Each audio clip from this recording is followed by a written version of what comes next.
Good morning, everyone. Welcome to the November 21st meeting of the Planning Commission.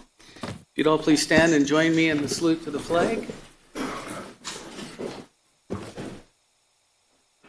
I pledge allegiance to the flag of the United States of America and to the republic for which it stands, one nation, under God, indivisible, with liberty and justice for all. Thank you. Sue, would you do a roll call, please? Yes, good morning. Could I have an acknowledgement from Mr. Cannon? Here. Mr. Herzog? Here. Mr. Johnson? Here. Mr. Nader? Here. Mr. Hauge? Here. Mr. Sevison? Here. Mr. Moss? Here. Thank you. Report from our planning director, EJ. Good morning, Chairman and members of the Commission. E.J. Avaldi with the Planning and Services Division. First, I just have to say thank you to our administrative team. As you know, this is our second public hearing today, and it's still early. But Sue, Andrea, Kara, Nancy, they did a wonderful job of making sure everything got ready, and I don't think we're delayed too much, so thank you very much. Also, you commissioners, thank you for your continued public service. By the end of the year, we'll have 18 Planning Commission meetings that have been completed. So I just want to say your time and commitment is much appreciated. Looking forward, our next meeting is December 5th. That's going to be up in Tahoe. I looked at the 14-day forecast, and if you have any faith in that at all, weather should be good for the drive up there. The next meeting is a week after, and that is December 12th. That's going to be here in Auburn, and of note on that meeting is going to be the Placer County Sustainability Plan that will be considered at that time. So with that, unless you have any questions, we can get started. Questions? Thank you, EJ. Thank you. Now would be the time in the agenda for public comment. These would be comments that do not relate to what is on today's agenda. Anybody wanting to speak? Seeing none, we will go ahead and close that portion of the hearing and move on to the consent agenda, which there is also no items. Makes it easy. So as we get on to our first item, there's a few things I'd like to go over before we start. First of all, we do have a court reporter here. So we will be taking breaks more often than we typically do. Out of respect for her. If when you speak, if you will speak at a reasonable pace and clearly, I know sometimes you get a little nervous, or if we're reading, it gets fast. And in order for this to be able to be taken down properly, if we can just kind of keep that under control, I would appreciate it. Those who want to speak, how many people here to speak? Raise their hands. Okay, obviously quite a few. In order to keep this under control, we're going to put a 3-minute time limit on speakers and ask that you adhere to it. There will be a yellow light that goes off at 2 minutes. That's your time to wrap up your thoughts and finish before the red light goes off, and otherwise we can just ask you to finish it up. But that way we can keep things under control and moving along and give everybody a chance to be heard. And with that, let's go ahead and get started.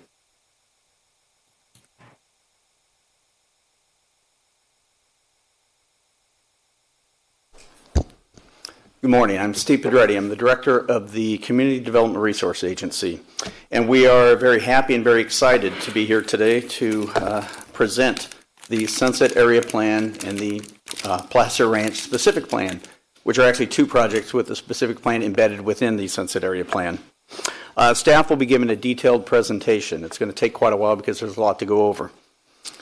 The cornerstone of the Placer Ranch Specific Plan, however, I really want to discuss is the university, 301 acres, land being dedicated by the developer. There'll be a partnership between Sierra College and Sacramento State University.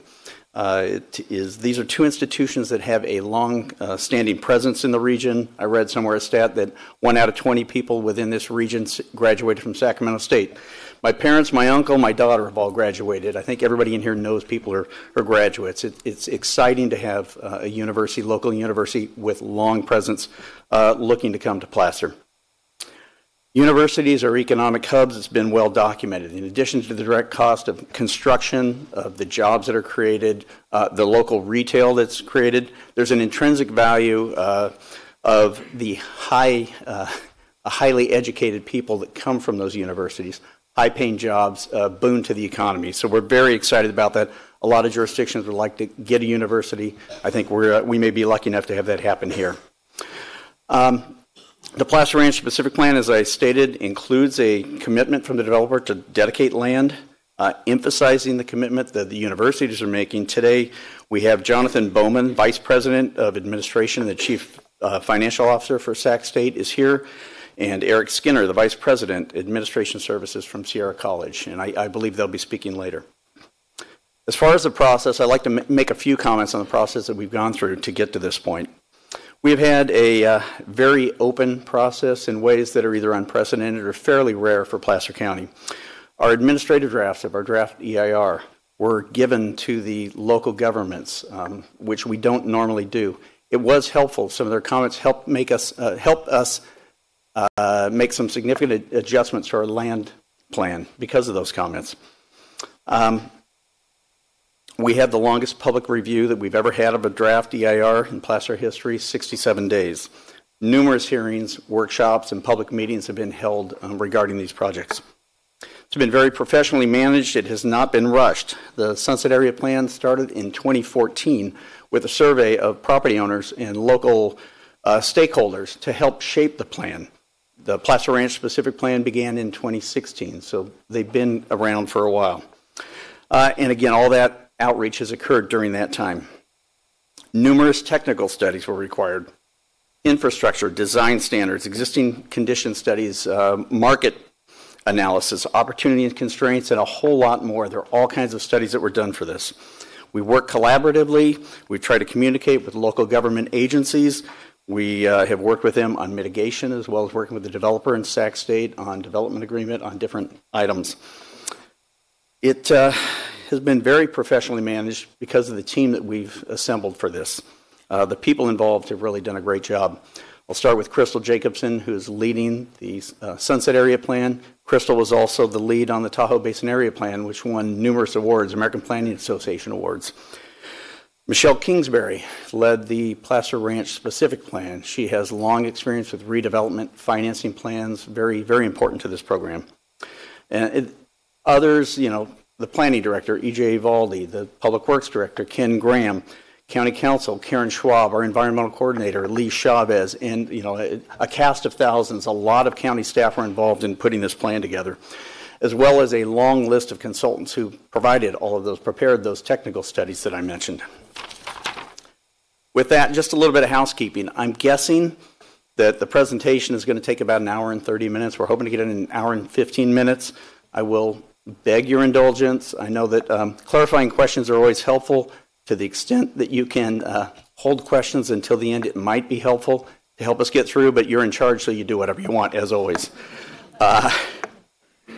And two others that I would like to thank, in addition to the ones that the admin folks that EJ mentioned, I'd like to thank Shirley Harrington and Megan Schwartz, who are part of our environmental team. You never see, they're back hidden somewhere. They do a lot of work to get these things out on time. They take all the comments and things that come in. I'd like to thank them as well. With that, our presenters today are going to be Crystal Jacobson and Michelle Kingsbury, and we'll start with Crystal. Yep. Would encourage commissioners, if we would, to hold questions and see if they're not covered further down the line in the presentation, just in an effort to keep things moving. Thank you.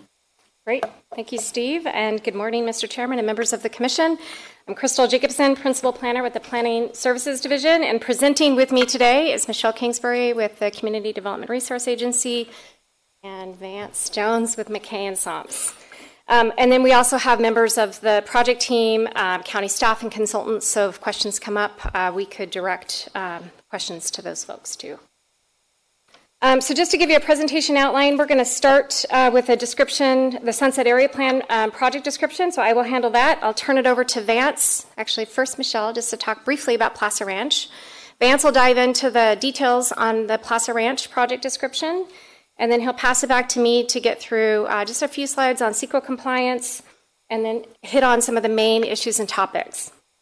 Michelle will then handle the DA, and then it'll be followed by a summary and recommendation for your commission. So really quick, this is just a vicinity map of the Sunset Area and Plaza Ranch out in West Placer. It's located to the south of Lincoln, north of Roseville, and west of Rockland, and encompasses, as Steve said, about 8,400 acres. The Plaza Ranch is this piece right here that nests within the Sunset Area, and that encompasses approximately 2,200 acres. Proposal for Plaza Ranch, and we'll get into the specifics here later, but about 5,600 units, residential units, and then in the Sunset Area, this is a programmatic document being proposed here, but we analyzed a capacity for about 2,400 residential units in the Sunset Area. So again, and this is another map that just shows the development around this area, just for some context. I do want to point out that, again, that while the Sunset Area is a policy document, Plaza Ranch is being proposed as a land development project. So, but really quick, I would just want to point this area is largely surrounded by urban development today. It has always been anticipated for development since the 60s. It was intended to promote economic development and provide opportunity for job growth in the region. The estimated population for Sunset, I think Steve mentioned this, we're looking at approximately 19,000 in population at build-out of the plan. And just for context, the City of Lincoln population, I think, is around 48,000, Rockland 65, and Roseville 135. So just by way of background, it's been a long-term vision of the county dating back to the 60s to really create an employment hub in the South Placer area. The first urban land use, is my understanding, that came in the Sunset Area is the former Formica plant, and that was in 1965. In 1966, a master plan was developed for the Sunset Area, which designated about 3,800 acres for industrial development. And then in 1980, the county completed our first comprehensive plan, which was actually called the Sunset General Plan, and it established a policy framework for that area.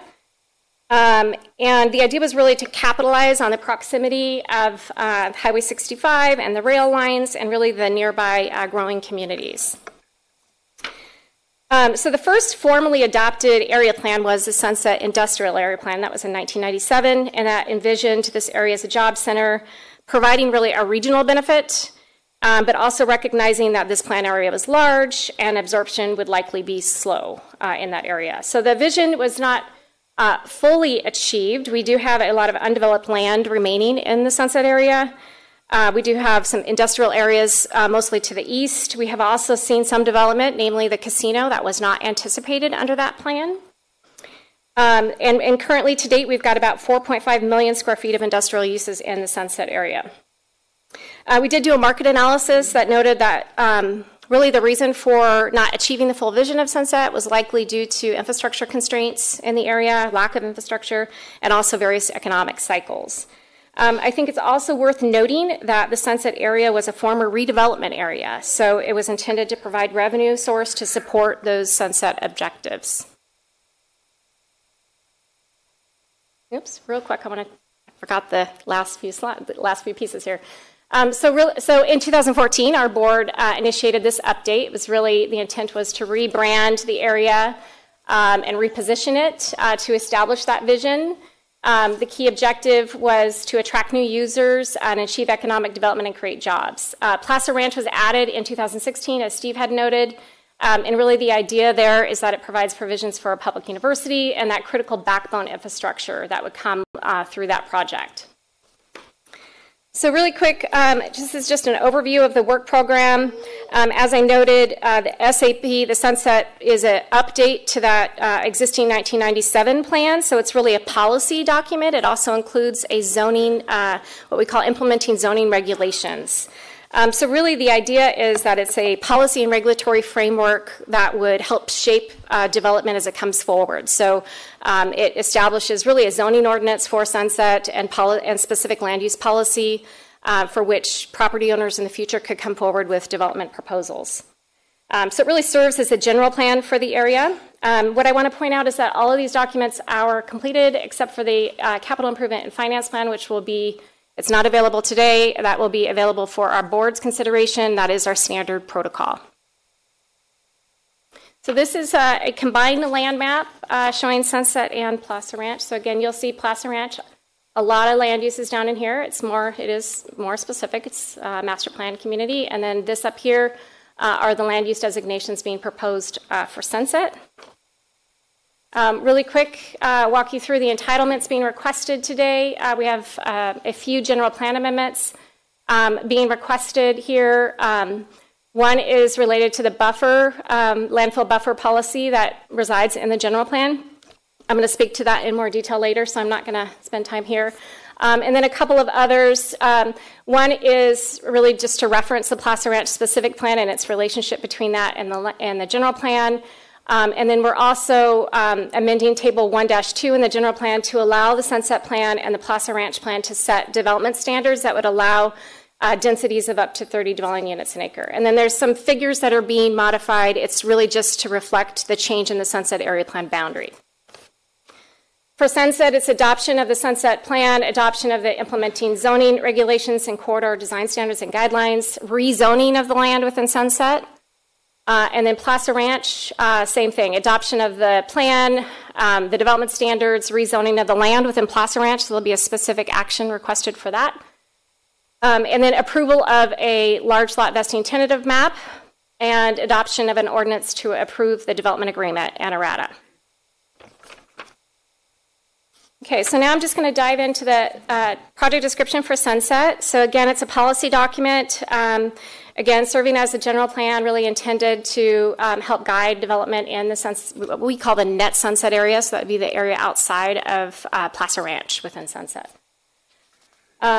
And then touching on the land use plan. So what's unique about the Sunset Plan is that we are proposing very new land use designations. So these are designations that we have not seen in Placer County.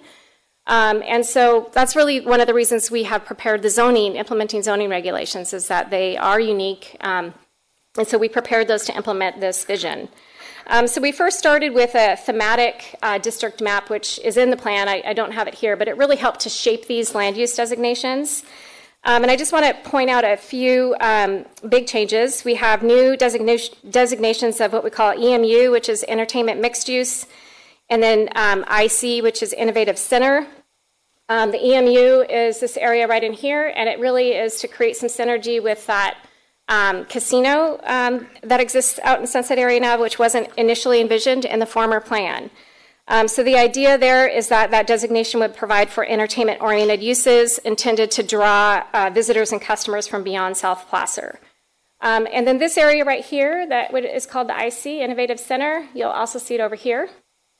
That is intended really to draw those large employment type uses that we'd like to see, large employment campuses, and really spur that job growth in the region. I do want to point out that this area here has a DR designation on it, so any future development on this area would have to go through a specific plan process. Just a heads up on that. And then also we've got a new designation for the landfill properties holdings, and that is an eco-industrial district. That's about 927 acres. That designation supports integrated industrial and manufacturing uses that are focused really on alternative waste to energy technologies. So we did, I'll point out this later, but we did work with the landfill when preparing this plan, and really the zoning ordinance and development standards are reflective of that input that we received from them. And then before I move on to the next slide, I just want to point out this is the open space or preserve mitigation reserve area, where we are memorializing about 2,000 acres up in this portion up here for protection of reserve land and mitigation banks. So this is, this is a circulation diagram in the Sunset. It's really intended to provide key transportation connections within the West Placer region, namely Placer Parkway, Sunset Boulevard, Foothills Boulevard, and Fitiment Road. And I will touch a little bit more on the transportation circulation element here further into the presentation. But the Sunset also includes a bike and pedestrian mobility plan. And I think it's important to note that these are connected to existing trail connections and bikeways within the West Placer region. There's another diagram in the Sunset document that further depicts this. It's figure 2.3, and it's actually a diagram out of our regional bikeway plan that really shows those connections well. Excuse me, I just want to point out we have a policy framework and implementation programs in the plan that are really geared at mobility, active transportation, and transit. Sorry. This is a zoning map. And again, as with the land use plan, we've got some new zoning districts. I do want to point out that we are carrying forward the industrial that you see over here that exists today on the southeast portion of the plan. So some of the key zoning, again, we've got the innovation center districts here. Some new land use definitions in the plan intended to implement that vision. And then, of course, the entertainment mixed use there. And then this hashing over here, what you see is the DR designation. And then finally, the last thing I want to point out on this plan is this boundary here is a the 1 mile marker around the landfill, just to depict what we have. We have zoning overlay in this area. It's called an SP, or special purpose overlay, that actually exists in our zoning ordinance today. And the idea is that what that does is it brings awareness to the proximity of the landfill. So that's pretty typical. We've got that designation in other areas of the county to bring awareness to certain types of land uses. And that actually, the reason that's applied here too is that we've got some development standards that I'll speak to here in a minute that are related to this. So the implementing zoning regulations provide new tables, so new use tables and development standards really to implement that vision. So it looks kind of similar to what we did in Tahoe. We actually prepared a implementing zoning regulation document for Tahoe as well. So really what we're trying to do here is to create development standards and land uses that are consistent with the vision of Sunset. And then finally, we have it also includes parking, new parking standards and new sign regulations. So we've relaxed some of the parking, I would say relaxed and modernized the parking standards. So those would be specific to the Sunset area. And then same for the signage regulations. We also have at the very back, we have an appendix that contains the corridor design standards and guidelines for Sunset. So these really identify, they're based on thematic districts, again, trying to implement that vision and really create or establish a cohesive high quality design for the Sunset area. And it's also specific not just to the thematic districts, but to the corridors that we see in the Sunset area. So really they establish those standards and guidelines for the streetscapes, landscaping, and the public realm, the public art and furniture and lighting, things like that you would see. So really the idea is, and complete streets too. We also have diagrams in there depicting what we would like to see for complete streets in the plan area. So we're really trying to illustrate that vision with these preparation of the corridor design standards and guidelines. So I want to touch on some sort of the key notable components of the Sunset Plan. The first is a series of general plan amendments that are being proposed. The first is the expansion of the Sunset Area Plan boundary. There's about 325 acres to the west that are being popped out, where the boundary's being popped out, excuse me. So that was our board's direction. The board directed us to analyze the preferred land plan that is before you today. And so in doing that, they expanded that boundary. The second is an increase in density for the Sunset and Placer Ranch from 21 units to the acre to 30 for high density general commercial and tourist with approval of a specific plan, community plan, and area plan. So really what that general plan table does is it points to the Sunset document and to the Placer Ranch document for density standards. And then we also have a refinement to the public facility buffer that exists in the general plan today. And I'm not going to go into too much detail here because we're going to hit on it later in the presentation. But it really updates residential, commercial, and recreational uses, that proximity between the landfill property and those uses. The residential use allowance, this is new to Sunset. It would allow for multifamily residential in some zones in the Sunset area. So currently today in the Sunset Industrial Plan, there is not an allowance for residential uses. We analyzed, again, a capacity for about 2,400 units for the Sunset area. We are not proposing to construct those units. We just established a framework for folks to come in and propose that. We do think this helps the county meet various housing element policies that we have. We have policies on, creating a range of housing types, mixed use, expanding housing opportunity for workforce. So what's unique about it for Sunset is the housing allowance in that net Sunset area is only for multifamily. It does not allow for single family, and it also does not allow for standalone residential. So the idea is that you get those housing units that would come in as part of a mixed use project or some kind of employment generating use. It would need to be subordinate to that. We've also modified a level of service policy in our transportation element that's consistent with what we've been doing with all of our community plan updates recently, focusing more on VMT.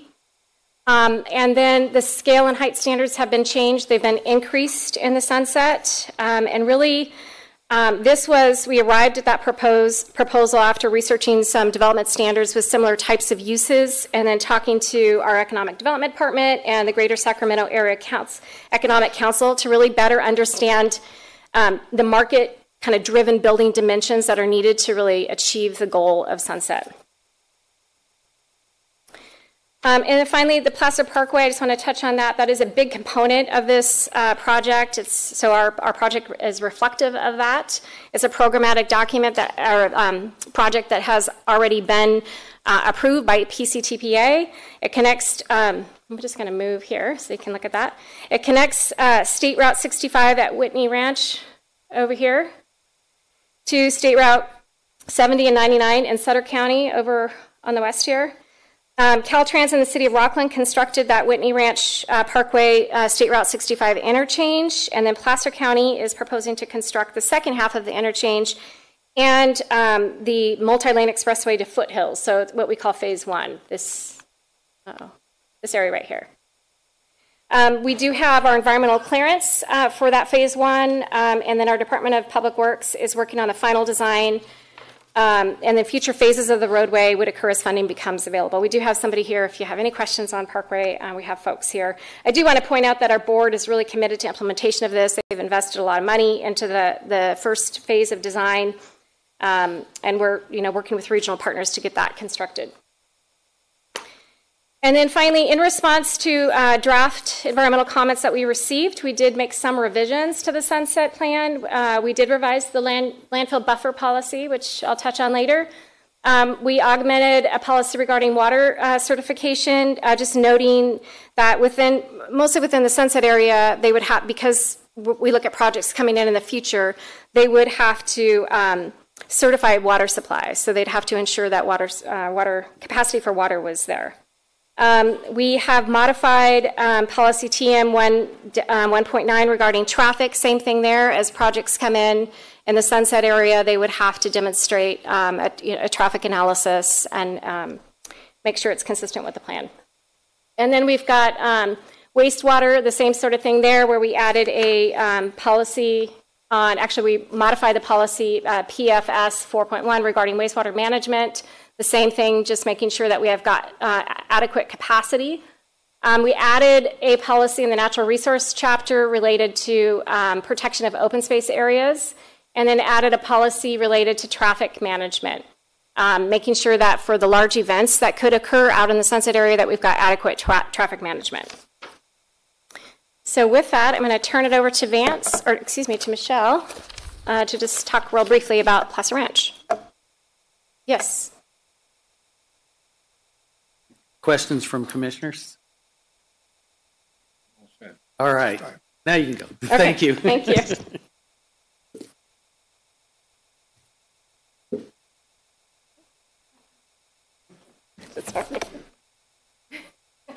Good morning, Commissioners. Michelle Kingsbury, Principal Management Analyst with CEDRA. I'm the project manager for Plaza Ranch. I've been on the project, as Steve mentioned, since 2016, when our board took the unique step in inserting itself in a lead role processing the Plaza Ranch specific plan in concert with the Sunset Area Plan update. This project will help address impediments such as lack of backbone infrastructure and provide a catalyst project to spur development in the Sunset area. And to tag on to previous comments, we have worked diligently with our neighboring jurisdictions and other key stakeholders to continue to refine the land plan that we've landed on today for your consideration. It's been a very collaborative process, a lot of good feedback and dialogue between all parties, and we're very thankful for their participation and commitment in terms of working with us and reviewing the documents that we've provided. We have heard from many property owners throughout the years in the Sunset area that have expressed that the high burden to bring backbone infrastructure to their sites has contributed to the slower than desired pace of development in the Sunset area since the adoption of the 97 plan. This project will be required to upsize all infrastructure to support not only its needs, but as the needs of the Sunset area as well as the university to help bring the backbone infrastructure one step further in terms of helping the Sunset area achieve the goals that Crystal has outlined. In addition, you'll hear from our higher education partners and representatives regarding their commitments to bring a public university to Placer County. Placer Ranch also, as Crystal mentioned, is required to dedicate approximately 3 miles of right-of-way that's associated with the Placer Parkway project, which is that key east-west transportation line. And they'll also be required to, in addition to providing right-of-way, pay all Tier 2 fees, which is the fee program set up to support the construction of Placer Parkway. Combined, these benefits provide significant public benefits to the county and support the goals and objectives of the overall Sunset Area Plan. In terms of presentation, I'm going to turn it over right now to Vance Jones, who is our consultant with McKay and Somps, who will review the Plaza Ranch specific plan project description, and then I'll return later in the presentation to go through key points that are noted in the development agreement that was included in your package today. And certainly we have an entire consultant team that has assisted with all technical studies that will be available as well if you have any specific technical questions. So at this point in time, I'm going to call Vance up and he'll review the project description for Plaza Ranch. Thank you. And then the back and forth. Thank you.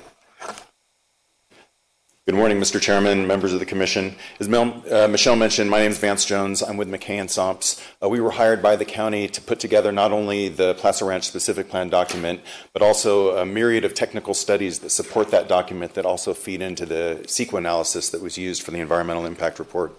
So what I'd like to do is really just go through some of the nuts and bolts of Plaza Ranch, what the entitlement suite contains, and what this land development project, how it really furthers the goals of the Sunset Area Plan. So up here, this first slide here really just identifies various implementing elements that are included as part of this entitlement suite. First and foremost, there's a specific plan document, and this really is the high-level visionary plan that establishes the development framework for the development of the 2,200 acres within Plaza Ranch. So it establishes the land use plan, all of the roadway networks, and it also identifies all of the backbone utility systems that are needed to serve the build-out of that project. And it also lays out plans for public services, police and law enforcement and public safety types of activities, as well as other public services for just maintenance of infrastructure and parks and various community amenities. Also, as companion documents to that specific plan are the development standards and design guidelines. The development standards really function as the zoning component of the Plaza Ranch specific plan. And as we'll get into later, you'll see that the entire 2,200 acres of Plaza Ranch would be rezoned from their current designations to a specific plan holding designation, which basically means that all of the zoning regulations are funneled to the development standards. And they're set up in a manner so and I'll get into this, but they provide just the design standards and the permitted uses for all the various land uses within Plaza Ranch. But where that document is silent, the existing Placer County zoning ordinance kicks in. So there's a full range of zoning regulations that will still apply to the plan area. And then the third component of that document is the Plaza Ranch design guidelines, which really speak to the overall community form and design elements of the community. So in there you'll see a street tree master plan that addresses all of the landscape architecture for streetscapes and entrance features for entry into neighborhoods in the project, as well as concept plans for various parks and public amenities and features like that. Also included, which Michelle will speak to later, is a development agreement that's been worked through. This is a contract between the county and the property owner of Placer Ranch that sets forth not only the development obligations and development rights, but also requirements for land dedications within the project and the financing construction of critical backbone infrastructure. And finally, and we'll touch on this lightly, is just the large lot tentative map that's included with this. And that's really just the mechanism that takes the land use plan that's in the specific plan, and it provides the mechanism to merge all of the existing parcels that are part of the Placer Ranch property and re-subdivide them in a manner that's consistent with the specific plan, land use plan. So there were a number of objectives that feed into the Placer Ranch specific plan. First and foremost, to carry forward the high-level goals and policies of the Sunset Area Plan. But also, and not to, these are described in great detail within the specific plan itself, but at a high level, really what Placer Ranch is seeking to do is establish a major employment center within the plan area, to establish a site for a satellite campus for Sacramento State, to identify a corridor for the construction of Placer Parkway within the plan area, to establish an urban mixed-use town center that can become ultimately a nucleus for the plan area, and also to further some of the goals and mandates that come from SACOG. It's interesting to note that back in 2016, when SACOG adopted their Metropolitan Transportation Plan and Sustainable Community Strategy, they identified this area as a developing community. And so one of the objectives of the Placer Ranch specific plan is to further those goals by providing a mix of land uses, but also provide housing that meets the county's requirements as directed by SACOG for their regional housing needs allocation. So we'll talk about land use and how that meets those objectives that I just talked on. The image here on the screen, the top image is the existing land use that's within the Placer Ranch area now. That's primarily agricultural, which is shown in green, and industrial, that's shown in gray. And then the image at the bottom is the proposed land use plan, which you'll see is a diverse array of land uses for the developing community. There's employment generating land uses, which are shown in purple across the top of the image there, and commercial land uses that are shown in red. There's residential land uses, which come in a mixture of low, medium, and high density residential that are primarily along the south, east, and western edges of the plan area. And then you'll see that there's public land uses that include the parks and open space features throughout the plan area. It's important to note from a roadway perspective that there's several existing roads within the plan area. Right through the middle of the plan area is existing Fitiment Road, which is a 2-lane rural road that bifurcates the plan area. And then along the eastern edge of the plan area, currently Sunset Boulevard extends into the plan area from Highway 65, and it terminates about a quarter mile in the plan area, where it then makes a hard right turn and becomes Foothills Boulevard. And Foothills Boulevard extends north up to Athens Avenue within the Sunset area. As part of this development plan, all of these existing roadways would not only be improved to either arterials, well actually in those cases those would all become arterials, but additional roadways would be extended from this framework. So Sunset Boulevard would be extended westward through the plan area up until Fitiment Road. It would be an arterial, and then west of Fitiment Road it becomes a collector street that plugs into a future plan area in the city of Roseville. Up here along the northern edge of the plan area is the corridor that we previously identified as Placer Parkway. That's a 312-foot wide right-of-way that's being established for the future construction of Placer Parkway from Highway 65 out to Sutter County. Foothills Boulevard would be extended and improved not only north up to Athens Avenue, but it would also be extended southward and ultimately cross Pleasant Grove Creek and connect into an existing terminus within the city of Roseville to the south. And then parallel to Placer Parkway and just south is another arterial roadway within the plan area called Campus Park Boulevard. In the eastern portion of the plan area, that would function as an arterial and ultimately would plug into some of the industrial sites that are immediately east of Placer Ranch. And then west of Fitiment Road, Campus Park Boulevard becomes a collector street that again would plug into a plan area to the west located within the city of Roseville. So when we first released the notice of preparation back in 2016, we moved forward with a land use plan at the time that was identified for the early days really for preparation of the EIR. When the draft EIR was released last year, we received a number of comments on the land use plan and the specific plan, and in response to those comments, we made several adjustments to the land use plan to address several issues that were raised. First and foremost, in response to comments regarding proximity to the landfill, we shifted and adjusted many of the residential land uses and the school sites within the plan area to move them to the south and out to the east and west, to move those uses outside of a 2,000-foot buffer from the landfill property. So that's reflected in the image on the lower right corner of the screen. This change in and of itself resulted in the reduction of nearly 200 residential units from the plan area. And because there was a reduction in the amount of employment-generating land uses, the campus park and commercial, that resulted in a reduction of nearly 1 million square feet of non-residential square footage that could have ultimately been supported by the plan area. The other thing that we did was we added approximately 19 acres of parkland to the plan area. And we did that for a couple of reasons. First was to just better balance the parkland within the plan area to serve the community that it supports, but also to make it consistent with the county's general plan requirement of providing 5 acres of active parkland for every 1,000 population increment. So that has now been right-sized. And the final thing that I'd like to point out is that Foothills Boulevard down in the southeast corner of the plan area, that original alignment was shifted slightly to the east so we could utilize a different roadway corridor within Placer County for the ultimate connection of Foothills Boulevard down to the city of Roseville. So under the current plan, Foothills Boulevard would utilize Duluth Avenue, and then that would become the new alignment for Foothills Boulevard. Zoning, I'll touch on briefly. I mentioned this before. Existing zoning is shown on the top of the screen here, which consists primarily of farm and industrial land. And then the proposed zoning is simply a specific plan overlay, which basically says that all zoning regulations for this area punt to the Placer County zoning ordinance as well as the Placer Ranch development standards and specific plan. Quick land use summary. I won't go into detail here, but the specific plan does include very detailed allocations on a parcel by parcel basis for unit allocations, as well as the distribution of residential land uses. As Crystal mentioned, there's about 5,600 residential units that are included as part of Placer Ranch. About 2,000 of those are traditional, conventional, single-family, low-density residential. Another 1,000 units are allocated to age-restricted communities, and there's 2 neighborhoods there where I can point to where those would be located.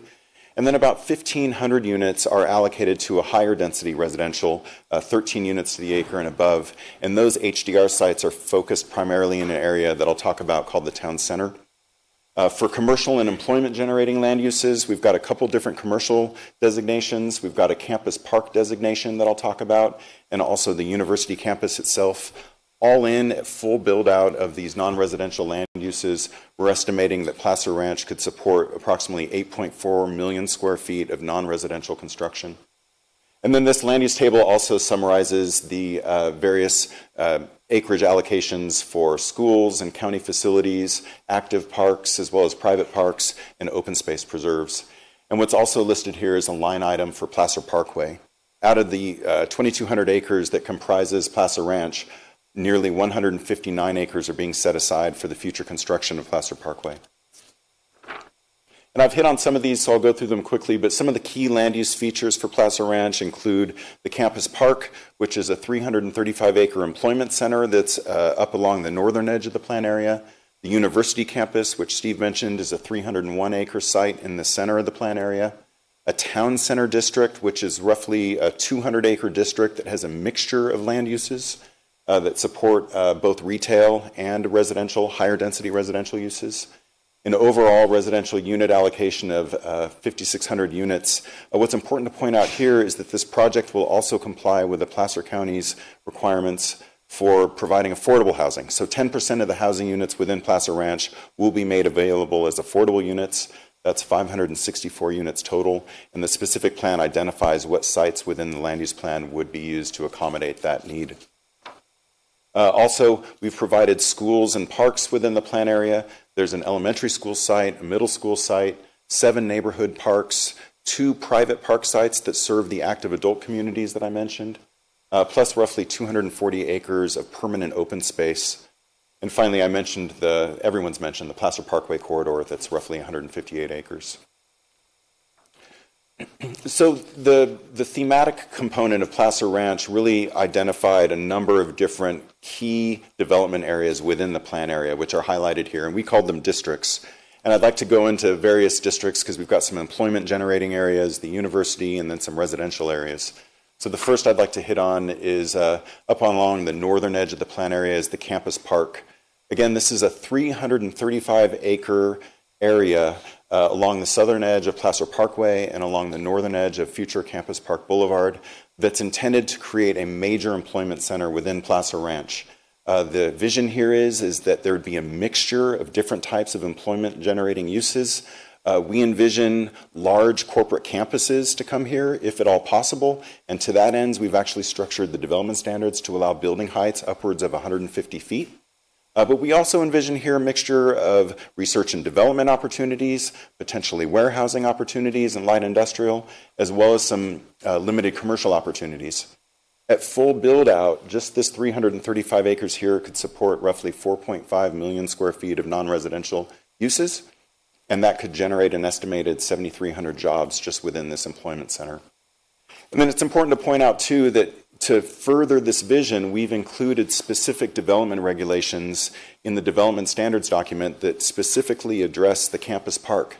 And the campus park area has actually been divided up into several sub-districts, and we did that intentionally to ensure that certain areas of the campus park didn't compete with other areas in the plan area. For instance, I'll talk about the town center district, but we didn't want commercial uses in the campus park to compete with what we were trying to create there in the downtown.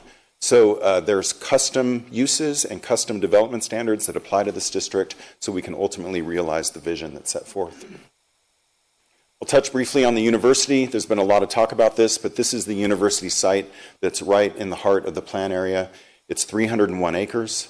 It's been sized to accommodate a major university that would support upwards of 30,000 students at full build-out. 25,000 of those students would be for Sacramento State, and then Sac State and Sierra College are also working collaboratively to provide a transfer center, so an additional 5,000 students could be housed on this site as part of Sierra College. Moving on to the town center, I talked briefly about the 200-acre district that's immediately east of the university site and south of the Campus Park Employment Center. This is a 200-acre district that has a mixture of land uses. Ultimately, it could support over 600,000 square feet of mixed-use commercial office with the ability to do mixed-use residential on the commercial parcels. But also the higher density housing units are also included in this district as well. Most of the HDR units are here, and there is some single-family detached homes in MDR and LDR categories located on the south side of the district. But again, the density allocations to those parcels is a little bit higher, because the vision here is that the town center would develop like an urban, traditional, small downtown environment with a gridded street network and small walkable blocks. So the vision here is, and this is an excerpt from the design guidelines, but the vision here is that north of Sunset Boulevard, there would be an east-west Main Street where all the buildings could be focused. It would be characterized by wide sidewalks and commercial buildings that front the streets like you might find in a traditional downtown environment. You can already see the framework that's been established for creating small walkable blocks. And so this is just an excerpt from the design guidelines that show what the design expectations are for this district. It really helps set the stage for future development projects when they ultimately come in. And then to bolster that, we've included specific residential development standards as well as commercial development standards and design guidelines that speak directly to the town center district to ensure that the overall urban form and development pattern of that district when it builds out mimics that of a traditional downtown setting. Finally, moving on to the residential neighborhoods within the plan area. In response to my earlier comment, you'll see that the residential districts that are highlighted here tend to be along the southern edge, the eastern edge, and the western edge of the project. And that was really to address our prior comment that we shifted a lot of residential uses out of the 2,000-foot buffer from the landfill, which is why you see these districts here. Along the southern edge of the plan area, it's important to point out that we were very intentional about placing low-density residential uses along the border with the city of Roseville. The intent there is that the style of residential development that occurs along the south edge of Placer Ranch mirror that that's already been developed in the city of Roseville, so we have very compatible land uses there. But ultimately, the residential neighborhoods within Placer Ranch support about 2,200 units of LDR, about 1,000 units of age-restricted LDR, and then 1,500 units of high-density residential. And then again, we'd be providing within this area 564 affordable housing units. And again, similar to the town center area, we have specific residential development standards and design guidelines that apply to all the residential neighborhoods that would build out within Placer Ranch. This slide here highlights the parks, open spaces, and schools that are included within the Placer Ranch development plan. Highlighted in blue are the various public facility sites that support the university, but then west of Fitiment Road is a 22-acre site for a middle school, as well as an 11-acre site for an elementary school. The more dark green sites that are identified here are the various neighborhood parks within the plan area. We do have one community park here that's nearly 23 acres that would serve more regional serving sports facilities. The other neighborhood parks are smaller and are intended to serve more of the immediate surrounding neighborhoods. But you can see that we were intentional about placing neighborhood parks throughout the residential neighborhood, so there was always a park space within a walking distance of a residential neighborhood. And finally, what you see here in the light green color is the open space preserve system. This is primarily, this totals about 240 acres, but Placer Ranch has some existing watersheds that traverse through it. And so these are tributaries to Pleasant Grove Creek, and so they will be permanently preserved as open space. As I mentioned before, we've done some park concept plans for each of the major parks within the plan area. These are included in the design guidelines document of the entitlements that you have. This community park here shows the various types of sports fields, major sports fields, baseball, lacrosse, soccer, that could be accommodated on that site, but also some neighborhood park sites that you just concept plans to make sure that the various facilities that are needed to serve the community are provided here. And it's important to note that we worked closely with not only Placer County Parks Division staff, but also Roseville staff to ensure that the facilities that are included here support the needs of this community and will support it in the long term as the community builds out. Finally, we'll touch briefly here on the multimodal connectivity plan. Crystal had a similar exhibit in her presentation. What's important to note here is that all of the pink line work that you see on the screen, those are on-street Class 2 bike lanes on all the arterial roadways as well as the collector roadways. And those are provided with the bicycle commuter in mind. Aside from that are street-separated Class 1 bike trails that are provided throughout all the open space areas and park paseo features, and those provide a way for people to use a street-separated pathway to get from pretty much any residential neighborhood within the plan area to the various schools, parks, and town center districts. Touch briefly on the large lot map. This is included in your packet. It's a very, very detailed technical map document that you have included, but really the purpose of this is to enable the county to allow the existing properties to be merged and re-subdivided consistent with the land use plan that's in the specific plan, and that's exactly what this large lot tentative map does. And finally, we do have a team of people that can speak to any technical questions that might arise today, but we completed many, many technical studies to support the development of Placer Ranch. We did a potable water master plan that not only identifies the amount of water needed to serve this community, but identifies the location and sizing for all pipelines and construction of water storage tanks within the plan area. We conducted a water conservation plan to find ways to minimize water usage throughout the plan area.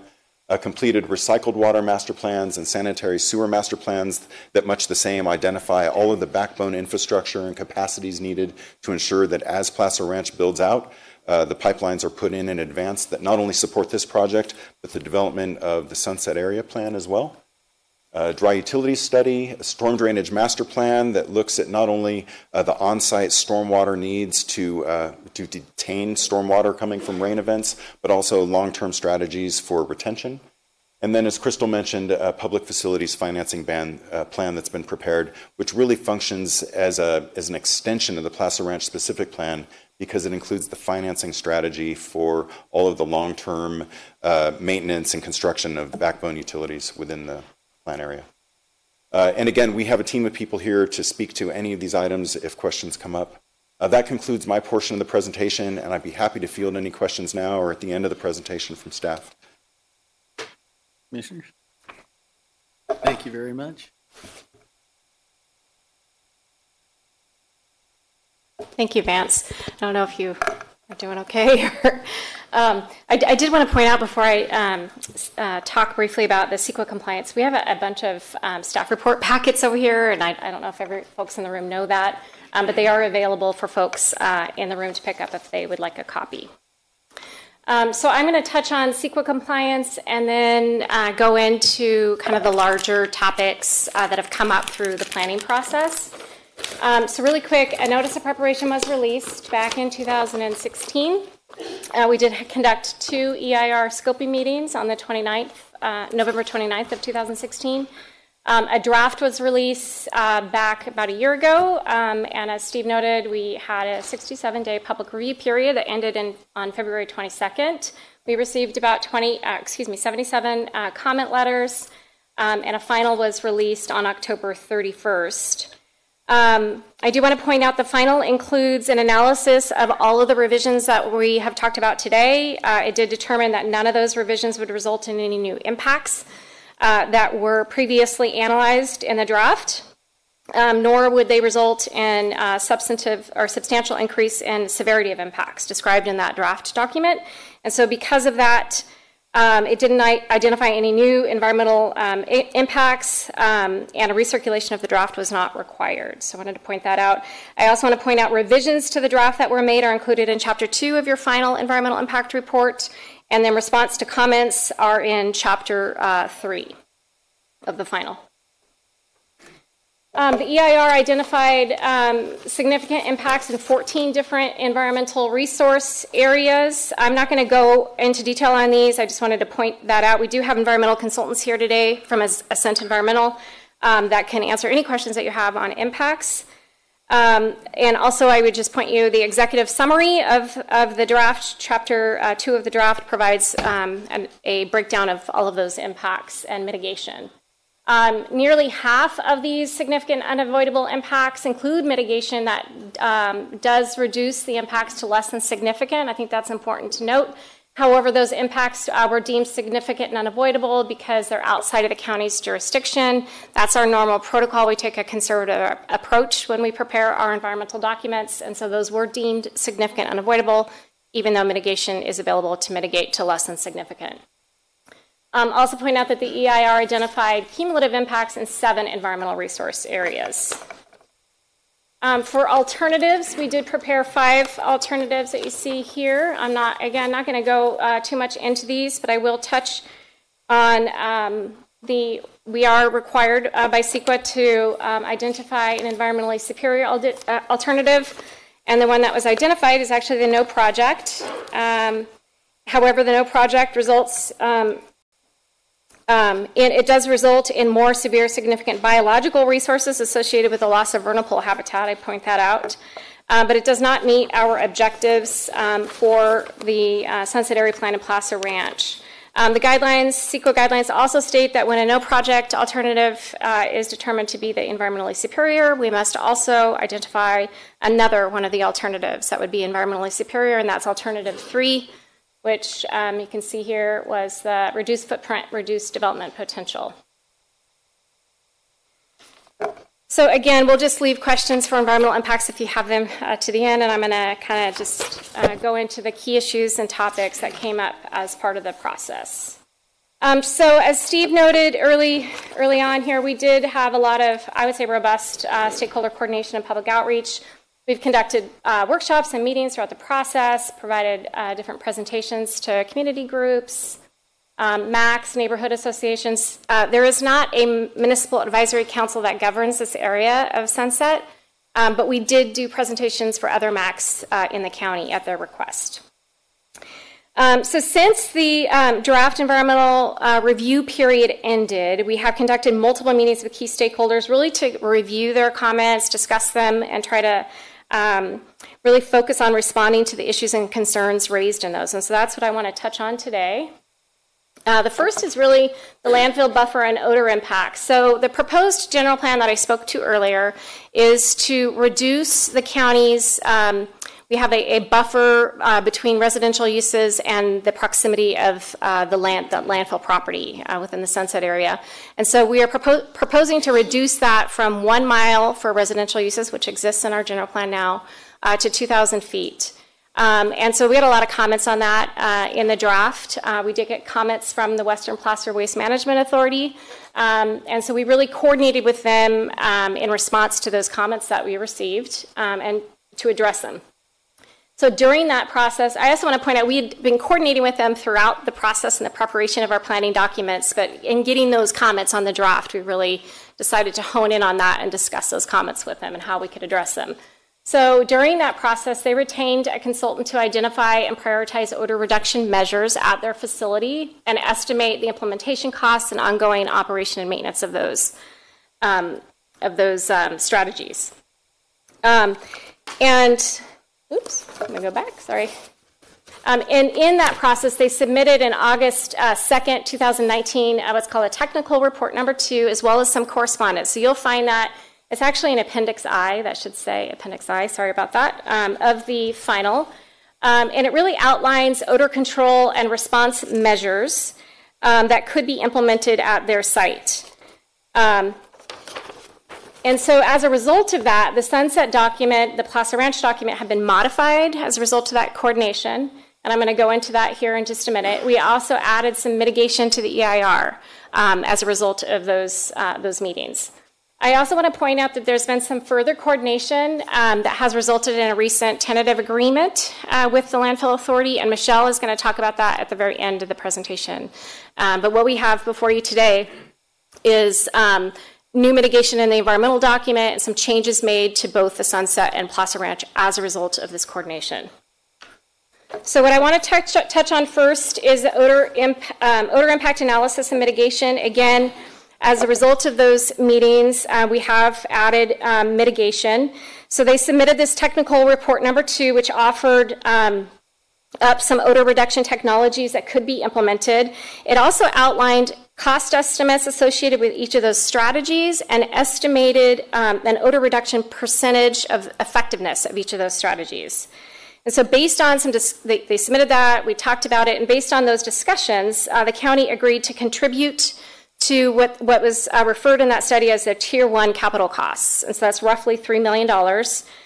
The Tier 1, according to their report, would reduce odor emissions at the facility by approximately 70% compared to existing baseline, with a 35% reduction compared to 2058, which is the estimated landfill closure date.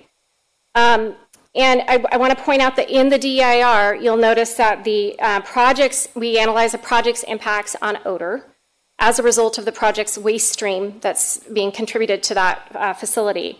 And based on that, the project's odor impacts would represent about 16% at baseline and 8% at 2028. So we feel that the project's contribution to those Tier 1 capital costs is over and above really what the percentage of the Tier 1 is estimated.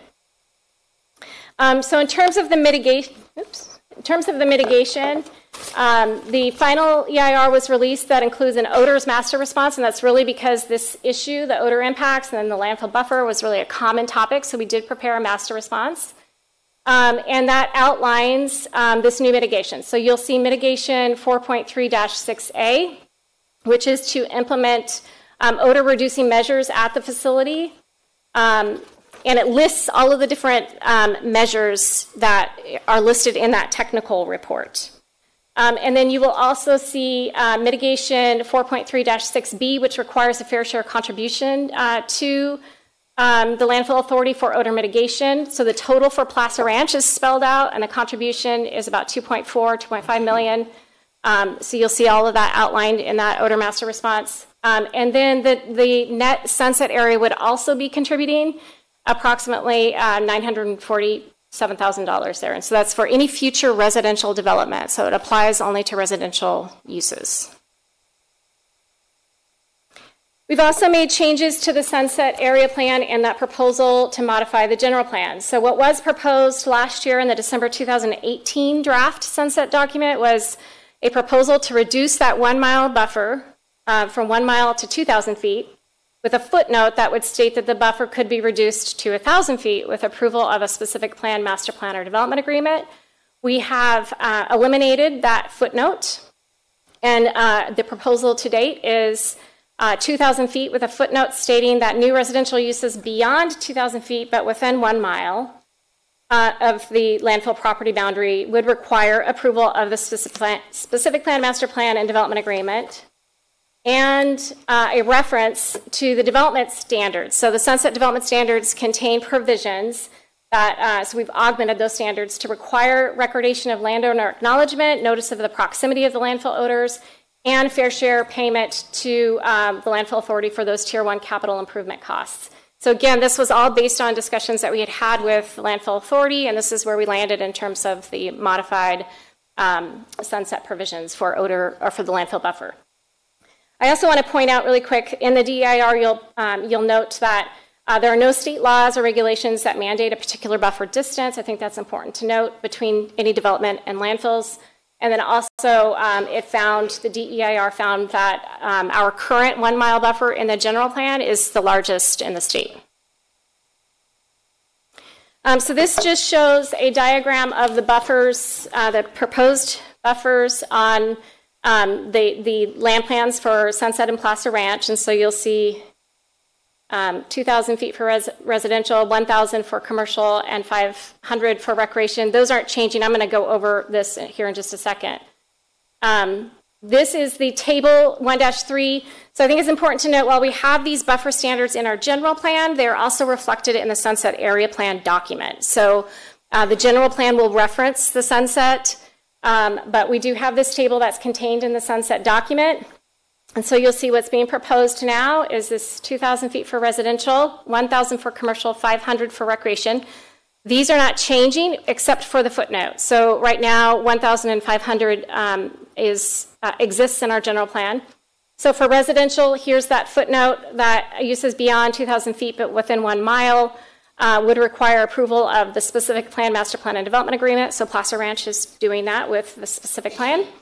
And then it references this SP, Special Purpose Combining Overlay District, that's in our regulations, the Sunset proposed regulations. And I will get to that here in just a second. And then this little note here, too, it just says if a specific plan is approved, the zoning for the underlying property would change from SP to SPL. So that's what Plaza Ranch is proposing to do. And then for commercial recreation, this number 2 here, this was proposed last year, the December 2018 document, and we are maintaining that and carrying that proposal forward. So what it says is that the specified buffer zones may be considered on a case-by-case basis with approval of a specific plan, master plan, or development agreement. So this is another diagram that lives in the sunset plan that just shows the buffers.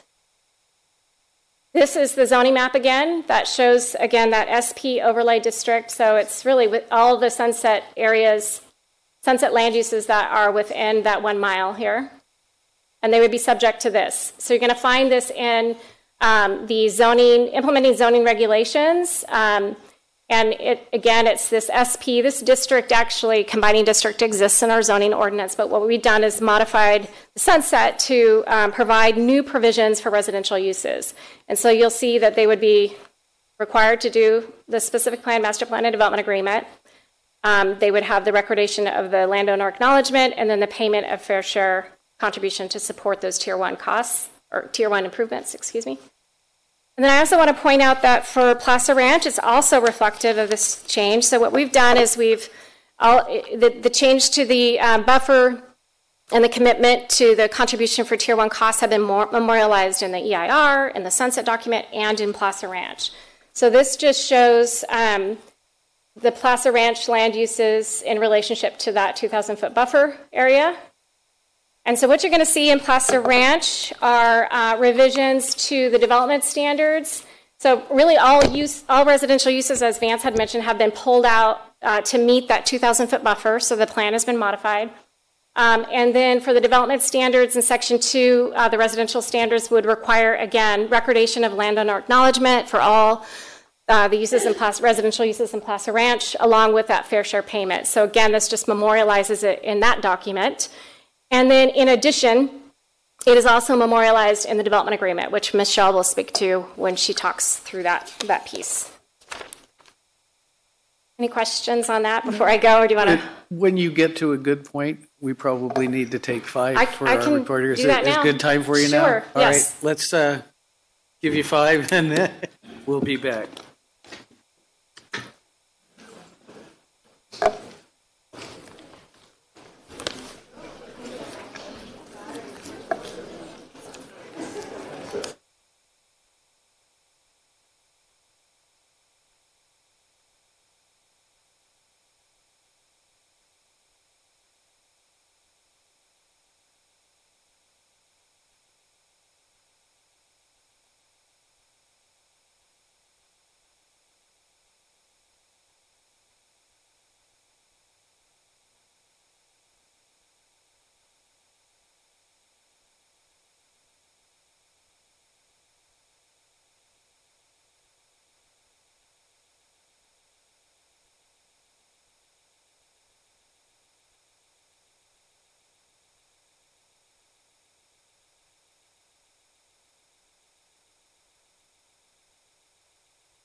Come on.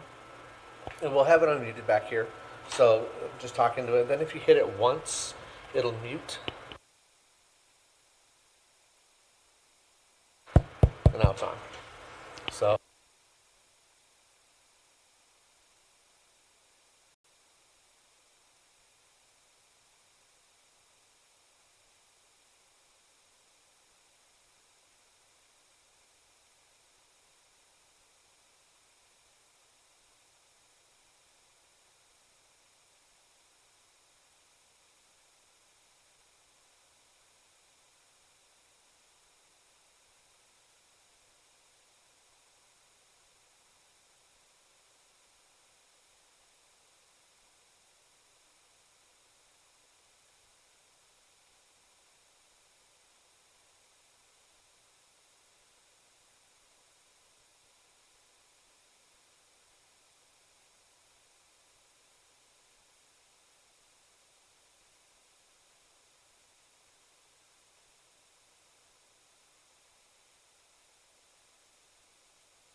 While we're waiting to get started here, there is a sign-up sheet for speakers. Anybody who came in late and has not signed up and wishes to speak, now would be a good time to get yourself on the list.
Can't just run the whole world, even though you're chairman.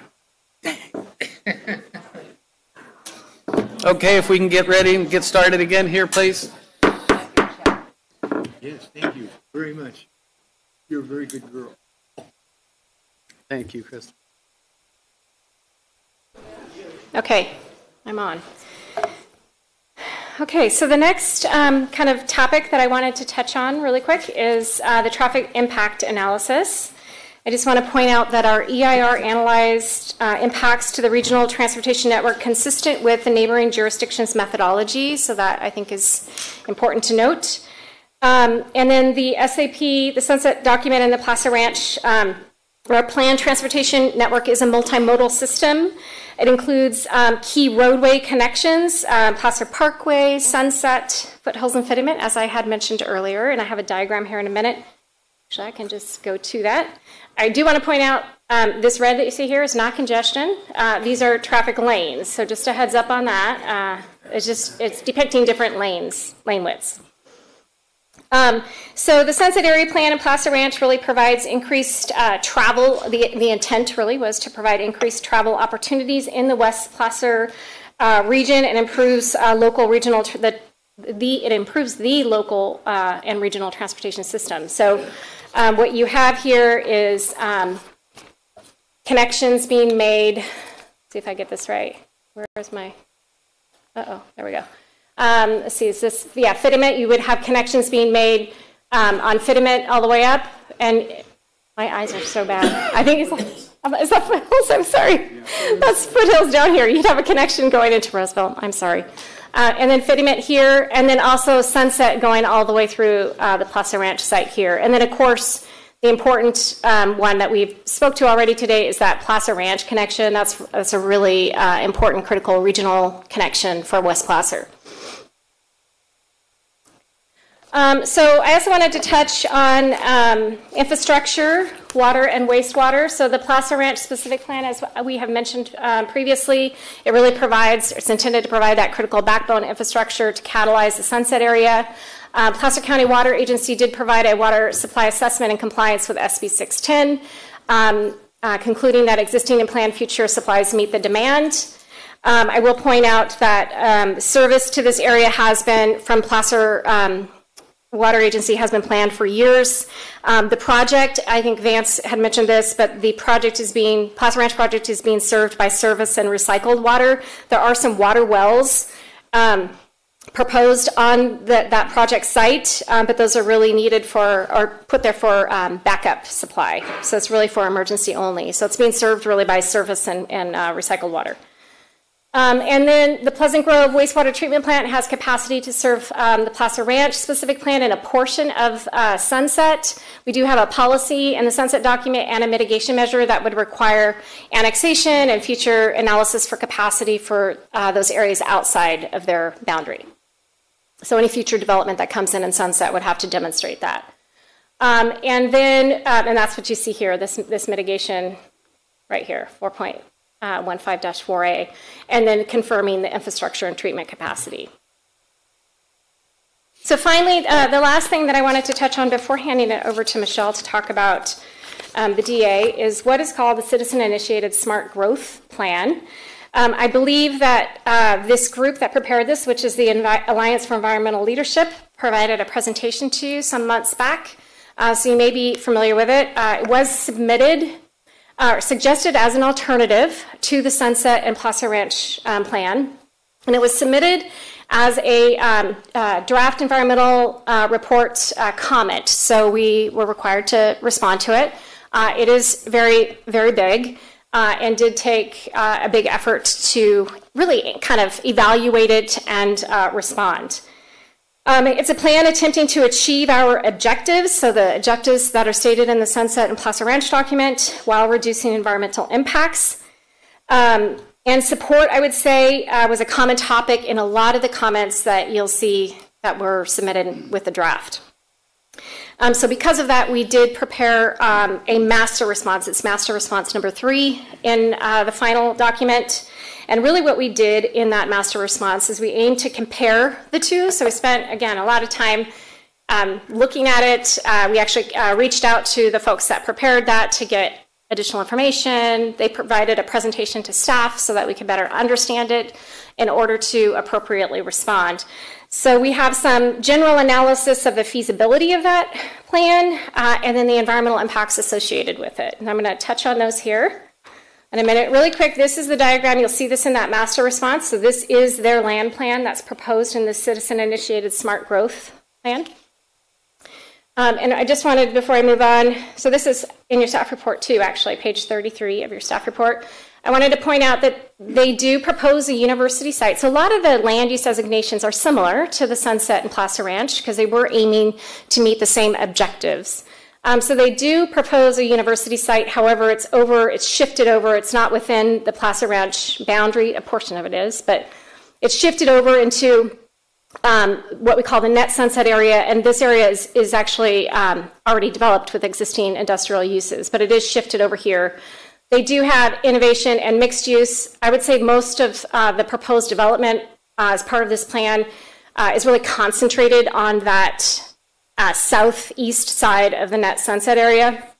They do have, let's see, an eco-industrial district, so that is, that is similar here. A lot of ag and open space and conservation. So this table 3-1 is in the master response. It's also in your staff report. And so this provides, I think, a really good comparison. I wanted to touch on this.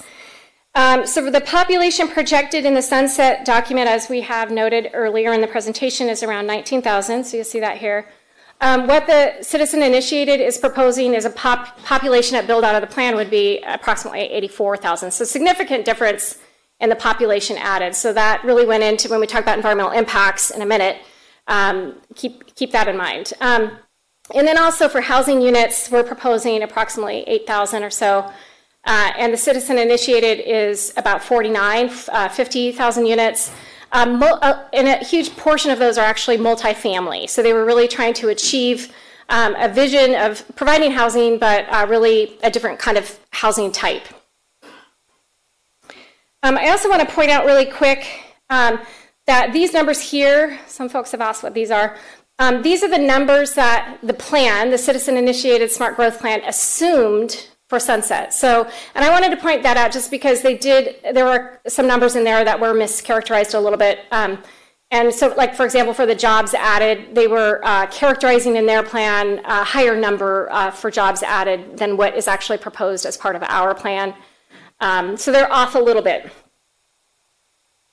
This is also included in the master response. I'm not going to go into detail on this. I just wanted to draw your attention to it. It's table 3-2, and I also included it in the staff report. So if you'd like to know a little bit more about the comparison between the plans, that is there for you.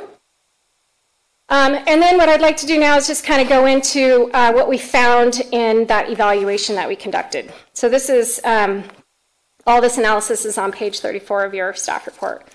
So really the plan results in 4 times the population growth and 3 times more employment, 6 times the residential units and double the commercial industrial floor area.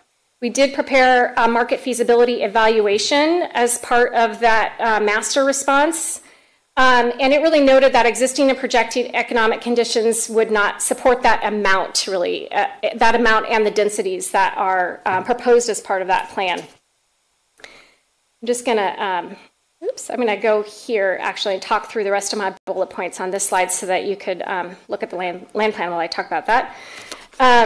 So the market feasibility evaluation notes that there is really no evidence to suggest the quantity of high-density residential units under that plan that it would be supportable in the South Placer market currently or over the next several decades.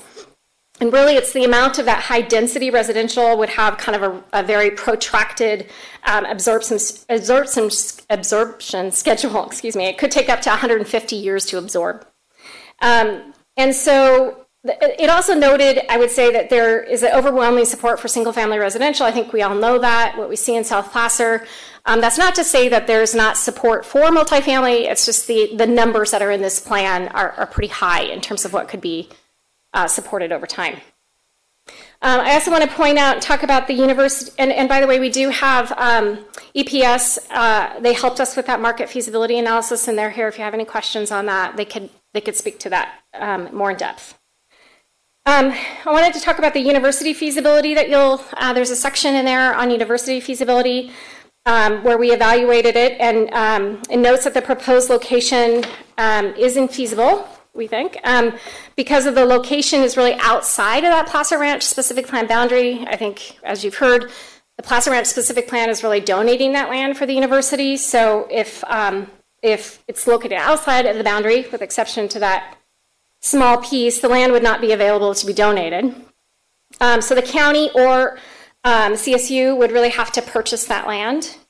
And the areas identified in this plan that we would have to purchase are areas where it's already developed with industrial uses. So that would be problematic. We would also have to find willing sellers or take the property through eminent domain. So really what you're going to find in that master response for the citizen-initiated smart growth plan is that we felt that the university siting in this plan is really infeasible. We also have a section on the 1 mile buffer feasibility. This was a provision that they were trying to achieve, maintenance of that 1 mile buffer. And what we found, for this very same reasons of the university, there's not really enough undeveloped land in that area to accommodate the scale of development that this plan is proposing. And then finally, what I want to touch on is the environmental impact reduction effectiveness. So we evaluated that as best as we could. There were a couple of areas where we were uncertain of their methodologies, and it was hard to do kind of an apples to apples comparison, but we did do what we could. I will point out that most impacts were we think would still be significant and unavoidable. With the exception, the one that was less was farmland impacts. They are proposing more farmland and open space areas than our plan does. Wetland impacts, their methodology is a little bit unclear. We'll just point out that we did a wetland delineation that was verified by the U.S. Army Corps. And so the comparison was a little bit hard to do, but it appears that they would still be impacting some wetlands, so that, and by the looks of it, that impact would still be significant and unavoidable. The two areas that were really tough to compare were the greenhouse gas air quality analysis and then the VMT. But really what we found by doing the analysis, it looks like those would also still be significant and unavoidable. You're going to have a lot more traffic on the roads with that higher population base. And so just that density and intensity of land would likely result in the same findings from an environmental impact perspective. And then we looked at utilities and public services. There wasn't any information regarding the sizing of infrastructure.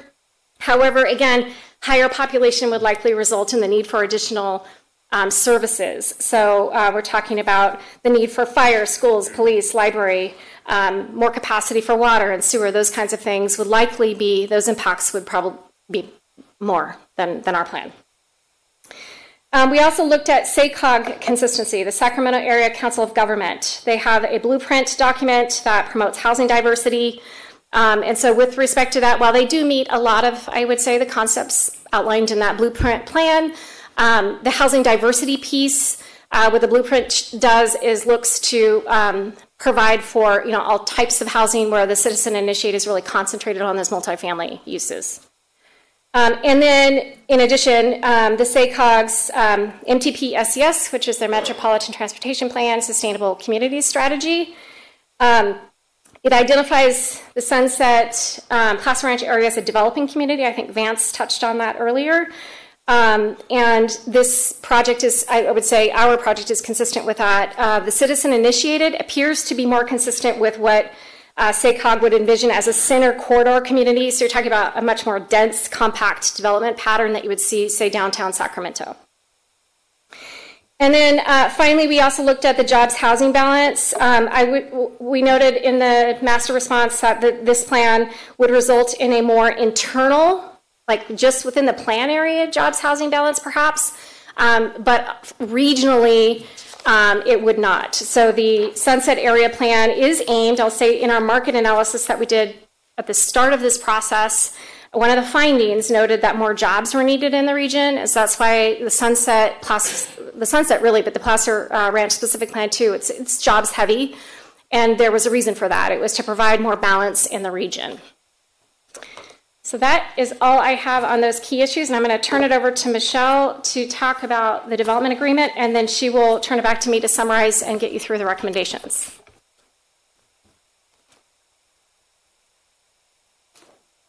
Thank you, Crystal. We're almost through there. Stay with us. So at this point in time, I'll summarize the development agreement that's before you for consideration today.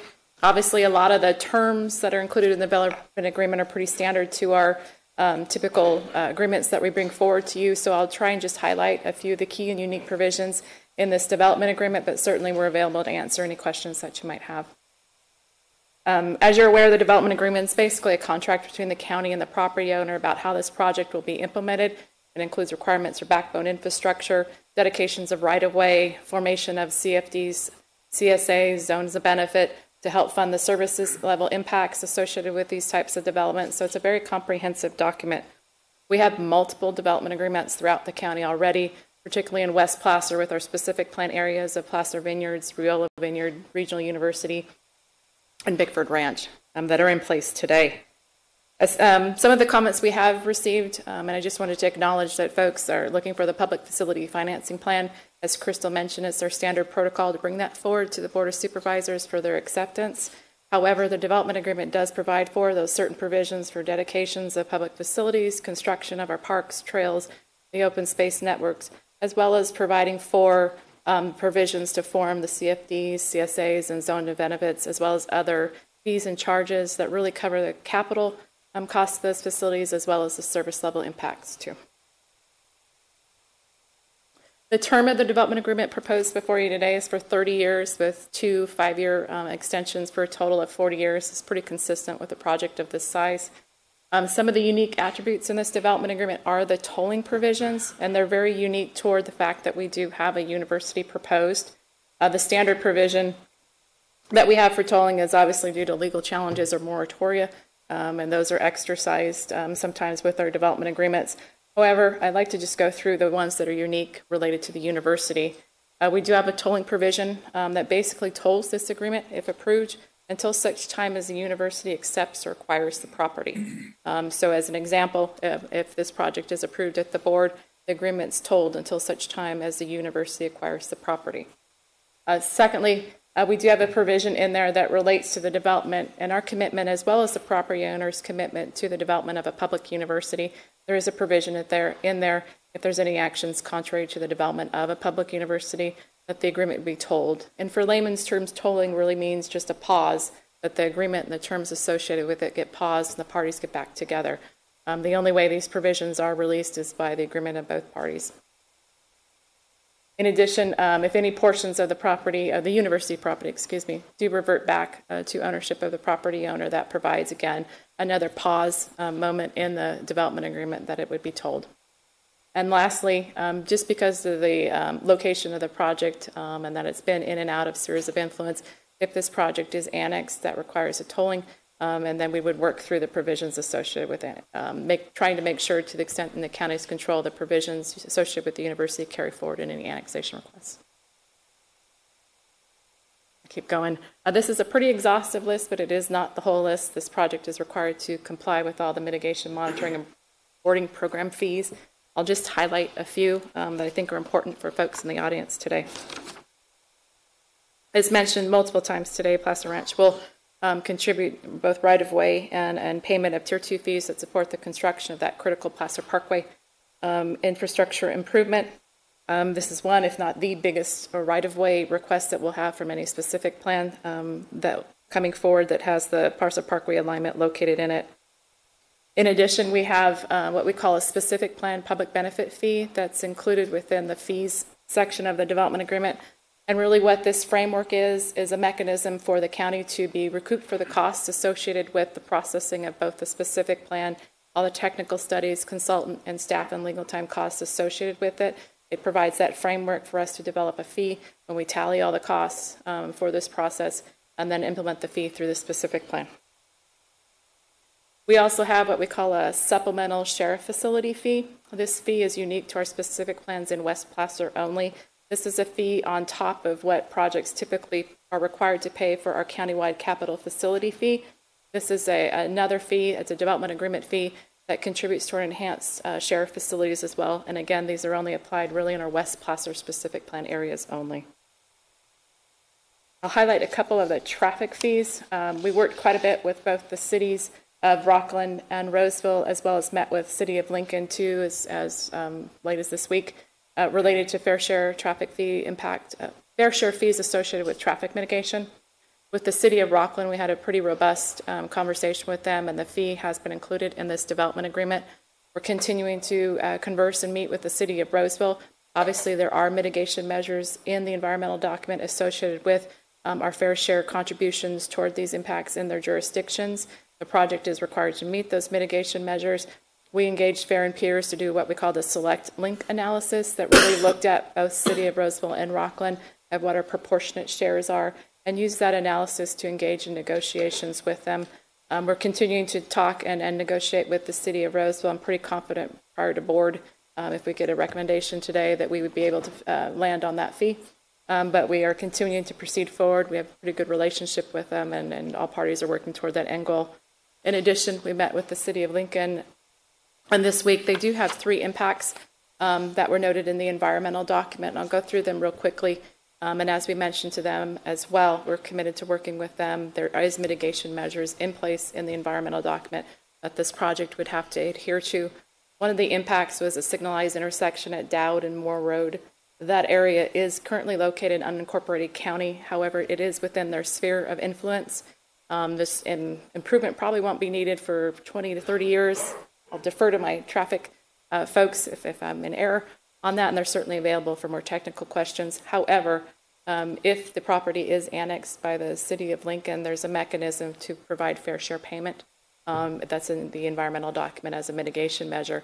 There's another impact associated with some striping as well. And then the third impact noted for the City of Lincoln was at industrial and 12 Bridges. It was really mitigated by the construction of Placer Parkway Phase 1.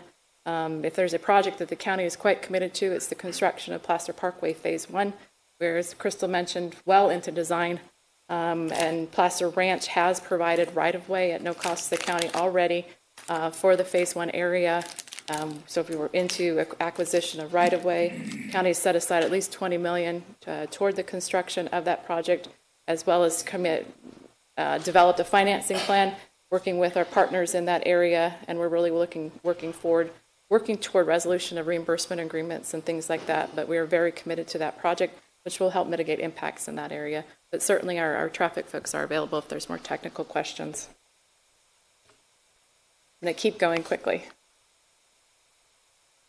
In terms of parks, the collaborative nature that we worked with our adjacent jurisdictions, and particularly the City of Roseville related to parks, we have a provision in our development agreement that requires, our goal is to get a a park constructed early on that had playable fields to mitigate any impacts that may be associated with spillover into the city of Roseville.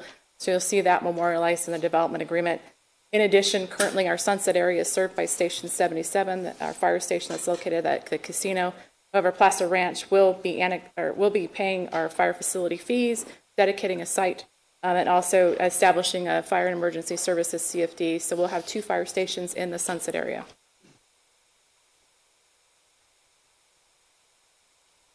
In terms of affordable housing, as Vance as mentioned, that we have 10% of, in compliance with the general plan policy, 10% of the units set aside for affordable housing. We've worked with our housing unit team, in particular Shauna Purvines and the property owner, to develop certain triggers associated with both moderate units to get those constructed earlier versus later, and then for the very low and low income units to get those constructed at certain trigger points. And these are included within your development agreement before you today. There's also a map in the specific plan for those locations. I will point out that the location that's in the northwest quadrant is adjacent to Amoruso specific plan, and it's complementary to the uses that are in Amoruso specific plan. Kind of looks like it's hanging out there, but it really was a thoughtful process because adjacent to that site is also multifamily for Amoruso. I'll quickly go through these in terms of infrastructure commitments. We've already touched on the right-of-way for Placer Parkway. Working with City of Roseville, getting an early connection on Foothills Boulevard was important to them. We worked quite a bit with them and agreed upon an early trigger point. It's prior to the 1,000th dwelling unit, or if we connect up to Wick Oaks Boulevard, whichever is sooner, to get an early phase 1 connection of Foothills Boulevard that would basically connect us to the current terminus of Foothills in the City of Roseville up to Duluth, get us a 2-lane connection, and get us an early additional north-south roadway connection in place. It was important to the City of Roseville. We worked with them quite a bit, and the property owners agreed to these terms. I think from my redevelopment history, as Crystal, I'm going to touch on a little bit, working with the former redevelopment agency and also prior to my days down in Sacramento, our commitment to backbone infrastructure is important to the Sunset area. So these infrastructure commitments, and also what I'll go in later, is consistent with what we set up in '97 in terms of overlaying the redevelopment project area over the Sunset area and providing that tax increment financing that would allow us to invest in backbone infrastructure and other types of projects to really support the development of the Sunset area. We had previously, during the redevelopment days, contributed funds toward the Sunset Boulevard interchange as well as traffic fees and things like that. And so it's very consistent with kind of what we're proposing as well, to really set up a framework to continue to invest in backbone infrastructure to support the Sunset overall area. To that note, the county has agreed to contribute up to $17.8 million in terms of infrastructure improvements, both construction and financing, to this project, which will support the upsizing of pipes that support both the university as well as the Sunset area. And that's in line with our prior commitments during the redevelopment days to really invest in backbone infrastructure that supports the Sunset area.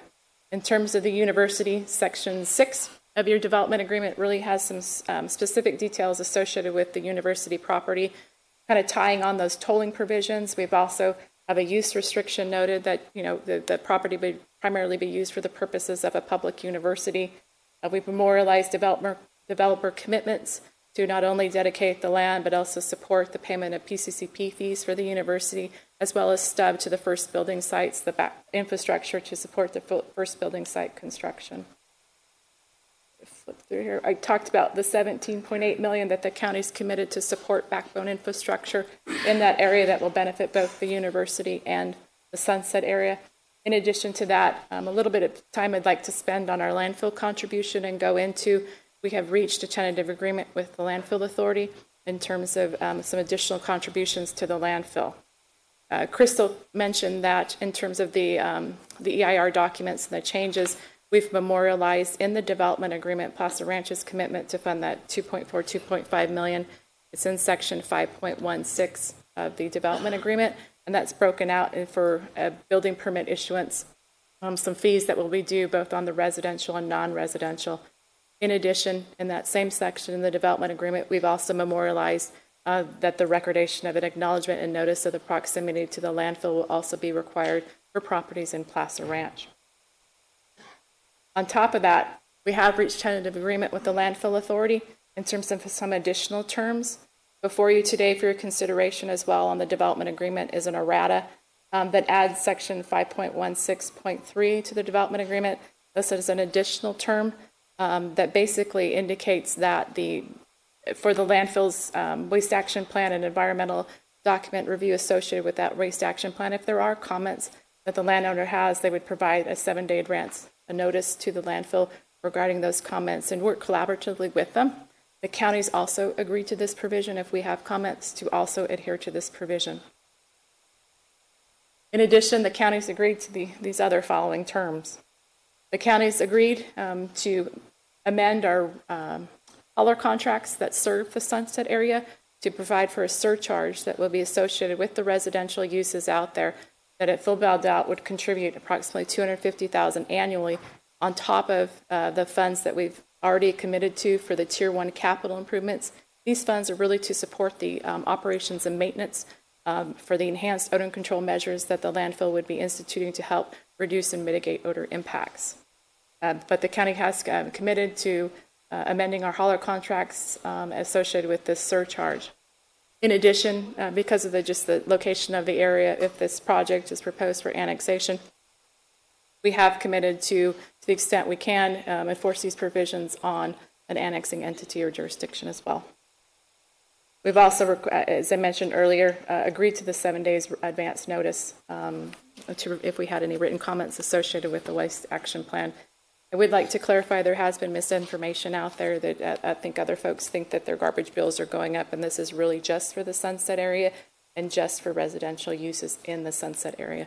I'd like to clarify that. The county's committed to bringing forward to our board on December 10th, memorializing these terms in an MOU with the Landfill Authority. And so part and parcel with this package, we will be bringing forward that MOU to our board on December 10th as well.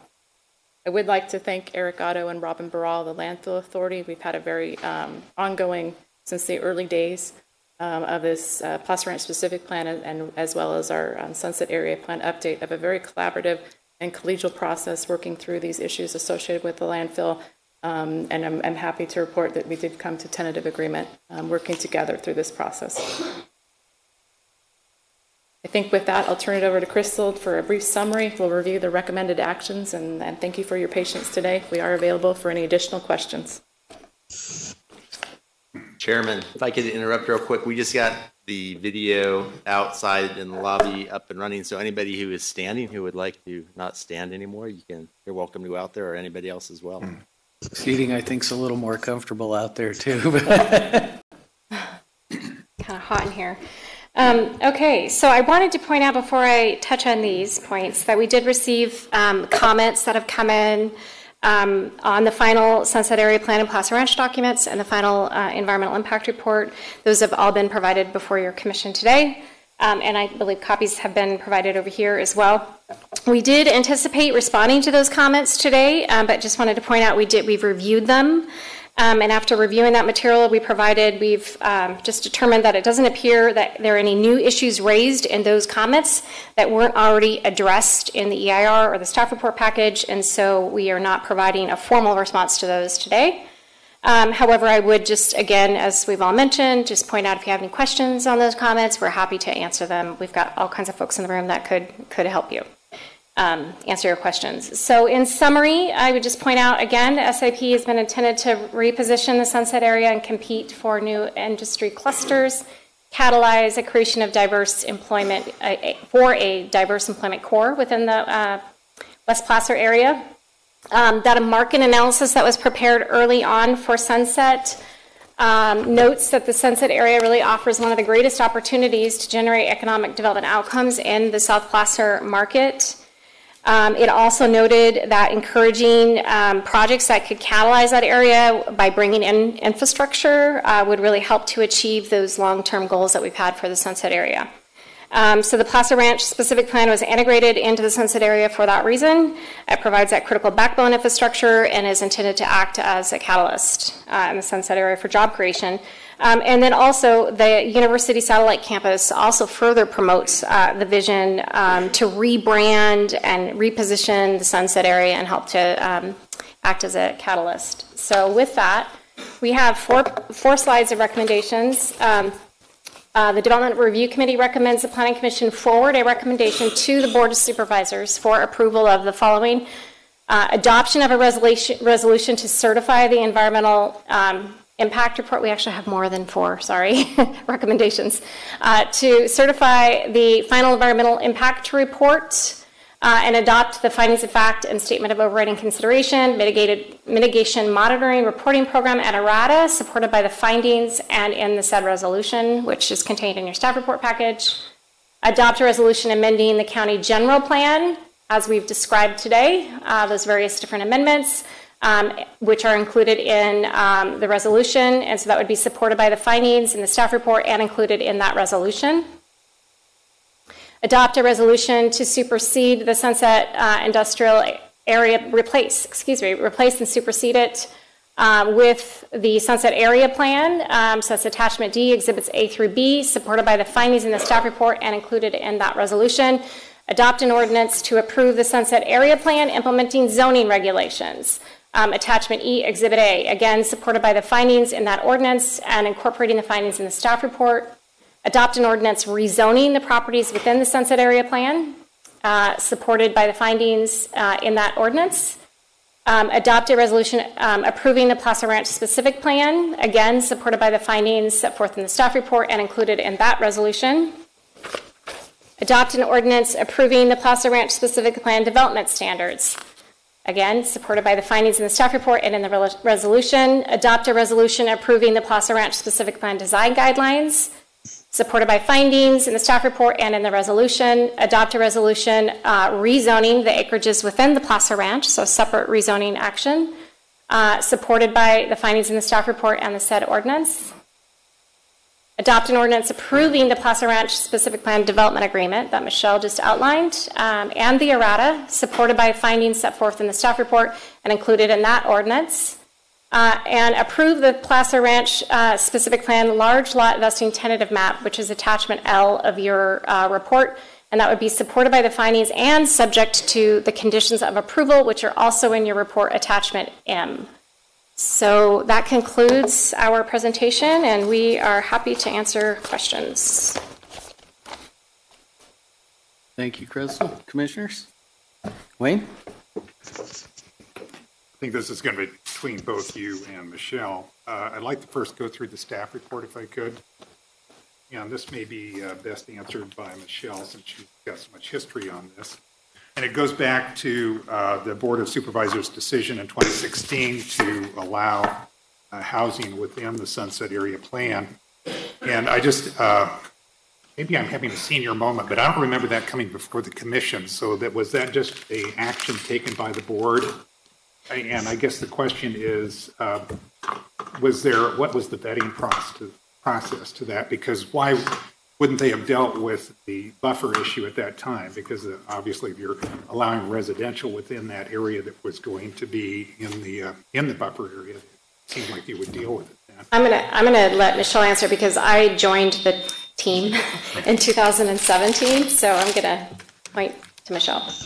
Sure. The actual conversations related to Plaza Ranch began around 2014 when West Park had the project. They've engaged both the city and the county at the time, and we participated in quite a few conversations related to that until such time as they decided to file an application for processing through the city of Roseville.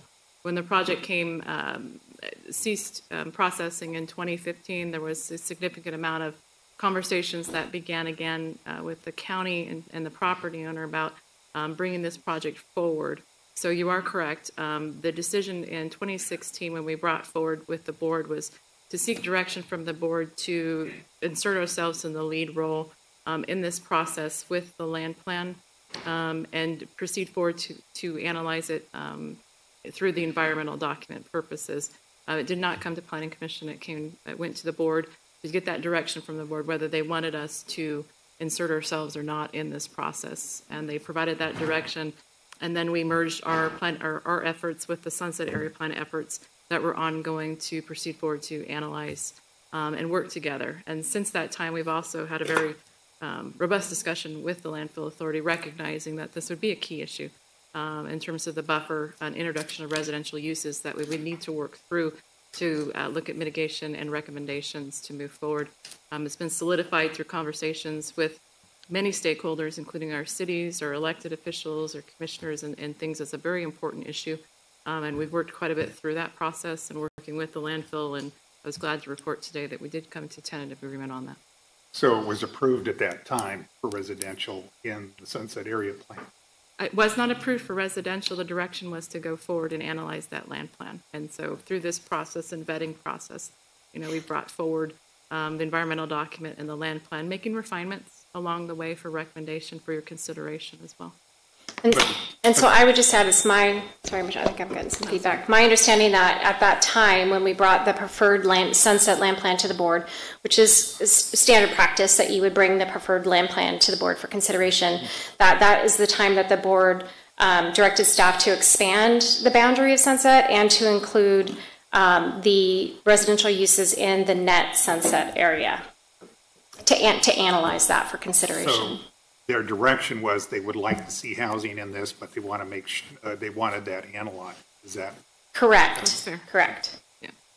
So as part of that was obviously the buffer issue that it was going to become To up as a analyze result the of buffer that. issue, Okay. yes.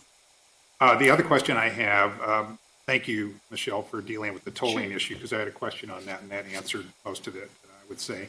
The other part is the disclosure, which you briefly brought up, that was going to be required of potential purchasers.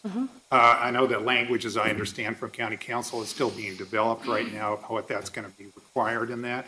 But I was wondering if the direction would be to require not just those purchasers to be aware of it, but to also carry that to any renters or lessees that they may have, so that they are also aware of that they are required to inform anybody who may, obviously use their property.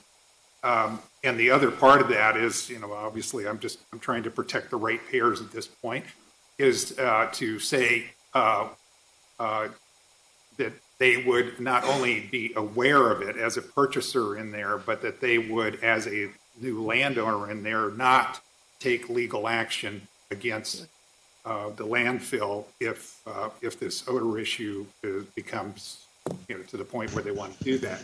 I'm just saying that it seems to me that some of that discussion should go in that direction, and it's just, for me, I'm thinking protecting the ratepayers that could ultimately fall on. I just want to add, you are correct. While we have a draft, we're working through that draft provisions. We'll take your recommendations into consideration and work with both councils to where we can come up with final form of that document. I'd like to talk about 5.16 because that's pretty important. That's just been, obviously, we had that in the staff report. Now it appears that that's a settlement issue with the landfill. And I guess I wanted to find out how was that number, the $340 per basically a residential unit, and then 25 cents per square foot on the commercial. How was that number determined that was sufficient to address this issue? Who came up with that number? I'll answer that. So how we got to the first number was the 3 million related to the Tier 1 improvements. Those are the Tier 1 capital improvements, and that list of improvements was provided by the landfill. And then we looked at how we proportion that improvement based on residential uses. What's the proportionate share between Sunset and Plaza Ranch? I believe it was roughly a 30-70% split between the two. So then, in addition to that, so we looked at that number, which came for Plaza Ranch to roughly, I would say, 2.1 million. In addition to that, Plaza Ranch agreed to a contribution just one time associated with O&M of roughly 90,000. Right. That's how we got to the 2.4 million. Then we looked at just in a 20-year build-out scenario, truly the residential uses as well as a good chunk of the commercial would build out, and with that over that period of time generate that type of funding for the landfill versus full build out.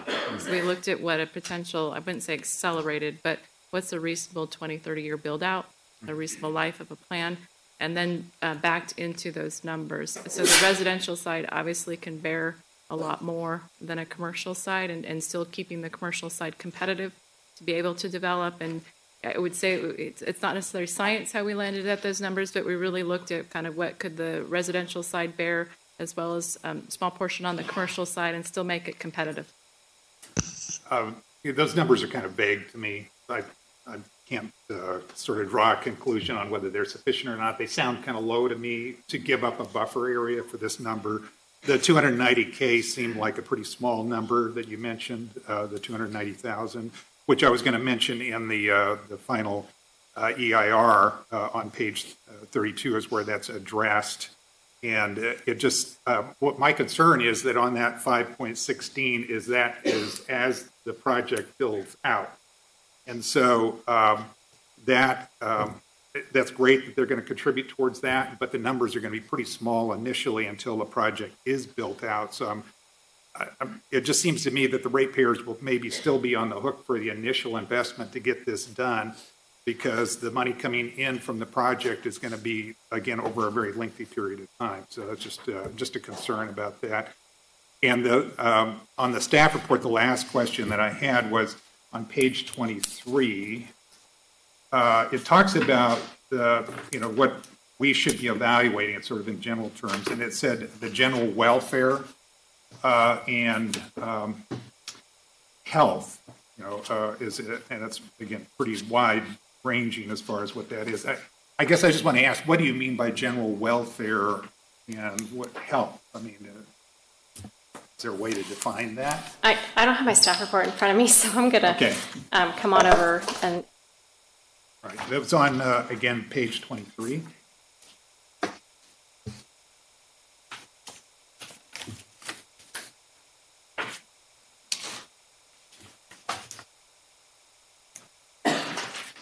It's a responsibility of the Planning Commission to evaluate those 5 points. And my question was on 3 and 4, it talks about general welfare, and then it goes on to good land use practices. But I was focusing on general welfare, and then in 4, what determined as far as health, and then again, general welfare of persons residing in the county, which seems more broadly based. Right, so these are, this is the DA section, I think, of the staff report, and it's findings that would need to be made for the DA. So, Michelle, did you want to speak to those? Actually, I can speak to this. Okay. The section that's required in this, that's contained in the staff report, is a reference to the Placer County Code, and those are the section. That section includes the elements that the Planning Commission must ultimately find as part of its recommendation to the board. So you're evaluating that today to determine if how those things are handled within this project. Does that help? Well, to some degree. I just want to know how broadly we're supposed to analyze the general welfare and health. So it's okay.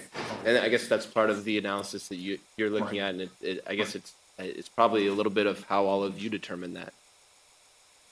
But it is, general welfare of persons residing in the county. So and I'll try to race through the rest of my questions here as best I can. Hopefully the staff can be succinct on their answers so we get through that. I have some questions related to the final EIR on page 2-13, and then it's also it relates to 4.10-2. And it actually lays out in there that the future operations of the landfill could be jeopardized because of the complaint. So we're saying that still exists no matter, if we approve this, there is a chance that there's some risk to the landfill operation that they may have to modify or relocate some of their facilities to accommodate this development. I guess I'm just asking that question. Can I just ask what Sure. page in the EIR? It's on page 2-13. Okay, thank you. And then it's in reference to 4.10-2. So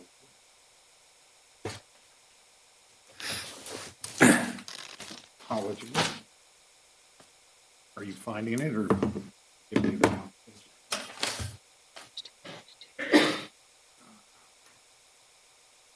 okay. Maybe that was in the draft. My apologies. Yeah, so That these was in are, the that yeah, was in so the what you're draft. looking at here in section 2 or page 2-13 are revisions to the draft. So these are the revisions that we made in response to the comments that we received on the draft. Okay.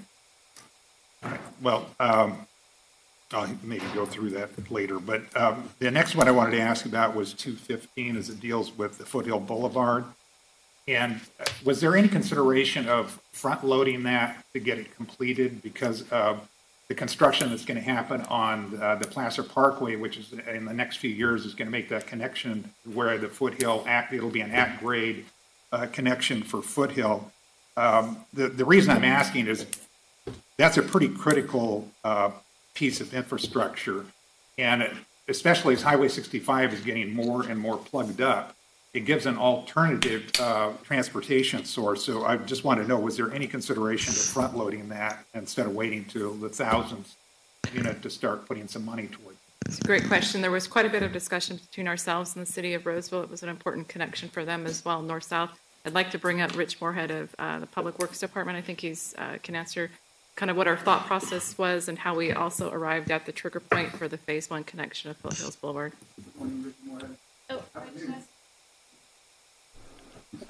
Good afternoon, Richard Moorhead of Public Works.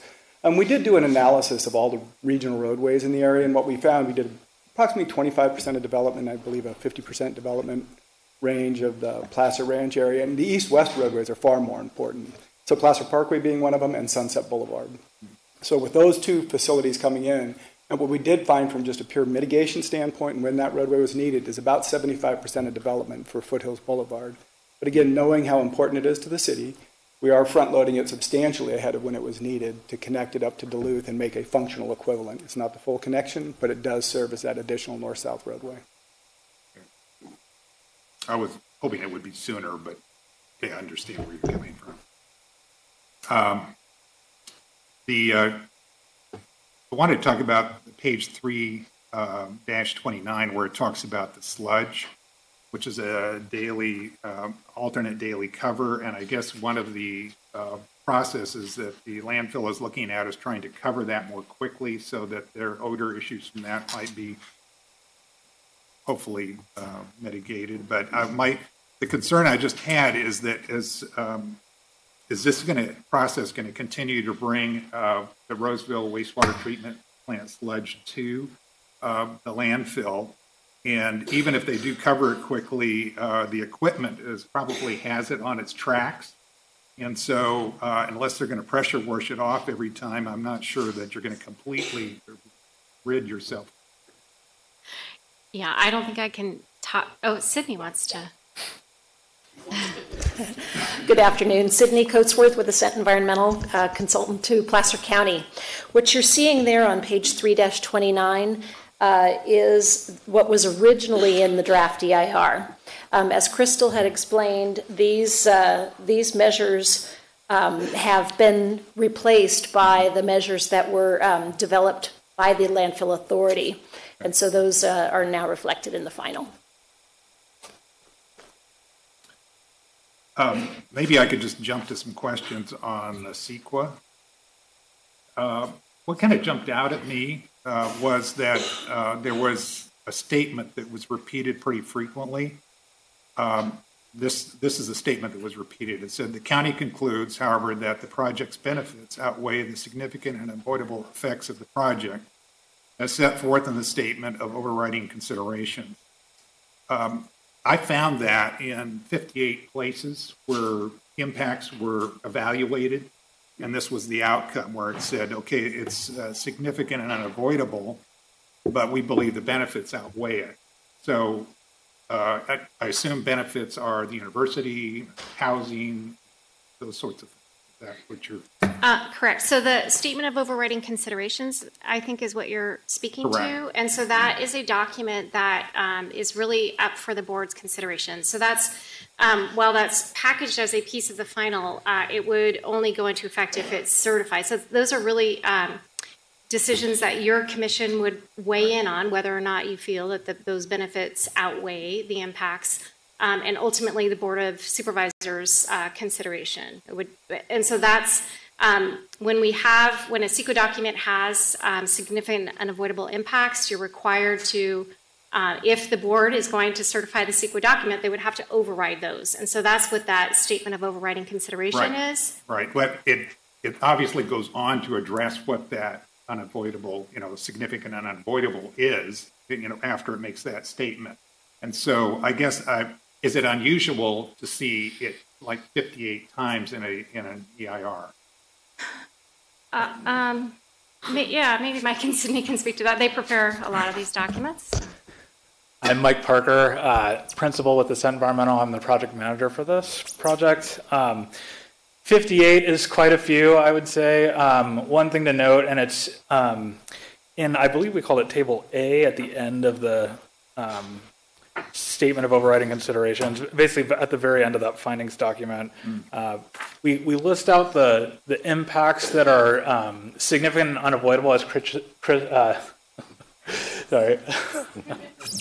as Crystal mentioned, only because they're outside the county's jurisdiction. So almost half of them are in that situation, 27 of the 61.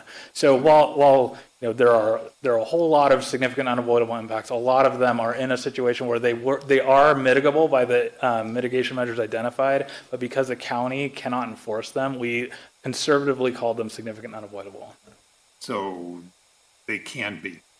They can be, yes. Because they may get addressed or they may not. So you may not want to go away for this last comment. And then I'm done. So I appreciate your indulgence, Commission and others. We'll try to get to my point. Hopefully I'm asking questions that maybe others would ask. In the report, in the CEQA report, there's obviously we have significant and relevant concerns about the odor. And the odor, obviously, I'm not a scientist, but it's obviously becoming the breakdown of organic material is causing a lot of these odor issues. And there was a comment in the draft DEIR that said odors are generally regarded as an annoyance rather than a health hazard. And what I would want to focus on is that last part of that, because there are studies that have shown that there are contaminants in the air, microparticulates that are released from obviously the process from the decomposition of this organic material. And it's been shown that these have a linkage to respiratory ailments that are frequently near landfills. And there was a study that was done in 2016 that looked at areas 2 miles out from a landfill, and I can give you the study so that you can follow up on it if you'd like. And they did find a linkage to to respiratory issues, and so it's in the International Journal of Epidemiology, May 24, 2016. If you Google it, you will find it. And then I'm just going to read very quickly their conclusion, and then. Because I know that CEQA is supposed to address all of the issues that are potential for obviously projects that we're considering. This is what they said. In conclusion, we found association between H2S, which is let me get to it, is hydrogen sulfide. Okay. Exposure from landfills and mortality from lung cancer, as well as mortality and morbidity for respiratory diseases. The link with respiratory diseases has been observed in other studies, and it is potentially related to irritant gases and other organic contaminants. The excess of lung cancer is a relatively new finding. And so I guess I'm asking, was there I didn't see it, was there anything that addressed not just the odor issue, but the potential of these particulates in the air, and especially the closer you get to the landfill, obviously the risks move up. So our EIR did evaluate exposure to receptors from health risk agents such as toxic air contaminants. the human nose is very sensitive and can detect odors, from quite far. The exposure of someone who would be so near a landfill that they could actually experience health effects was something that our team did not consider to be an issue, to the point that it would be evaluated as an individual impact in the EIR. What about particulates? The chance we did evaluate particulates, toxic air contaminants, and all of those. Public Is there health air concerns. samples that you took to make sure that these particulates aren't within this? We generally don't sample that way. We use modeling. Okay. I'm just going to add to that, Sydney Coatsworth. We'd be happy to take a look at the study that you are citing. Our work is based also on several studies that were prepared by SCS engineers, which actually did modeling and did the sampling. And so we'd be happy to take a look at that. We didn't find anything in their reports about toxic contaminants of concern and in concentrations that would create these health effects, but we'd be happy to take a look. My concern is that obviously the potential of exposing a lot of people, and now we're talking about thousands of students potentially on campus within a very close distance to the landfill, and just the movement of equipment and sorts of things that are kicking this stuff up into the air, and based on air movement, what that might expose them to, and ultimately the lawsuits that the landfill might have to shoulder, which ultimately hits the ratepayers out. So that's my question. And thank you again for the indulgence. I appreciate that. I am done, believe it or not. Okay, I won't be able to match the technical discussion that we just had, but I have more of a layman question, I guess. And we're back to the landfill. And so I'll just give you my understanding. If I'm correct, then, or if I'm not correct, then you can correct me. But at any rate, I guess as I was reading it, it's going to cost about $3 million to sort of fix a problem up to a 70% level. And apparently the Western Regional Waste Management Agency is going to undertake that almost immediately.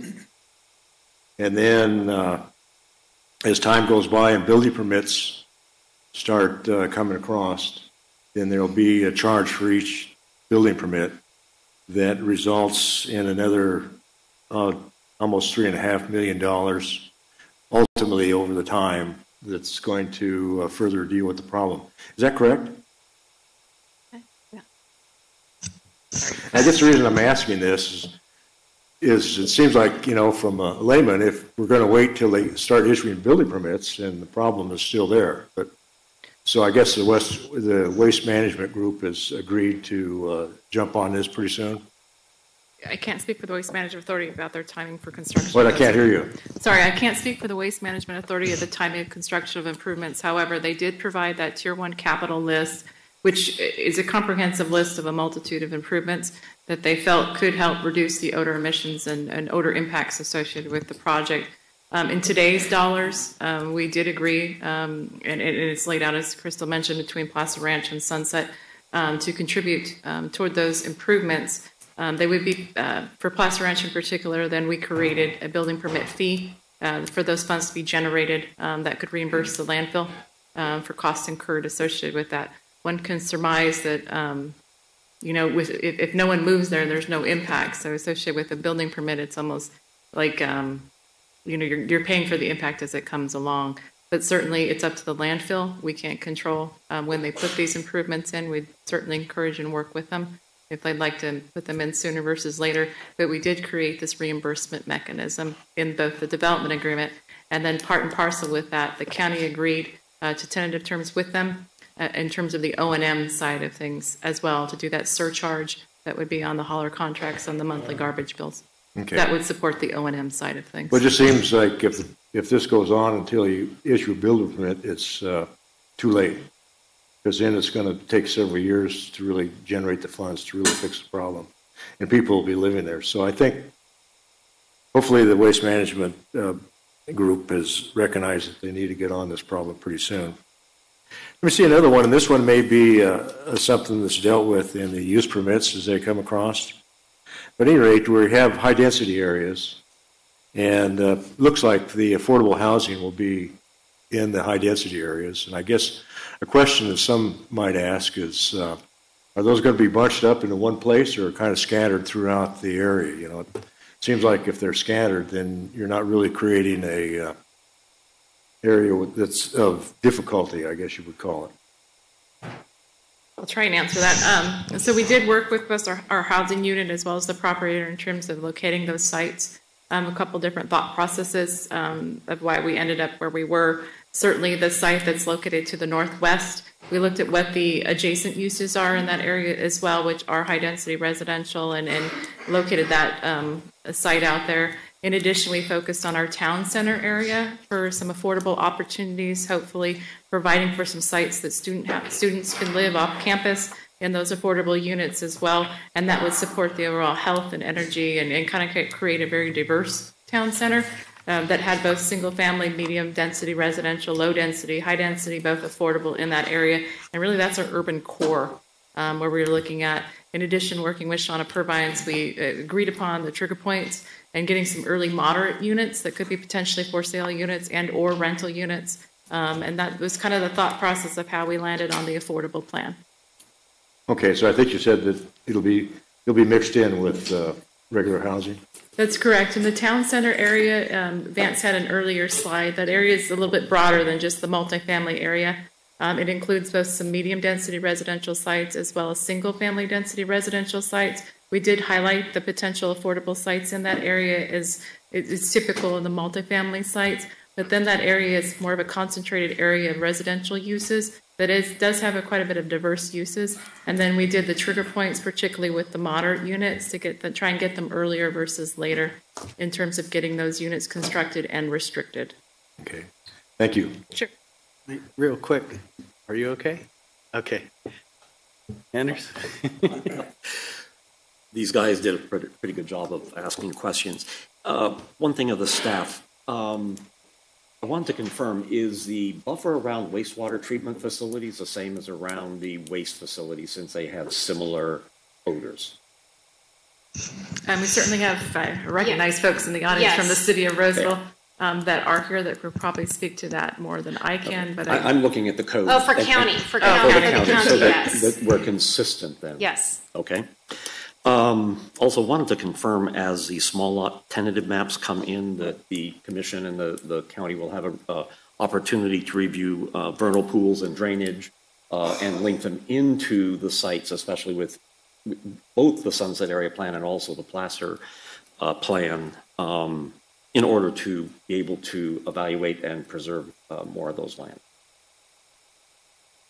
I think could you repeat that again? Okay. I didn't quite get it. As the small lot map, so you have a large lot map now. If you look at the, okay, so you're talking for Placer Ranch then. For Placer Ranch. Okay. And also, I guess, yeah, we don't have a large lot map yet on the Sunset area, but on the Placer Ranch then, that as the small lot maps come in, the commission, the county still has an opportunity to look at both the vernal pools on site and the drainage in order to preserve those. Yeah, got it. Yeah, so for the Placer Ranch specific plan, the land use plan before you pretty much lays out the development pattern. Correct. That they're looking for. Certainly as small lot maps comes in, the final drainage studies and things like that are also associated with them that come with those maps, and that append to the drainage master plans that are associated with that. So there are some refinements. But however, the way it's laid out in the specific plan currently right now is how we propose to develop that area. If that makes any sense. It does. So, yeah, I'll just add. So each of those small lot maps would come in and come before your commission's consideration. They would be subject to CEQA. They could tier from this document. If additional analysis is needed related to wetlands, that would be done at that time. So it's all on kind of a project by project basis as the project builds out. Okay. Then one of the other things is we've talked about affordable, but what about obtainable housing? Some housing in the 300,000 range. I understand that the fees required, because of all the payments, is running $80,000 to $100,000 per unit. So to get to a $300,000 unit for sale, which is attainable to, say, a school teacher, police officer, planner, you know, it really makes it hard to attain. Oh, sorry. Go ahead.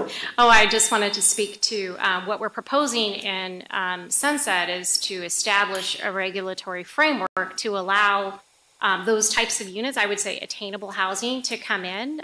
We are not in the net Sunset area allowing for any, single family homes. It's all multifamily. So you're talking about, studios, apartments, those types of units that one would think would be attainable. Because we realize that there's a need for that in the region. So, and really workforce, what could be seen as workforce housing. In the Plaza Ranch area, there's areas for high density and medium density housing that have been identified for the same reasons. And so in those residential standards that Vance had talked about earlier, we would anticipate those same types of housing, like the housing product to come in those areas of the Plaza Ranch land use plan. All right. And I think there's a unit number, I don't have it off the top of my head for that too. I don't know if you want to, for medium density and high density, if we want to touch on that for Plaza Ranch. Plaza Ranch, I believe that we have approximately 1,500 units of high density residential and almost 900 units of medium density residential. And then we also have units for active adult as well as single family. So there's a diverse array of the types of products and uses. But you are correct in terms of what we see in terms of fees and things like that. It's expensive to develop in California. And as you noted in the development agreement, there are additional fees associated with this project and that we get with most of our development agreements above and beyond in terms of looking at what public benefit and enhancements these projects provide and because they're such large scale. But it is expensive. It is, and I guess this goes back to Shauna and working with the housing on looking at opportunities to get that attainable housing, because I think that's really important, is to have the attainable housing. And then one of the other things, did you look at the citizen initiative plan, and could you give examples of where something like that has already been built? Well, the density and intensity that you see, we felt it was very comparable to what you would see in downtown Sacramento. And I'm looking over at our environmental consultants because they really did the bulk of that evaluation. But that's my understanding in terms of the scale that you would see. It would be similar to downtown Sacramento. But understanding that, different from downtown Sacramento is that downtown Sacramento is built up over time. It's taken many, many years, right, to get to the scale and intensity that's there today.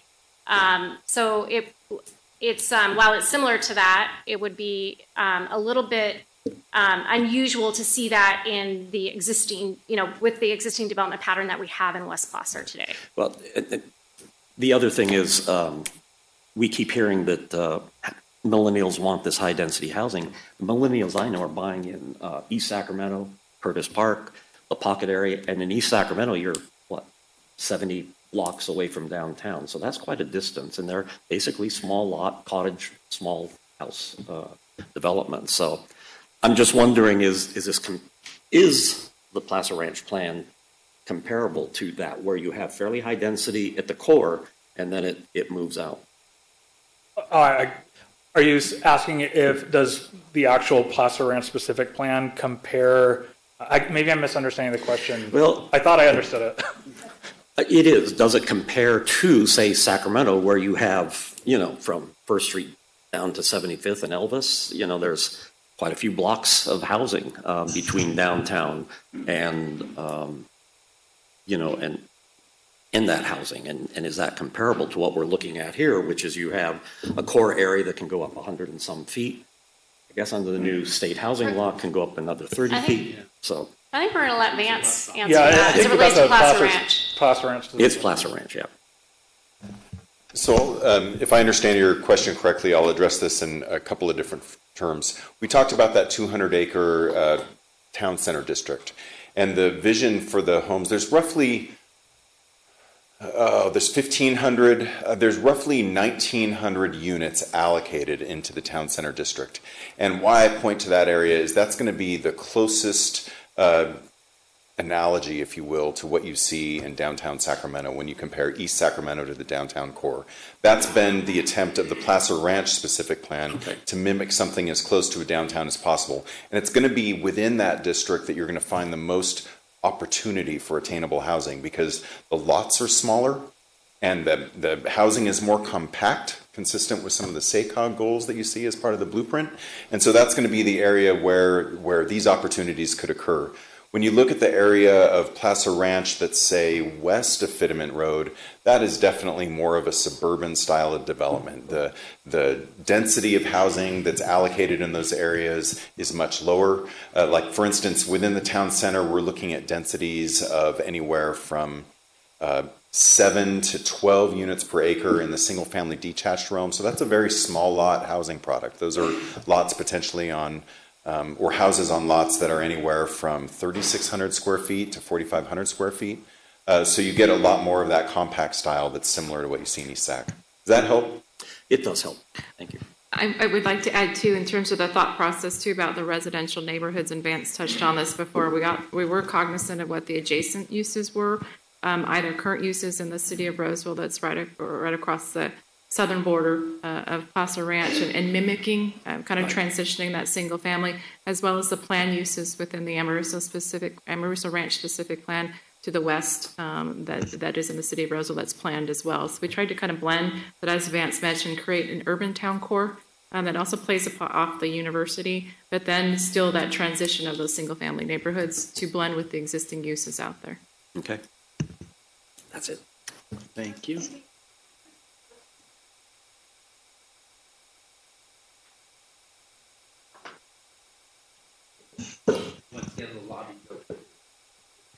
I did want to mention, I forgot to mention in my presentation as well, that we do have George Phillips here today representing the property owner, as well as representatives from the university too, that are available to answer questions too. All right, questions? Well, excuse me. I don't want to prolong this process at this point, but I think that there are some issues there, about the life of the landfill and how it's going to be operated on into the future that probably answer a lot of these questions, as it's pretty obvious they're going to, like we have to do with the other landfill and up by Squaw Valley, everything's transported out of the area, and so you don't really have a big issue at the site. It's dealt with quickly, moved on, and it's gone, so it doesn't produce a lot of problems. And so this is my position, at least. I think that'll be the outcome of this one as well as time goes on. That's the way that we'll deal with it. Right now, I don't have any other questions, and I'm going to save them for later until I hear public comment. Thank you. Thank you, Chairman. I have a question. One, I've seen a few different maps, just looking for clarity with Phase 1 of the Placer Parkway. Is there going to be an interchange of both Fitterman and Foothills in Phase 1 of the Placer Parkway that's required? We're going to have Rich Moorhead from Department of Public Works, and then I will go to that map, Rich. Again, Richard Moorhead with the Department of Public Works. As Placer Parkway starts to build out, the first phase goes from 65 to Foothills Boulevard North. That's the one we are currently in design and anticipate construction. What you see is there's right-of-way being dedicated for future interchanges, but what we anticipate happening is this is going to be constructed as a 4-lane, really expressway with at-grade intersections for a fairly long time, and then interchanges would come on later, similar to the way that Highway 65 is being done today. If you look at it, Sunset, not that long ago, was an at-grade intersection, and we put an interchange in there. Okay. That help? Yeah, thank you. My next question, my last question, I share, some of my questions were asked earlier. Thank you to my colleagues, is for the university. I think with that land plot, I'm interested to know how many, within the university campus site, how many students will be planned to live on campus there and be residential in that plan when it's built out. If there is clarity at this point to know how many will live on campus, I'd like to know that at this point. Hi, this is Michelle Kingsbury. In terms of the project description, it noted that there's approximately in terms of the project description of the university, anticipated to be about 5,000 student housing units, 200 faculty units to serve the ultimate build out of the university of 30,000 students.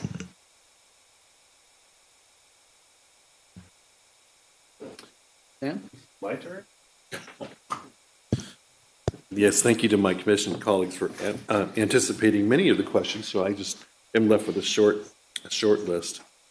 I would like some a little bit of additional clarification on the foothill punch through, and an explanation on the Duluth part of that, so that those that are in attendance here or watching at home can have a better understanding of when that road will be serviceable as going all the way through over to the county industrial area. For those coming from the city of Roseville, if I didn't mention that, that's my first question. So we'll bring Rich Moorhead back up again, but I would remind in terms of the development agreement for Placer Ranch, they're required to complete what we call phase one, which is a 2-lane connection that the existing terminus right now in the city of Roseville connecting up to Duluth prior to the 1,000th residential building permit. So it's a pretty early trigger. Before our traffic studies noted it was really needed. However, it was important for the city of Roseville, and let Rich append to. And real quick, for the guys in the back, if we can turn to slide 68, that would be great for Rich. Thank you. And I think Michelle answered a lot of it already. The other trigger that's in there too is if it connects to Wood Creek. So Wood Creek Oaks, if it connects earlier on than the 1,000th unit, it also connects at that time. So what would be done here would there be a connection that gets made from the existing terminus of Foothills Boulevard in the city of Roseville up to Duluth, and that would function as a functional equivalent. You'd go up Duluth, Nichols, Cincinnati, and come down Sunset. The full build out of Foothills would happen over time, and that really depends on the development pattern and how things go and how the project itself develops out and the money comes in for that. Like I was saying earlier, the key roadways to really get fully built out first, they're both Sunset and Placer Parkway. The east-west are more important from a regional perspective, but making that connection early is important, and we would get that done.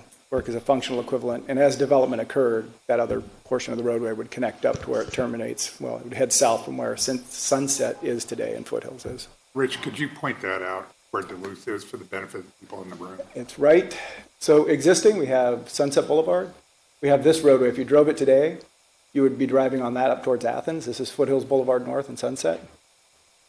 The connection itself would be coming out of the city of Roseville, although this is out of the city of Roseville. Such a large scale, it's hard to tell, but would connect up and wrap around and connect into Sunset, somewhere in here where Cincinnati comes in. That would be that early connection. And then ultimately, the rest of that roadway gets built. It's ultimately a 6-lane expressway. Does that answer? That helps me, but thank you for illuminating that answer a little bit. Now I'd like you to go into the impacts on Wood Creek and Fittyman, and how you looked at those, and because I see a great deal of traffic that's going to that maybe has been mitigated and maybe it has not. That's going to be going right into our the largest city in Placer County, and those impacts. So let me step back even further than just those two roadways and connections. The entire area that we looked at Sacramento County, Sutter County, Lincoln, Roseville, Rockland, and the county itself. The way that's done is there's a model that's in place, that the modeling gets done with those efforts, puts in all the different land uses and matches those up, residential with non-residential. And what we've really seen with this project, because what we've done is essentially now, instead of people traveling from from this area, region, Rockland, Roseville, down to Sacramento for jobs, we're connecting them up with jobs in this area. So what we do see is a shift in patterns. And you're right, some of the north-south roadways do get more impacted because those trips are coming up and connecting in. What we do see is a reduction in the east-west roadways. So there's a slide later if you'd like to see. Rich, I'm going to have the guys in the back, if you could put on slide 100, please. And this I think, tells a pretty good story. But to answer that, you look at the increase in volume, the future roadway network, and that one.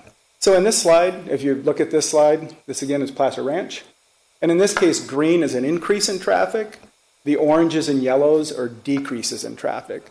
So what you see, and just to point out here, this is Blue Oaks Boulevard.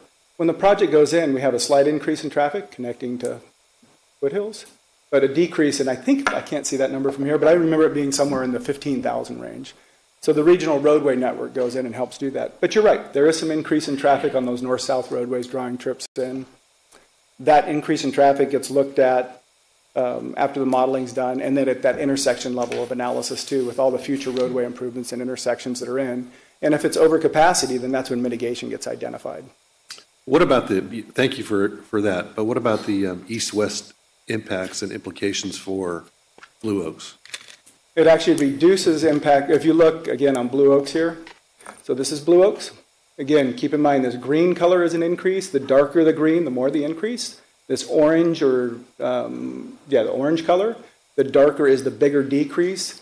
And I can't see that number, but I think it was a decrease in, it's around 15,000 vehicles a day. 15.6. Over what the 15.6 thousand vehicles a day reduction with Placer Ranch and all the roadway network in there than if we didn't do anything on Placer Ranch and the Sunset area at all. So the cumulative no project, I should explain this. This diagram compares the cumulative no project where we don't do anything out there, what it looks like, and then the cumulative plus project, and these are additions or reductions in traffic for that.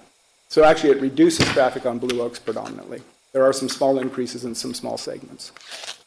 And if I can just point out too, that diagram is included in your EIR. It's Exhibit 4.14-19 in the draft, Volume 2.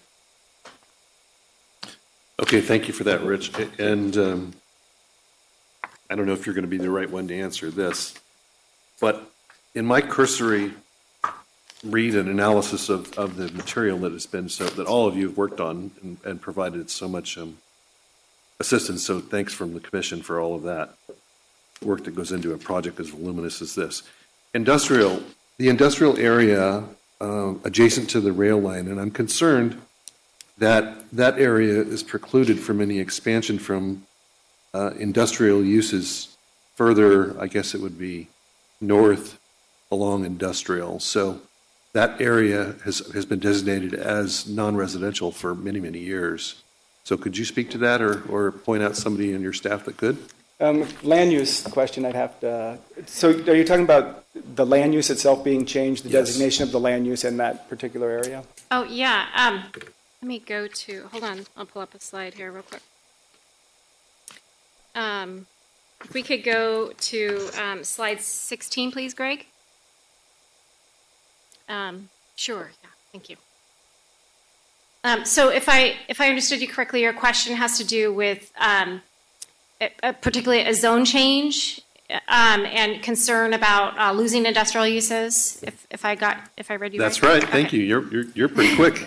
I thought you were talking transportation, so I wasn't sure if I got you right. But so this area right here is dedicated for industrial. We've got an industrial mixed use and industrial light use designations. The remaining areas here that had previously been zoned or designated for industrial, a lot of those same uses have been carried forward in what we're proposing now. It's really kind of a rebranding and capturing some new uses that we would like to see. But there are still some of those industrial uses carried forward. This area right here, all of the areas in purple, and now this is not working, there we go. All of this area is reflective of the existing, where we really see the existing industrial area today. And there's some still capacity for additional industrial. So this is where we would anticipate those industrial uses going forward. Did that answer your question? Or?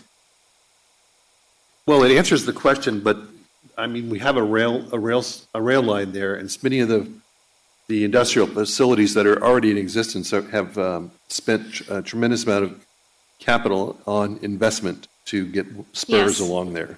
So I am just trying to anticipate any future use and not precluding that rail line from being used. We are not precluding that. In fact, I would say we're trying to capitalize on that in that industrial area. Great. Thank you for shedding some light on that. My next question has to do with services in the Placer Ranch area, in the immediacy, or at the beginning, and how are those services going to be borne? Who's paying for those services? Parks, I'm talking specifically about park services and about emergency services, park maintenance, and the emergency services, of course, being police and fire. Sure, I can answer that question. This is Placer Ranch side. So as with any specific plan development, and it's pretty common throughout the jurisdictions in this area, we set up typically services, CFDs, community facility districts, as well as county service area zones that benefit the fund, the operations and maintenance associated with the enhanced level of services for these enhanced uses. So as an example, out in the Sunset area right now, we have Sunset Fire and Emergency Services CFD 2012-1 that funds the fire and emergency services for Station 77. Similarly, Placer Ranch would be required, and it's included within their development agreement, to set up these similar types of service CFDs that support the enhanced level of both sheriff, fire, parks, open space, and maintenance. They would be required to set up those funding mechanisms to support those service levels. And those are all done prior to, typically we do them concurrent with the small lot maps and start setting up those CFDs prior to anybody moving in and starting to draw upon those services so that those funding mechanisms are in place. And those are funded through special taxes and assessments on the property tax bills. And that's pretty common way to finance the services in these new growth areas. Okay, that's appreciate that, but is that going to be county personnel or county contractees that are going to be doing that work? Potentially all of the above. So particularly with parks and open space, we've looked at contract models in terms of the landscape maintenance and things like that, maintaining our parks, and looking at contract models. We keep up current what those average costs per acre to maintain those types of facilities are, and also look at what our adjacent jurisdictions are charging. Certainly fire and emergency services. We work with our CAL FIRE contract fire department to look at what those cost models are. We also work with the sheriff in terms of what those average costs for the sworn officer and keeping up with urban levels of service levels and things like that. So a lot of that is looked at and costed out for these types of projects. That information does get included within the public facility financing plan that is brought forward to the board and provides for that basis that we examine what the service level needs are in those areas. Okay, thank you very much for that. That concludes my questions at this time. Okay.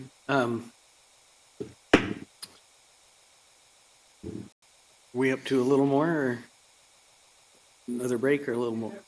Okay, let's take a quick 5. 15. Let's take 15.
We can go ahead and take your seats. We'll try to get started again here.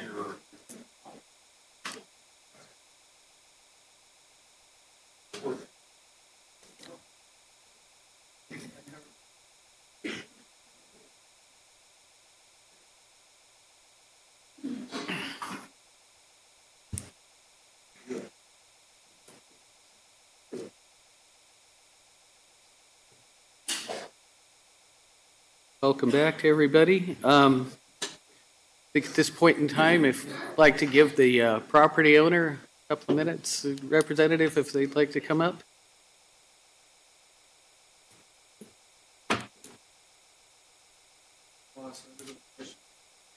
Can you turn your microphone on, please, Troy? There you go. Chairman Moss, members of the Commission, George Phillips here this afternoon on behalf of Placer Ranch. I'm here with Holly Teich. Sorry about that. We don't have a formal presentation today in light of the thoroughness of county staff's presentation to you and also in light of the fact that you have a lot of folks that want to speak. So I would want to mention a couple things just generally before I introduce two folks that we would like to come up and address the commission. And that is, we're gratified by the level of effort that's been put into this by county staff. It has been a yeoman's task, and the time and effort that has been expended by all involved is truly impressive. And again, as a property owner, we're gratified and thankful for that. The other thanks that I want to extend, because I'm going to ask Jonathan Bowman and Eric Skinner. Jonathan's with Sac State, as was mentioned by Mr. Pedretti at the beginning. Mr. Skinner is with Sierra College. We'd like both of them to come up and make a few comments to the commission. And again, with these two institutions of higher education, we are extremely gratified. First, with the steadfastness of Sac State for 16 or 17 years to this project. There have been other efforts with universities, and the one thing that this project can be proud of is, again, that steadfast commitment from Sac State for all these years. And we couldn't be more excited of the partnership that's now been created between Sac State and Sierra College, and the addition of Sierra College starting in about 2014 in this effort, and what those two institutions are planning to do at this site is really going to be something extraordinary for all of Placer County. So we're very happy to be here this afternoon. And I think because we're not the applicant here, in spite of that, I think we would ask for the commission and the chairman, if it is appropriate, at the end of the public testimony, if we might be able to come up and respond to any questions commissioners might have, or be able to respond to some of the public testimony on behalf of the property owner, we would be very appreciative. So with that, I'd like Mr. Bowman, followed by Mr. Skinner, to come up and share with you their thoughts. Thank you. Thank you.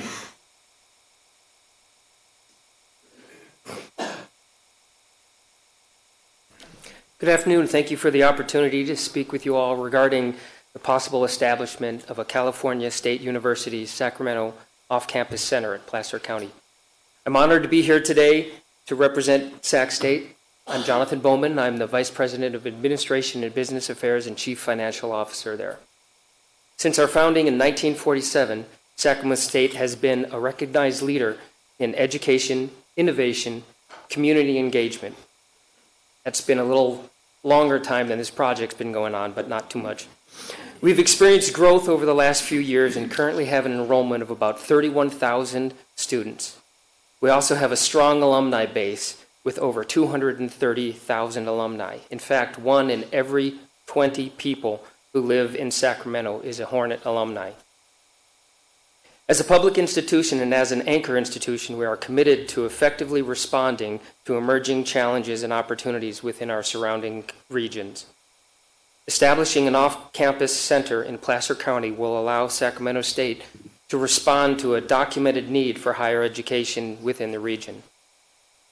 Our recent demand analysis suggests there are several programs and classes with a high likelihood of success at Placer County. Some core programs include business administration, teacher education, criminal justice, communication studies, biological sciences, gerontology, health sciences, and kinesiology. These programs illustrate our overarching focus of offering interdisciplinary approaches to learning. Furthermore, our planned partnership with Sierra College, including a 2+2 associate to bachelor's degree in nursing, exemplifies our commitment to collaborating with other institutions to ensure that we are cogently addressing and responding to the needs of the region. Additionally, workforce development is critical when considering growth in Placer County and its surrounding regions. Because of this, we are examining programs that support and bolster workforce needs. In closing, I'd like to reiterate that Sacramento State is committed to this project. Sac State is not only uniquely equipped with the expertise to address regional needs, but we also possess the vigor and unequivocal dedication to support our communities as an anchor institution. The establishment of an off-campus center will help fulfill Sacramento State's mission of being California's capital university by extending our reach to a region where we can meet both the academic and workforce needs for that region. Thank you very much. Thank you.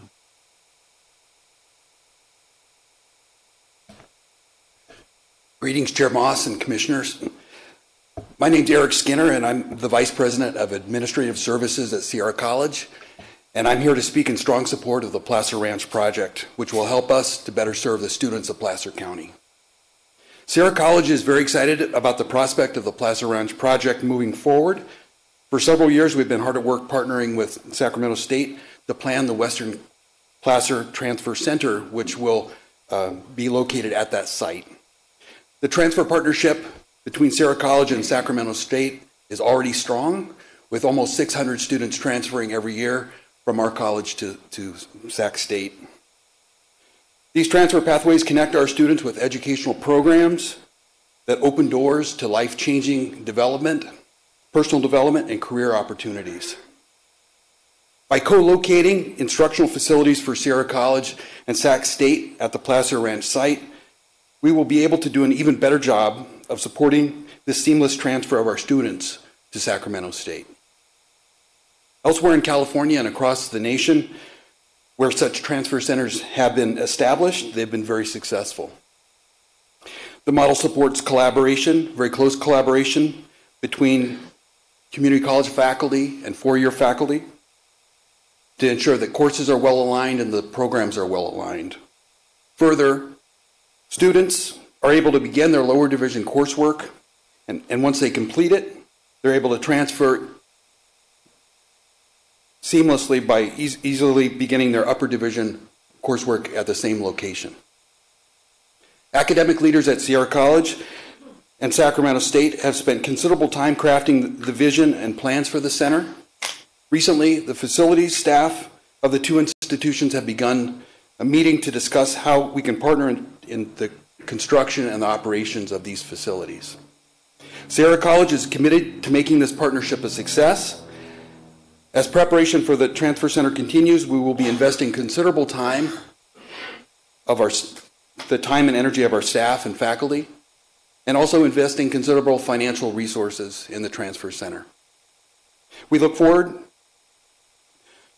to taking our transfer partnership with Sacramento State to new heights as we strive to meet the needs of our students, regional employers, and our community. In closing, Sierra College respectfully urges you to support the Placer Ranch project to help us make this progress possible. Thank you very much. Thank you.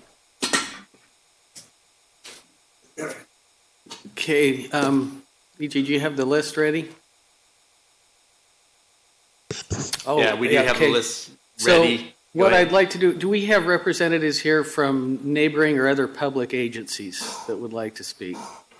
Okay, maybe let's see if we can't get you up here. I'd like to still adhere to time limits if we could, please. But we'll hear from you, and maybe that will answer some questions that the public is anticipating to ask. So, and Chair, I know it's probably presumed, but this is the opening of public comment. Right? Yes. Thank you. Good afternoon, Chairman Moss and members of the Planning Commission. I guess my time is up. I told you we were going to get you out of here early. This is how it's going to work.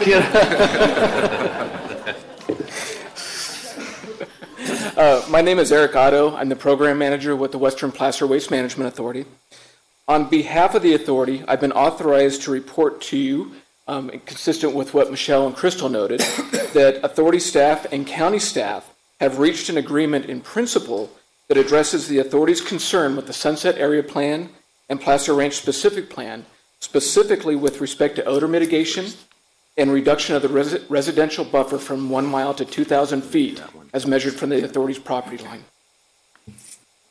The tentative agreement is subject to approval by both the Authority Board of Directors and the County Board of Supervisors. The agreement, as proposed, provides funding for certain odor mitigation capital and operational expenses incurred by the authority, includes an acknowledgement of the authority's rate-setting authority, and a county acknowledgement of the importance of ongoing authority operations to the economic growth and public health and safety of Placer County and its residents. Thank you. Thank you. By all means. Eric, we got a letter dated the 18th, so it was just a couple of days ago, from the task force, Solid Waste Task Force, which really took this plan to task, especially the pulling the buffer back. So that's kind of counter what we're hearing from you right now. So are you expecting the task force to also be in agreement with this? I've not had an opportunity to review that letter, so I wouldn't want to comment on behalf of the task force. But at this point, as I mentioned, authority and county have reached a tentative agreement. Yeah. What about, I mentioned the sludge from the Roseville Waste Treatment Facility. Could you address that, and how much longer are you going to be doing that? And in the meantime, how are you addressing the fact that, you know, this could be still residual on the equipment that's burying it? It is a good point. There could be residual sludge still on the equipment as it's being buried. It is our intent to bury that as quickly as possible. It has been the case. It's been the case for many years. With that said, there's still odors associated with the sludge. My understanding is that with the Roseville, the Pleasant Grove treatment plant, they are currently planning on putting digesters in, which would allow them to digest the material and possibly land apply that, which in that case, it may not come to the authority's facility in the future. Okay. To get these things going, to stop the odor issues, are you going to use funds that you already have to do this? Because what's coming from this project is over a period of time.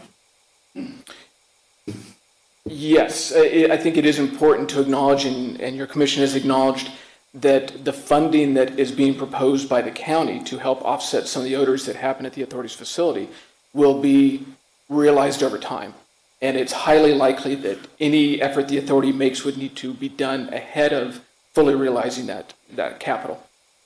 My last question is, what kind of sampling do you do, air sampling, that, you know, I brought up the issue of these particulates, obviously from equipment stirring things up and the composting operations that are stirring things up. What kind of monitoring do you do to gauge that and its potential transfer to other off-property areas? At this point, we have an odor monitoring system that is a continuous odor monitoring system, but it does not measure or monitor the particulate matter, which you're referring to. Right. So we don't have a program at this point that regularly or periodically monitors that amount of particulate material. Okay. All right. Thank you. I see. You mentioned a tentative agreement. Does that include the work that the waste management group is going to do before the money starts rolling in from development? I'm sorry. Can you? I missed a part of your question there. So, does the agreement include a provision that the authority would implement some of these measures? Recognizing it's a tentative agreement, but you know, it seems like if you're waiting until you start getting some money from when the building permits coming in, then by then it might be too late really to deal with the issues of and so it kind of implies that something needs to be done before. Is that what the tentative agreement includes?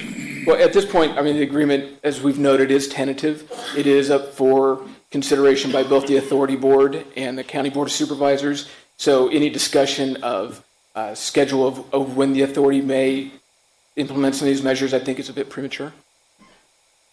Okay. Thank you. Thank you.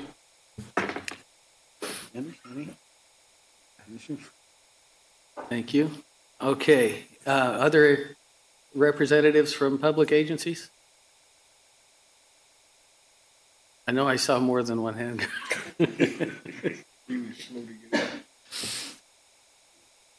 Good afternoon, Chair Moss and honorable members of the Planning Commission. My name is Steve Prosser.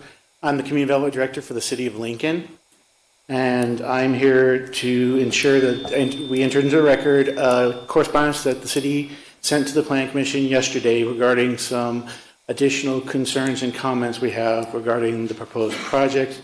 These are in addition to the correspondence that have been provided by the city since initiation of conversations with the county approximately 2016. So the items that are before us today are concerns regarding, first, the Sunset Area Plan and the existing boundaries of the Sunset Area Plan. In 2010, the city expanded our sphere of influence to include a portion of the area that was originally identified in the Sunset Area Plan. It's the northwest corner of it. Although it's a small area of the original Sunset Area Plan, it is a majority of the area we have identified as Special Use District C in our sphere of influence, and which is anticipated to be annexed into the city prior to any implementation of the policy document north of the Placer Ranch area. By incorporating this into the amended Sunset Area Plan, you created a complication and an inconsistency with the city's general plan policies, goals, and implementation measures, and provide uncertainty for property owners in determining what would be appropriate for development opportunities in that area. So the city is requesting Planning Commission's support in amending the Sunset Area Plan boundaries to remove the small portion of the existing boundary within the city's sphere of influence. And that would be the area west of Fiddyment Road, east of Dowd, north of Athens Road. Right now identified for urban reserve and open space mitigation reserve within the Sunset Area Plan. And within the city's of Lincoln's general plan, that area is identified for non-residential industrial uses and connectivity with our open space and park master plan. Mr. Chairman, if I can, Greg, can you go to slide number 98, please?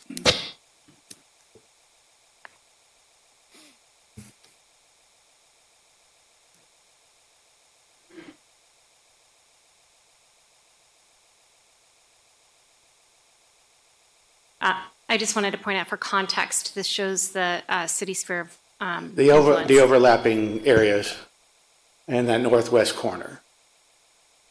Additionally, the city of Lincoln, although is in support of the environmental document, does have some concerns about 3 of the traffic impacts and probable or proposed mitigation measures. First, to start with the impacts of an intersection that is currently in unincorporated Placer County of Dowd and Moore Road. The mitigation for that is to signalize at such time as level of service dictates. Based on the length of time of this area plan, 30-year plus area plan, and our anticipated annexation of what we have identified and have adopted as a specific plan is our Village 5 specific plan.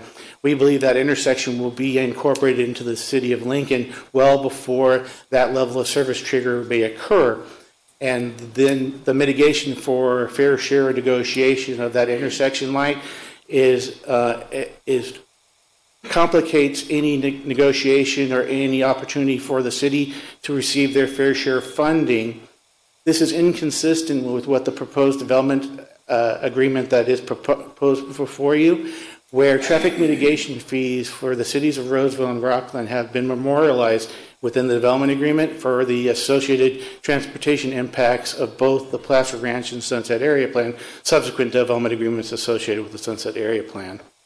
We are not included in that memorialized language for the impacts, although we acknowledge those impacts are minor comparative to our neighboring cities, Roseville and Rockland. There is no funding mechanism to ensure that fair share agreement outside of a mitigation measure that requires that the county and city negotiate in good faith to ensure fair share agreement. What the city is requesting is some sort of certainty or memorialization of a funding mechanism or funding source or timing that would ensure that we would be able to achieve that funding source from the applicant at such time as necessary to meet the needs of both the City of Lincoln and to ensure compliance with the mitigation measure. The remaining two traffic impact analyses are relatively consistent with that.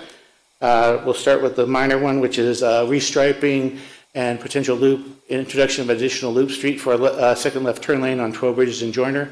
Currently incorporated City of Lincoln impacts would be based on cumulative plus project, relatively minor and low cost, but again, no certainty of a funding mechanism.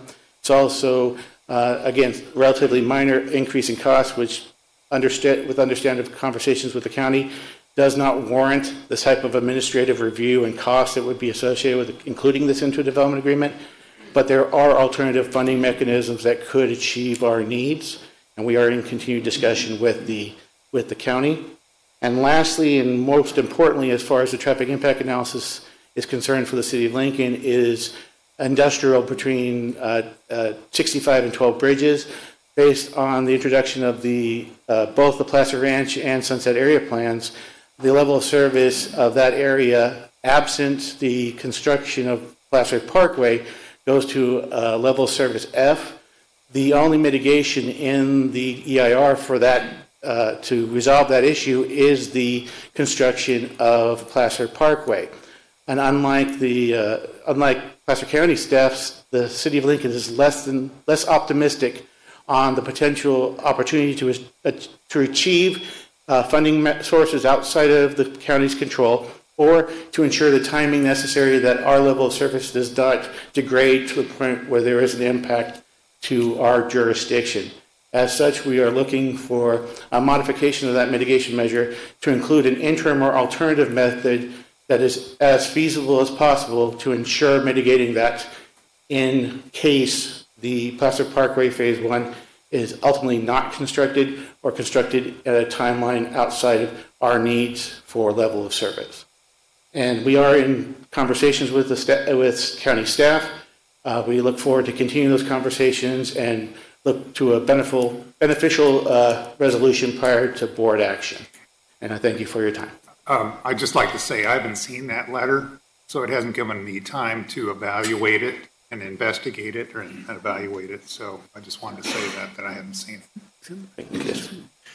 Let me see, could you show us, you're talking about a parcel of land that's in your zone of influence? Yes, it's currently overlain with the red hash mark. It's got your boundary on it, but it's also within our current sphere of influence. You're talking about all the red hash marks? Just the small box on the lower right portion of the hash mark. Yeah, if I may, it's this. It's all of these red hashes here that you see. That's their Lincoln sphere, and there's a little piece. There's also a little piece right here. Okay. And all that. Yeah, right here. And I'll just point out this boundary that you see right here is the existing Sunset Industrial Area Plan boundary. And again, I just want to point out this is a programmatic, document governing land there. I do want to say this is development reserve right here. This is all open space and preserve mitigation area up in here. Okay, thank you. Thank you. Anyone else?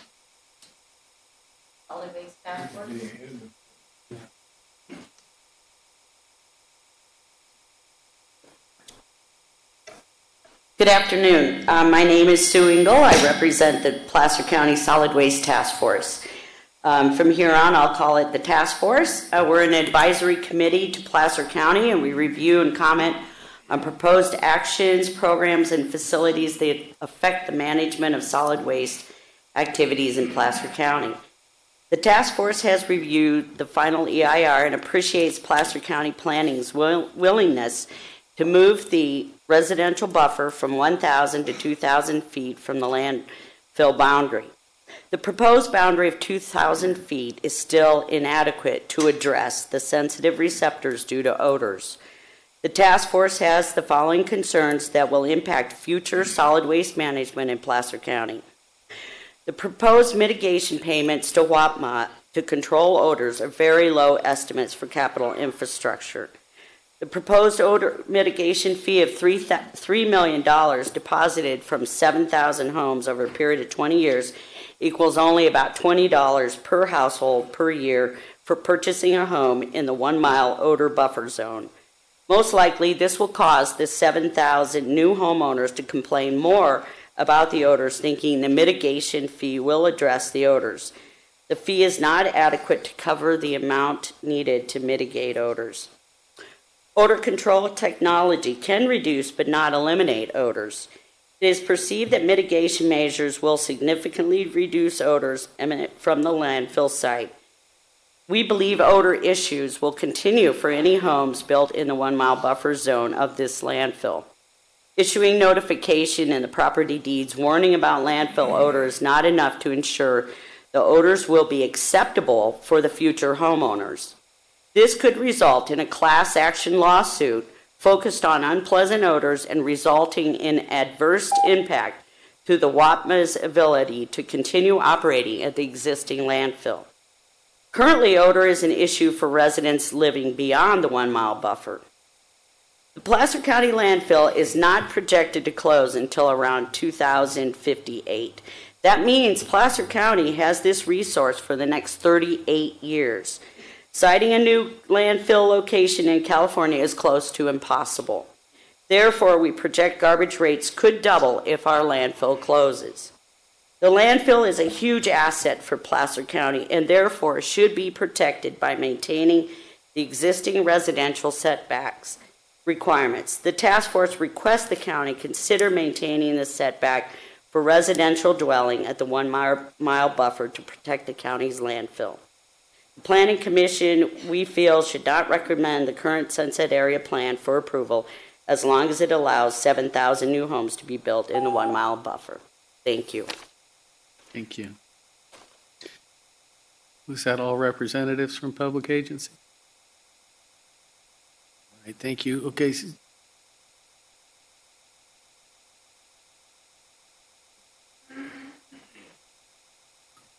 Good afternoon. Scott Owens, 10810 Justice Center Drive. I'm the head of a public agency, but I'm here as an alumni of Sac State and a citizen of Placer County. I wanted to talk to you just about the specifics of what it would mean to have Sac State join our community, and I'll talk a little bit about the public safety aspects of that as well. I feel like they're designing this for what I was, what I went through. I started at Sierra College, went to work for Placer County. Shortly after that, I transferred to Sac State, and I made that commute. You'd work a graveyard shift, you'd head down to Sacramento. You'd get out of school in Sacramento, and you'd come back up to work a swing shift, in Placer. You're on the road over and over and over. I remember one particular year where I lost my transmission during finals. I commuted down there in first and third gear. It was terrible. So the idea that we could have a system where you could get an education on your own doorstep, to me, is absolutely amazing. And the idea that we could there are thousands and thousands of Placer students that are making that same sacrifice and that same commitment to go down to Sacramento. And the idea that we could take those thousands and thousands of cars off of our freeways and let them drive to their own doorstep to get an education, to me, that's just absolutely amazing. From a personal standpoint, people will tell you how much I enjoy the rural aspects of our county. I love the rural aspects of the county. I'm pleased that we have a Placer Legacy program. Developments, I always kind of look at with a bit of a jaundiced eye. But at the same time, I am super excited about this development and what it brings. From a public safety standpoint, we are forensically underserved. We get our toxicology and our crime lab work done through the state. Okay. Anyway, at any rate, they have a difficult time getting it done in a timely fashion. Sac State has stepped forward as a possible partnership where they can provide a workforce for us and help us be cutting edge and innovative in how we deal with criminal issues. And we provide, a place to train their folks that can go out in the world and do better. And it's not just that, helping our elders. Recently, we had some issues in elder abuse. I met with several folks at Sac State. It was amazing, we get caught up in our bureaucratic world where there's no changes. When you get involved with in education, they're innovative. They brainstorm. They come up with new ideas. They think outside the box. And I came to them with a number of issues, and we're looking at partnering and collaborating on a number of issues moving forward. I know that's my time to get out of here. I know you have a lot of people who want to talk, but I can't tell you how excited I am at the idea that we would have a Sac State in South County, and that we could partner with them, and they're going to be just around the corner from our office. Thank you. Thank you. Right. I think we're done with those speaking for public agencies. As we open this up to public comment, I believe what we're going to do is read 3 names off the list. If you can come up in that order and kind of queue up so we can keep things moving and give everybody a chance to be heard, that would be good. We are going to watch the clock, please, though. Thank you. So we'll have Kara start reading off names 3 at a time. Tim Herman, Leslie Warren, Lizzie Moore. Good afternoon, Chair Moss and Commissioners. My name is Tim Herman. I'm a former city councilman in Roseville. I was there for 8 years, from 2010 to 2018. In that time, I was chair of our higher education task force. Education and higher education has been something I've been passionate about my whole career, and whether it was on the Parks and Rec Commission, Chamber of Commerce, City Council. And in that time on the City Council, we found that higher education is something that we are sorely in need of here in Placer County. And so I've been working in different iterations with Placer Ranch and the property owners and with Sac State. And as when I was on the City Council, meeting in 2x2 meetings with former Mayor Susan Rohan and myself, with the county supervisors, Jack Duran and Robert Wigan. And at that time, we shared from our perspective in the city that this is such an important plan for our county and for our region, whether it's in the county or in the city, it needs to get done. So I'm a strong supporter of Placer Ranch, huge supporter of us getting a Sac State Extension campus here, just on the northern edge of Roseville, so that our students don't have to make that drive down to Sacramento every day. And we can educate our students, they can stay here, they can be our workforce for the future and be our future. If they want to solve some of the problems that we have or may have in Placer County, get them educated here in science and technology. The criminal justice program is a huge thing that delay causes for our DA's office. So yes, I'm a big supporter. If you have any questions, I'm here to answer. Thank you. Thank you. Leslie?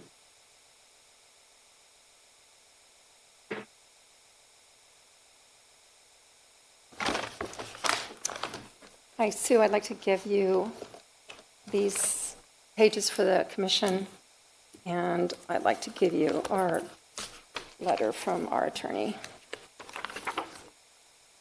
Okay. My name's Leslie Warren. I'm representing the Alliance for Environmental Leadership, an organization of 14 environmental and civic organizations that funded and developed the citizen-initiated smart growth plan.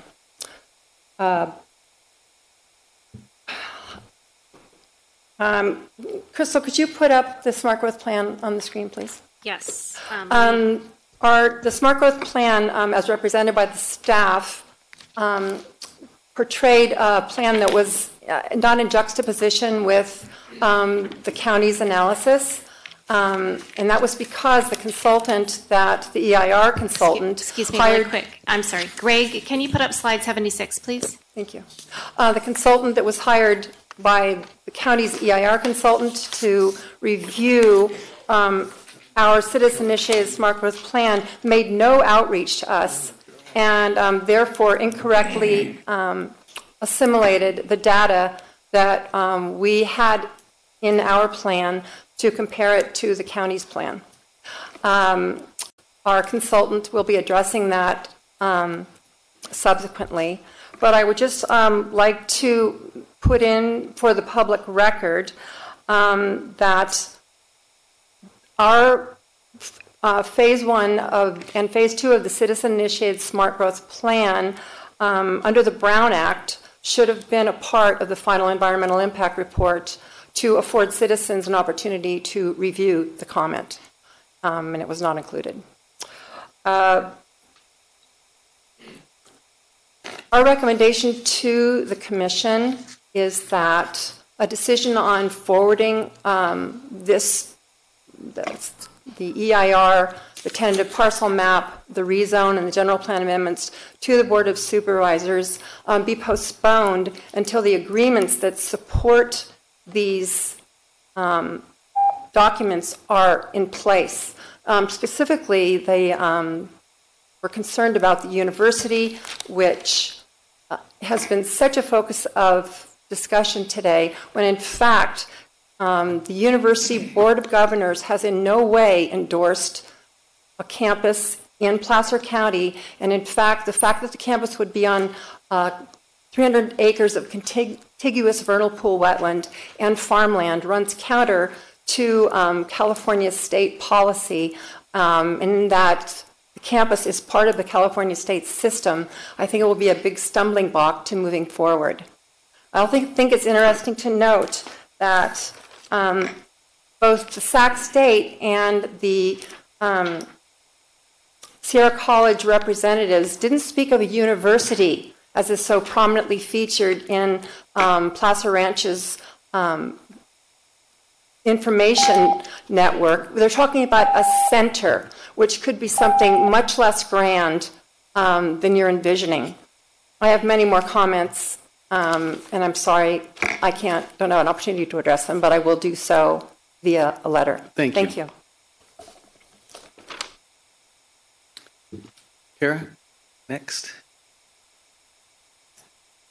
Lizzie Moore, Charlene Daniels, Kevin Lee. Or Kelvin Lee, I'm sorry. Kelvin Lee.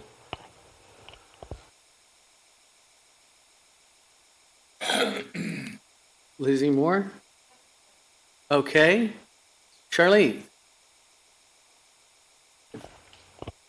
Kelvin?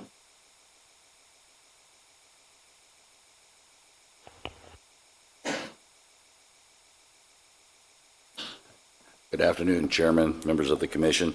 My name is Kelvin Lee. My wife Shirley and I, my daughter, her fiance, and our grandson live in Placer County.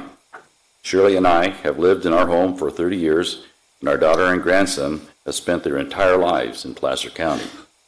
Shirley and I are retired educators, and we enjoyed our profession for 37 years. My wife was an elementary school teacher in the Roseville City School District, and I was the superintendent of the Dry Creek Joint Elementary School District. My daughter, her fiance, and I graduated from Sac State. I have a BA and a master's and 3 educational credentials, all earned at Sac State. Shirley and I support Sac State with 2 endowments for student teachers who wish to work in Placer County. I'm also a member of the Sac State and Placer County chapter of the Alumni Association. I've been a lecturer and presenter in the Sac State Teacher Education and Administrative Leadership Program. Sac State offers quality and excellence to students in a local, cost-effective environment. As a working college student and the first in my family to graduate from college, I share a common bond with many of the current Sac State student body. My wife and I believe that an additional CSUS campus in Placer County will extend the outstanding educational reputation of the public school systems in Placer County. The potential for our children and their families to have a public education that begins in elementary school, continues through high school and our community college, and culminates at a state university within our county will elevate the quality of life for all residents in Placer County. It doesn't get much better than this. It's for these reasons I asked the Planning Commission to support the general plan update and specific plan amendment proposed today. Thank you for your attention, and I can answer any questions you may have. Thank you. Kara? Ed Bonner, Sanbal Alisadi, and Scotty Yule. Scott Yule. Good afternoon. Start the clock. My name is Ed Bonner. I am the retired sheriff of Placer County. I'd just like to say that listening today, it's pretty easy being the sheriff. I don't envy your decision, but I'm here to support it, the Placer Ranch project. I want to thank the staff for the comprehensive report that they put together. I'm also a Sac State dad. Both my sons graduated there, and big support. I'm asking you to support the Catalyst project. I think that's what you said, a Catalyst project. The employment generation that this can bring, this whole project can bring, the Sierra College transfer and Sac State partnership is beautiful. I do a management course. I facilitate a management course a couple times a year with probation and sheriff's office, newly minted managers. And I'll go around the room and I say, what's the biggest thing facing you right now? For the first time ever, there were about 18 counties represented, unanimously, staffing. We can't find the right people. When I think about the long term, and I think about the partnership that is possible here, we can play a big role in public safety workforce hiring. We could be that pipeline right out here with the partnership, with the community, and it's not just Placer County. The whole region can benefit. So, again, I thank you for your time and strongly encourage the support of the program. Thank you. Thank you. For those that are waiting to speak, I just would also encourage you, if you're agreeing with something that was said previously, in the interest of time, maybe just tell us that as opposed to repeating it if we get to that point.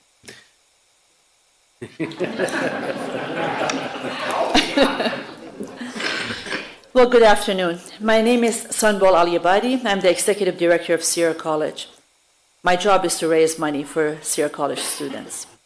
I am also a resident of Placer County. I've lived here for 31 years. I believe in education. I believe that education is an investment that never loses its value. I believe that we need to invest in our children and in their future. They deserve and they need to have the opportunity to have a good life. I believe that education offers them and affords them that opportunity. In my day-to-day job for the past 15 years, I have seen students coming to Sierra College looking for that bright future. Some are here to get a certificate, learn a trade, and enter the job market. However, the majority are hoping to transfer to a four-year college, such as Sac State.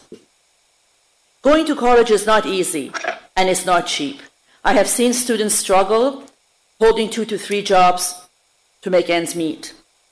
When the time comes to transfer, they worry. How do I pay for college? Where do I work? Where do I live? Where do I live? Today, they have to leave. They have to leave Placer County. They have to give up their current jobs and housing and look for new jobs and new accommodation closer to their new college. How wonderful would it be if they didn't have to worry about that part of their life? Transferring to a new Sac State campus here in Placer County will let them keep their jobs and homes and make the transition that much easier and seamless. As a resident of Placer County, I am sure that we all want our community to continue to thrive and to be a viable option for our future generation. A strong community, a strong economy offers a public safety, health care, and, a strong economy, public safety, and healthcare are important to me. I know that I want to do all my business here in Placer County. I don't want to go to Sacramento. As an educated and strong workforce will help strengthen our community and maintains it as the best place to live. If we want to invest in our region, we need to invest in education. An educated population leads to a strong community. I wholeheartedly support the Placer Ranch project and the establishing of a new campus for Sac State here in Placer County. Thank you for your time. Thank you.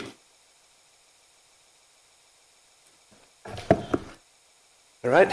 Good morning and good afternoon, Chairman Moss and commissioners and staff. My name is Scott Ewell, or Scotty, I kind of like that anyway, and I reside and own a small business in Rockland. Having served on the Rockland City Council for 12 years until last December, and many regional boards along the way, like the Western Placer Waste Management Authority, SACOG, and PCTPA, I'm well versed on the project and the process and its history. With that in mind, I'd like to stay focused more and touch more on maybe some personal thoughts more than technical. I was born and raised in the greater Sacramento area. I opened an insurance agency in Rockland 30 years ago. And 2 years prior to that, I graduated from Sac State. My wife graduated from Sac State. So did my brother-in-law, and my sister-in-law. So did my father-in-law and mother-in-law, and even their significant others. Now, I know that's a bit redundant because I think we've all acknowledged that there's a lot of Sac State grads among us. Now, with the obvious exception of me, Sac State graduates have been productive citizens among us.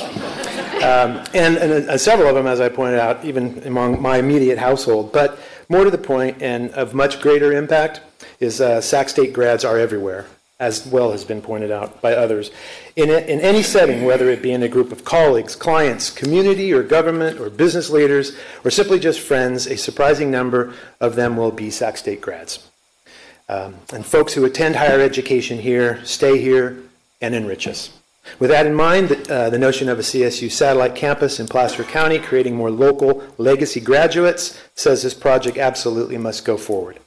Having served on the Rockland City Council, I directly witnessed the importance of higher education brings to Rockland and the region. I was on the council when it approved a rezoning for the William Jessup University campus to open. The city and surrounding communities have prospered vastly ever since. With Sierra College campus in Rockland, I often work closely with the college on several fronts, and I saw firsthand the countless benefits it provides our local economy. And to think, after all these years of work, we finally have an opportunity before us to land a California State University in Placer County, rounding out numerous higher education opportunities and reaping the benefits of an innovative, one-of-a-kind partnership between Sierra College and Sac State. It would be a shame to squander such a moment, and this is a game changer, truly is transformative. I strongly support the project, as I hope you will too, and advance this to the board for their consideration. Have a safe and happy Thanksgiving, and thank you for your time. Thank you. Karen? Stan Nader, Tina Trace, and Chris Quijonk.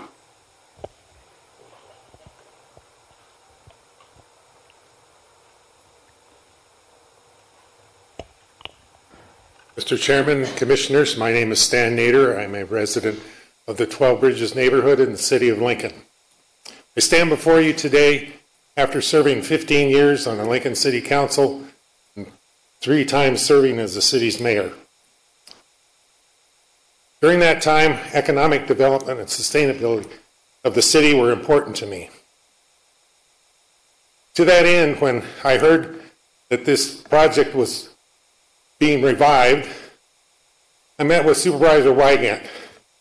There are my concerns about the potential impact of this project on the economic sustainability of the city of Lincoln. He promised me he would not let this project cannibalize the sales tax base of the city of Lincoln. Why is that important? Right now, per capita sales tax for the city of Lincoln is $100. Rockland is $300, and the city of Roseville is $500, and they just passed a new sales tax addition. The project proponents will tell you that they attempted to address my concern by moving the commercial area to the south. That is no further than any of the businesses that are in Rockland and Roseville. I would highly encourage you to make sure that if you're going to approve this project and move it on to the Board of Supervisors, that I find nothing in the documents that address this issue, that you admonish the board to do so because of Mr. Wygant's promise to me. Also, I served on the Waste Management Board when the Materials Recovery Facility was built, and sometime after that, I worked at the facility working for the contractor Nortec Waste. I managed their compost operation for 10 years. And I will tell you that I support the comments made by the Waste Management Task Force, and I would strongly admonish you not to reduce the 1 mile buffer, because it's already a problem with the residents who live a mile away. You're just asking for trouble. Thank you. Thank you. You?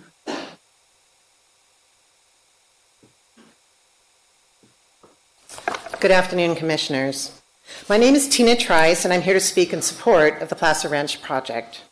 I live in Placer County, and I've been here for almost 40 years, and I was born and raised in the greater Sacramento area. I've supported Sacramento State students and the university mission for years as both an employer of their accounting students, serving for 12 years on the Alumni Association Board, and personally giving to the university. I now proudly serve as the chair of the University Foundation at Sacramento State, and also am an officer of the Placer County Alumni Chapter. As a first-generation graduate, I know that college education changes lives and the communities that support the college. The Placer Ranch project is unique. It's a unique concept of cooperation that will benefit our community throughout the Placer Center. The center will not only benefit transfer students that we've heard about, but also lifelong learning. They will have the Osher Lifelong Learning Center or Institute. The partnership between Placer Ranch, Placer County, Sacramento State, and Sierra College will create a hub for higher education. It's a way to ensure our community will continue to grow and thrive. Collaboration is the wave of the future to ensure a facility that will benefit a greater population within our county. Thousands of students, staff, and faculty commute out of our communities every day down to Sacramento. With this project, these individuals will stay in our area and benefit the economy of our county. In addition, the construction will have a major impact on the economy, estimated at over $900 million to the region. On a larger scale, we're proud of the citizens of Placer County. Higher education has the impact of additional tax revenue, lower unemployment, and a reduced poverty level. Studies show higher levels of civic participation from college graduates as well. The Placer Ranch project and the Placer Center's estimated benefits are a great project for our community, and I am one that is proud to support it. I encourage you all to support the project as well. Thank you. Thank you. Chris?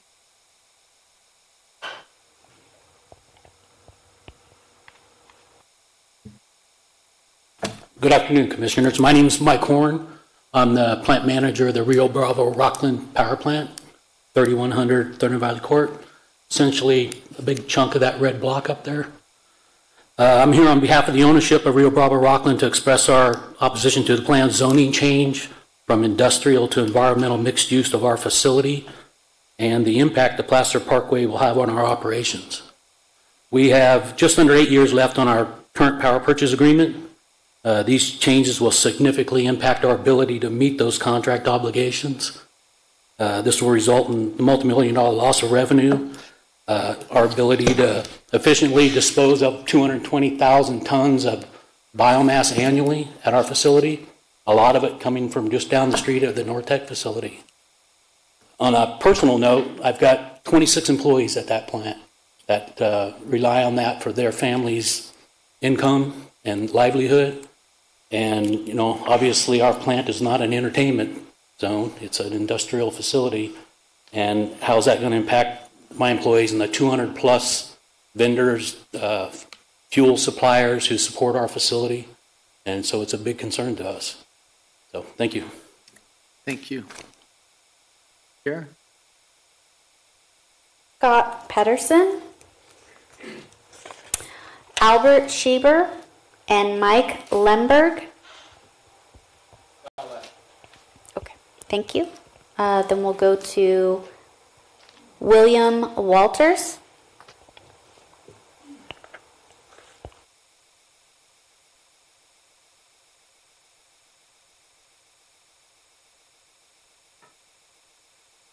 Good afternoon, Albert Schreiber. My family and I have a ranch in Lincoln on the west side of Lincoln. I find it ironic that the slide that shows all of your names has ag on it, and there's not a lot of ag in this project. We live, give or take, 2 miles as the crow flies from the dump. Any given summer night, the south breeze, you can smell the dump. It's not an issue for us, but I can't imagine living 2,000 feet away from it. I think that's going to have problems for you down the road. That's my opinion. We've been commenting on this project all along. We are not against development. I want to make that clear. We're against kind of bad development and poor planning. It's hard to imagine the centerpiece of 8,000 acre project being the dump, but that's my opinion. So as I've said, we've commented all the way along. A lot of our issues, basically all of our issues have been swept under the rug as far as we're concerned. One of our attorneys made comments yesterday, which unfortunately, Crystal mentioned those comments are not going to be addressed. So because I only have just a little over a minute left, I got to concentrate on water issues. We have water concerns with the wells that you're planning on putting in, and what that's going to do to the groundwater in our wells and my neighbor's wells. So specifically with the Placer Ranch, I'd like to know how many wells are actually being put in, because it seems to be all over the board, and what the capacity of those new wells are going to be. The next question is what water rights exist that allow you to put those wells in. And the EIR addresses the water and the wells, and it's kind of smoke and mirrors.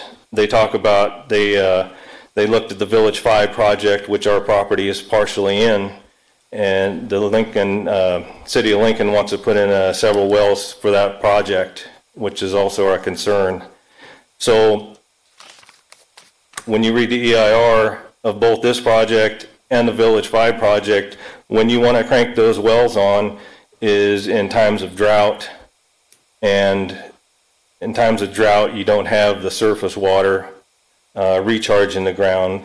So it's a worst possible case to be having all these wells turned on at the same time.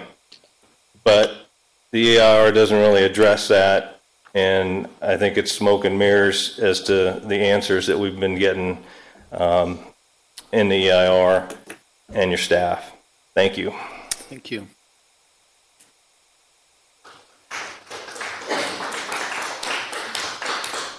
Good afternoon, commissioners and staff. My name is Mike Lindberg, resident of Auburn and local architect and environmental planner. And with strong ties to the building and development communities, I would like to speak on behalf of the citizen-initiated Smart Growth Plan as an alternative to the current plan, given the fact that the citizen-initiated proposal offers all the benefits spoken about in the staff report, and I commend the planning effort that's gone into that. That would include certainly the academic core that everyone seems to be so excited about, which I think is fantastic. Also, it talks about a jobs housing mix, access to affordable housing that's been talked about, the active transportation corridors, the multimodal transportation systems that are a feature of smart growth, certainly the allowance for higher density residential. And I'd like to speak specifically about the affordable housing component of the plan. Of course, there's the 10% rule that SACOG initiated back in the early 2000s. The 10% rule is a somewhat arbitrary number, and I might want to remind the Planning Commission that Placer County has failed miserably in achieving anything close to its 10% requirement. I was hoping to see in the Sunset Area Plan, and specifically Plaza Ranch, a more robust effort to bring about catching up to that 10%. But there's a small 10% allocation in the plan currently. The locations are somewhat questionable by the fact that one is in the remote corner, which is a rather questionable location. And secondly, the other portions in the middle of the mixed housing would most definitely not be realized as affordable housing. It's almost certain, I'm willing to bet dollar to donut right now, they're going to go to market rate. But on the bigger issue of housing affordability and access to that middle income, as you know, this plan right now with the preponderance of single-family residential is a little more than slightly glorified continuation of the urban sprawl patterns we see in Roseville and Rockland, which I would question is a pattern we should be interested in following if we're interested in progressive land use planning in Placer County. This is no more than simple parkways, thoroughfares, highways, everyone required to get in their car to do almost anything. A token gesture towards a small town center with some high-density residential, thank you for that. But I would argue the citizen-initiated smart growth plan, of which I have a copy here, I would like to deliver. Phase 2, which is the housing element, would like to deliver that to the clerk, which advocates for a much higher mix of affordable and accessible housing, which I think is more appropriate in line with what the county needs at this time. Thank you very much. Thank you. All right, can we, let's not get into the applause. We want to keep this just kind of moving along smoothly, please. Sharon? All right. I've got William Walters, Cheryl Berkema, and Betty Jensen.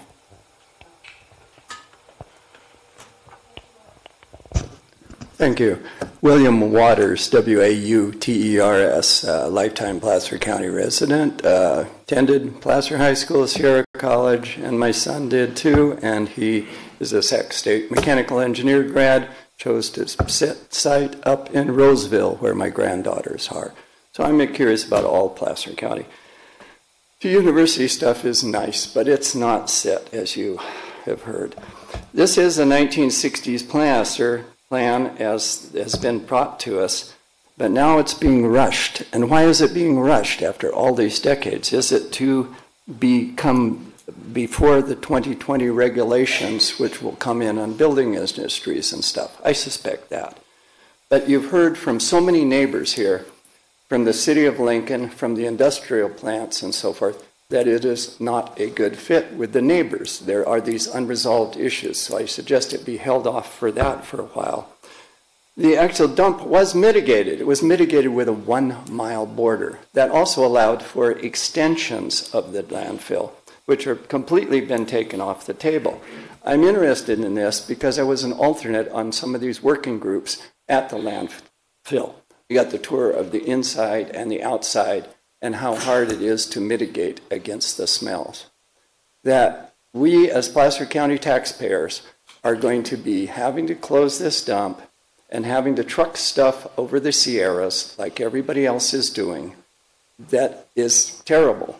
The fact that it is next to the railroad line is great, except they are cutting off the rail access to the dump, so it can't be taken out by rail cars. This is going to have to be a transfer station for the perpetuity of Western Placer County. Where else are you going to put a transfer station like this? So I really suggest, I was on this landfill group. None of these mitigation things were even discussed with it, and then the meetings were cut off a few months ago. So we haven't heard anything about these costs. This seems to be picked out of thin air. It's all going to go on the ratepayers. This plan needs to go back to a little bit more review until these neighborhood issues are taken care of. Thank you. Thank you. Cheryl?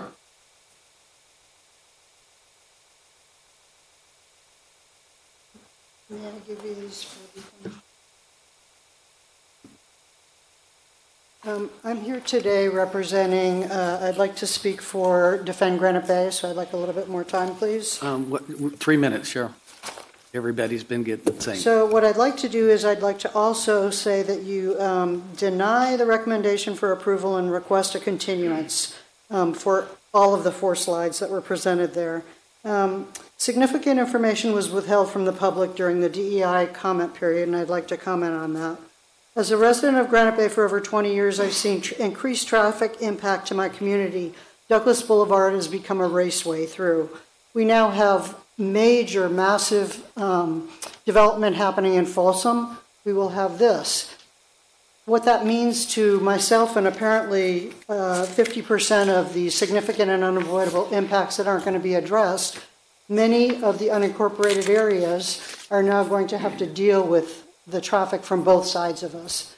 And we are already at F-level service. So I think looking and saying that we can't do anything about it is not an acceptable solution for the people that are being asked to actually pay for this.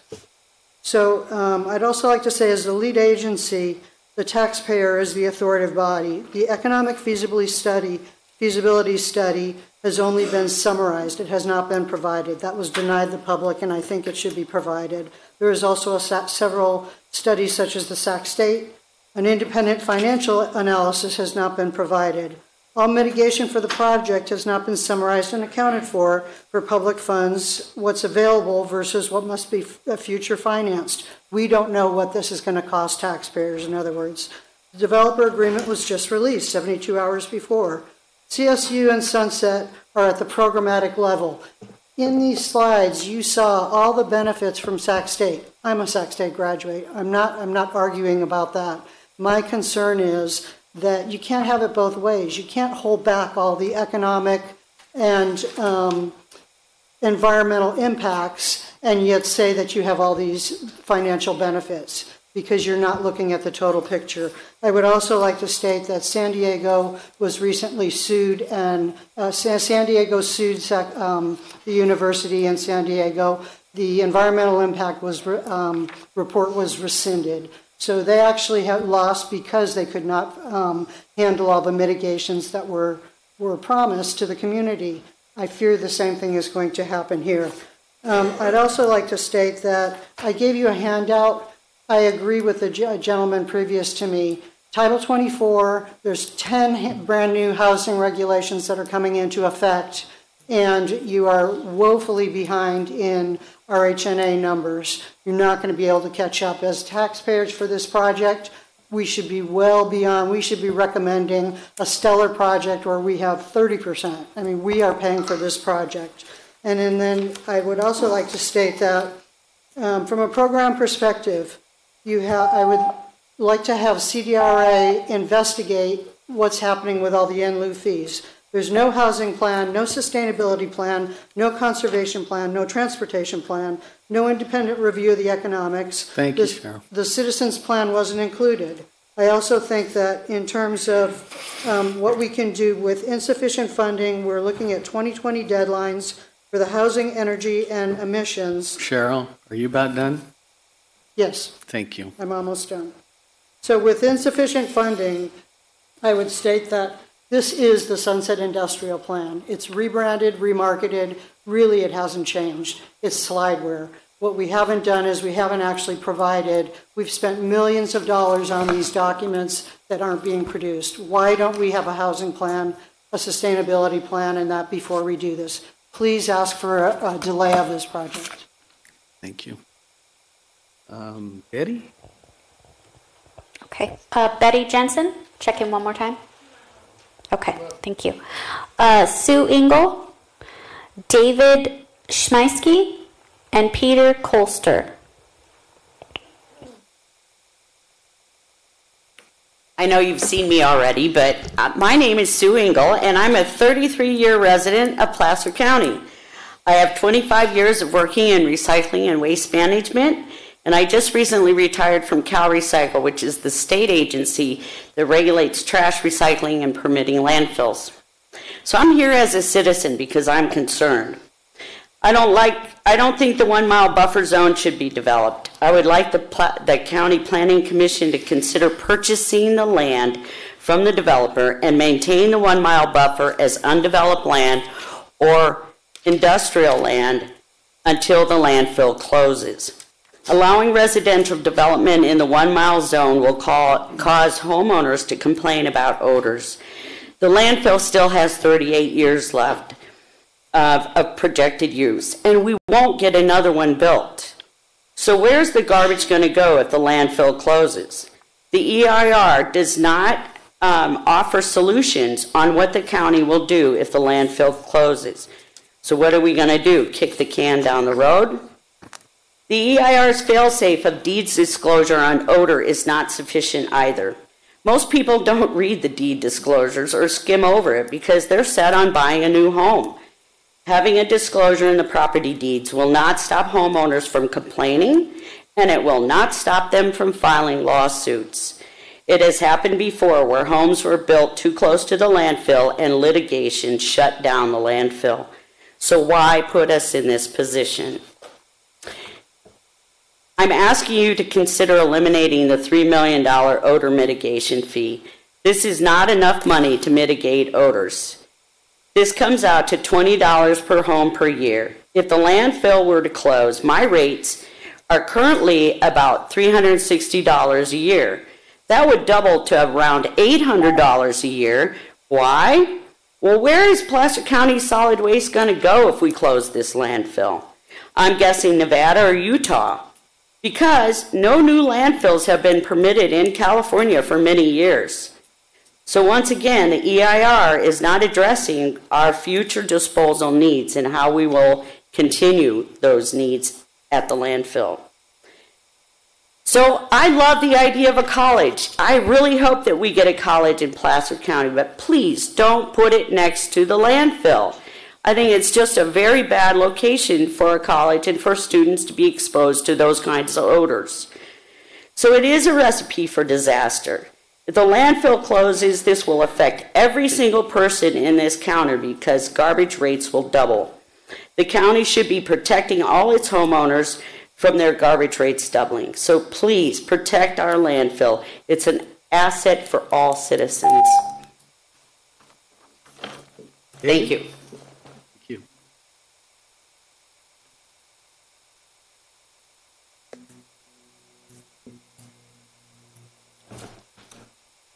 Good afternoon. My name is David Schmeisky.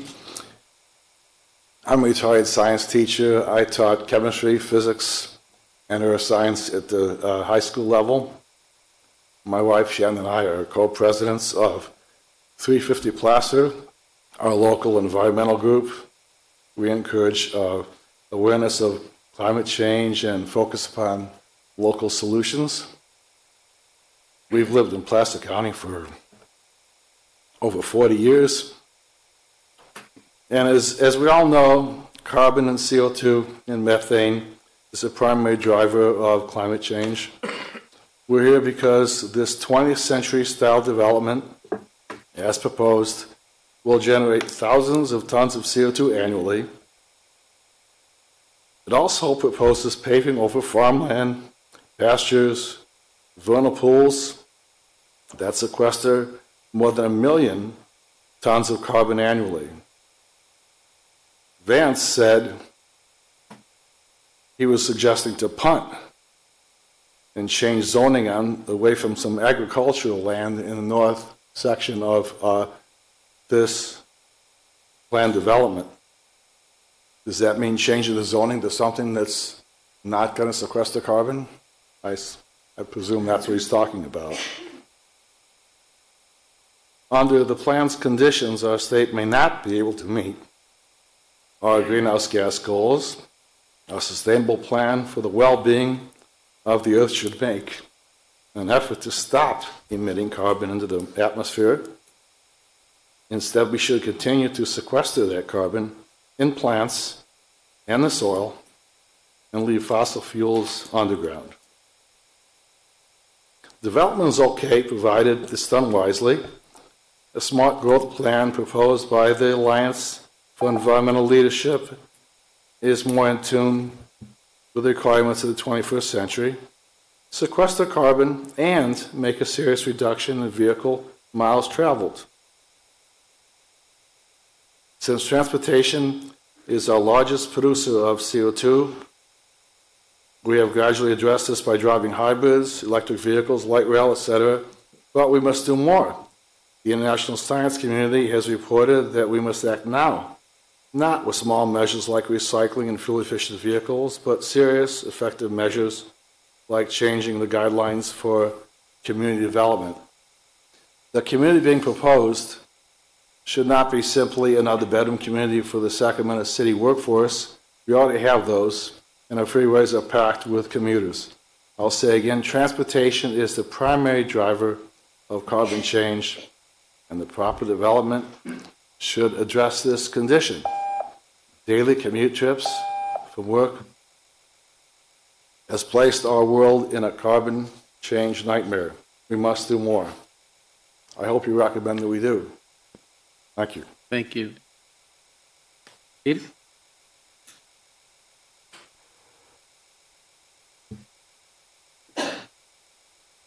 Good afternoon. My name is Peter Colster. I live in 2549 Gay Lane in Christian Valley. I used to work in the city of Livermore. I was an HR director for the city of Livermore. I had to create the department from scratch as the HR director. We were confronted with growth or no growth. Remember those days? Well, the court threw out you cannot have no growth, but we should have slow growth. That happened. They dealt with it. The only thing is you couldn't control all the other cities and counties. And so the resulting effect is you got, right now if you look at it, it's gridlock. When you look at this plan, I also moved here in 1975, so I've seen a lot of things happening. Lincoln was a small village, if you may. It's now beginning engulfed a little bit. There's some large development on one of the golf courses that will be planned, and I can imagine the traffic pattern that's going to happen. My concern is several points, is that it's not only the environmental, ecological, and health effects of what's happening with this plan. My daughter works on the UC system in Merced, and she's in charge of the vernal pools, one of the largest vernal pools. If you do away with the vernal pools, that counters what we need to do in order to help our climate. And so that concerns me if you just do away with that. Excuse me. The other one is, and committee chair, Nader it was, you were right on point with the particles that come from this dump, if you may. At Sierra College, I became the first personnel director for the last 27 years. I arrived in 2002, and I had to deal with environmental health issues. And one of the issues I had to deal with was a wood plant that emitted particles that were dangerous. And I had a study that was conducted where this conference was such there was an area that affected the staff. So ultimately, the plant closed down.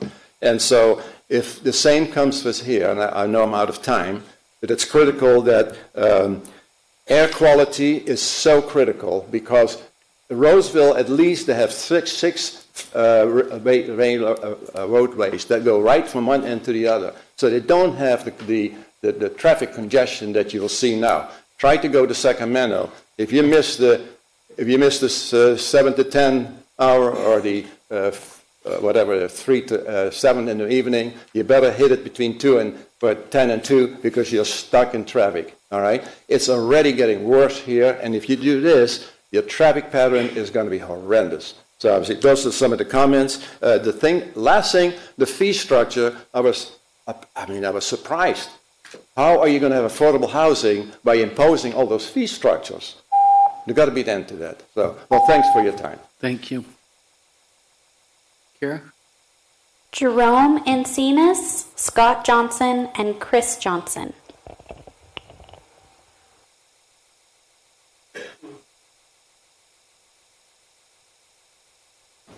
Good afternoon, Commissioners. I was going to say good morning because I've been here since 10 o'clock waiting, but good afternoon. Jerome Encinas. I'm here today representing the Tribal Council for the United Auburn Indian Community.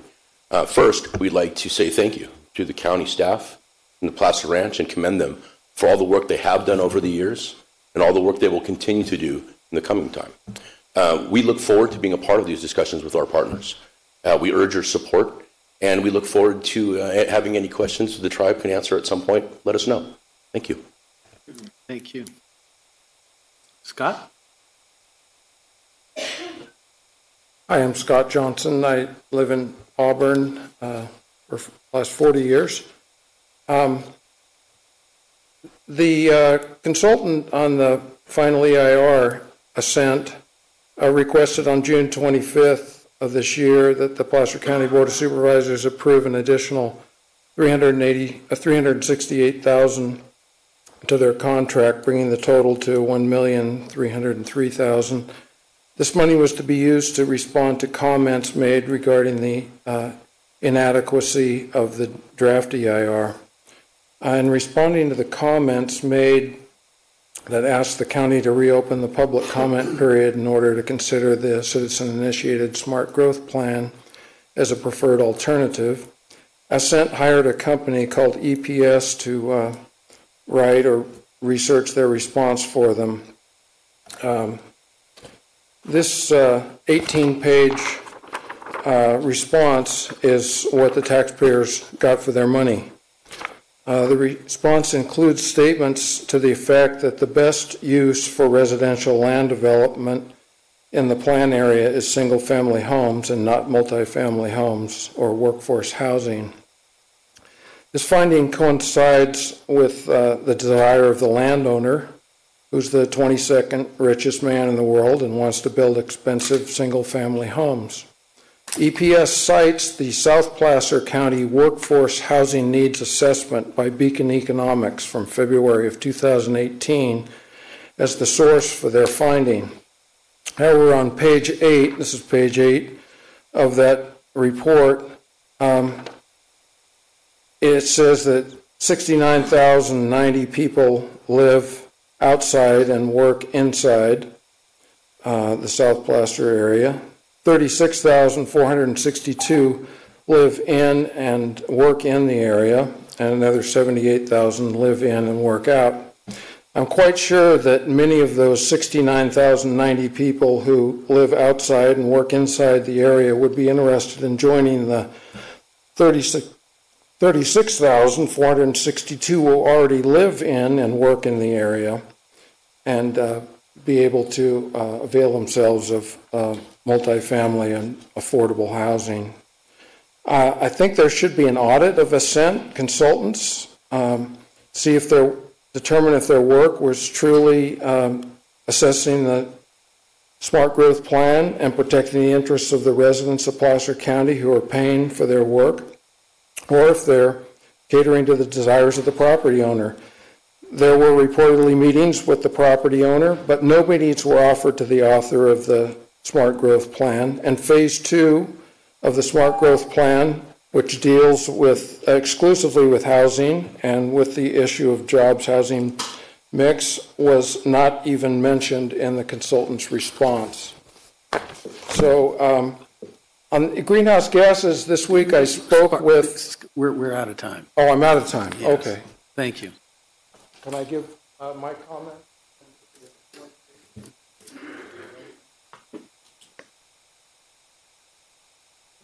Good afternoon, Planning Commission. I'm very happy to be here today.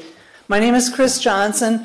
I've lived in Placer County for over 30 years now. One kid went to Sierra College, the other one went to, did take some Sac State courses, but it went to Chico. I'm a business owner and investor, and I'm also a board member on the advisory board for Purdue University Northwest. I've been on that board for over 10 years now. I mention this because the university that is being proposed is like the cornerstone for this whole project. It's the justification that the county used to be the applicant. So the county has spent between $5 and $10 million taxpayer dollars in terms of staff time, consultants, and so on. I got that information from one of the supervisors. Anyway, the reality is what I want to talk about in terms of a college building a campus. These are the kind of decisions that I have to work with the other people at Purdue and with the chancellors and so on. We are realizing that building new campuses is not something that's affordable or even the trend of education in the future. 2 years ago, Purdue acquired Kaplan Universities, is now Purdue Online, which you've probably seen ads on television for. And it's a way that they are able to deliver high-quality education. Now, there still is going to be need for some smaller campuses for labs and this type of thing. But overall, the concept of building this, in my estimation, is a pipe dream. Unless you've got about, $5 to $10 billion, and that's truly what it takes to build a university. Now, I haven't heard any of that part of the financing. So when I heard about the Citizens Initiated Smart Growth Plan, I went to a presentation, I think, in August, and I looked at what they were proposing. It was exciting to me as a business investor. So about 9 years ago, I invested in a company in Sacramento. It's called Glue Networks. It's now called Glueware. The COO lives out here. We were trying to find a place to locate this company, and we like it out here because we live out here. We ended up, where did we end up at? We ended up at 20th and L. That is where the new generation wants to live. They like the kind of housing that you see in the Citizen-Initiated Smart Growth Plan. So what I'm saying is we need to slow this thing down. We need to not rush to try to be out some California mandates that are coming up the first of the year, and we need to go back to the drawing board and incorporate what's the type of things that they have in the Citizens Plan. I know we sunk all this money. These people have done all this work. Like I always say, hey, it's your baby, you got to love it. So I'm saying no. We need to do the right thing for our community and take a look at the Smart Growth Plan. Thank you. Thank you. Kara? Carol Holloman, Beth Altkin, and Dorsey and Beverly Griffin.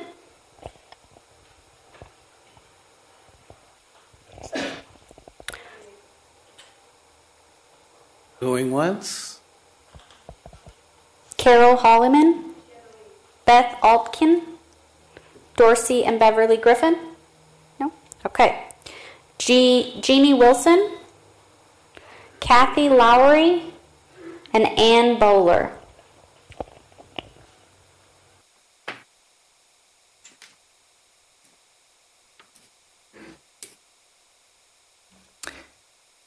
Hello, I'm Jean Wilson. I'm president of the local chapter of the California Native Plant Society for Placer and Nevada counties. We have made comments on the notice of preparation of the EIR, on the EIR, and on the draft EIR and the final EIR. Our concerns are that this plan never took into account the actual environmental impact of what they were doing. There was a question earlier about, well, so when they get down to deciding where they're going to put these buildings, are they going to go back and look at vernal pools? And the answer is no. They've already made that decision. We're going to pave it over. My concern also is that all of the decisions have sort of been kicked down the road. In fact, when it comes time, the whole point is that they are going to evaluate the vernal pool and wetland habitat and the other kinds of habitat and put a fee on each acre, the mitigation fee, that will go into the fund that will build the Placer County Conservation Plan and put together those green areas up there. That's going to be used to buy the land. How much is it going to cost for a mitigation fee for a vernal pool area? Projected cost is $300,000 per acre. How are they going to build and in fact, that university area right there, almost all of it is vernal pool area. How are they going to be able to pay $300,000 per acre for those 300 acres in order to be able to build that school? In fact, it wasn't mentioned here before, and I agree with much of what's been said against the plan here today about the school and so on. I support Sac State. I don't support building a center here. They're not talking about building a campus. They're about building a center.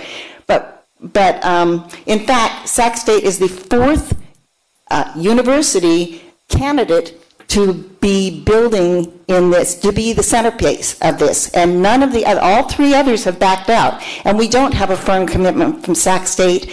And there was no environmental impact report done on that area because we didn't have It wasn't considered in the cumulative impact because, in fact, there isn't any plan yet for the university, so they didn't do the analysis of the cumulative impact. I think you can't base your decision on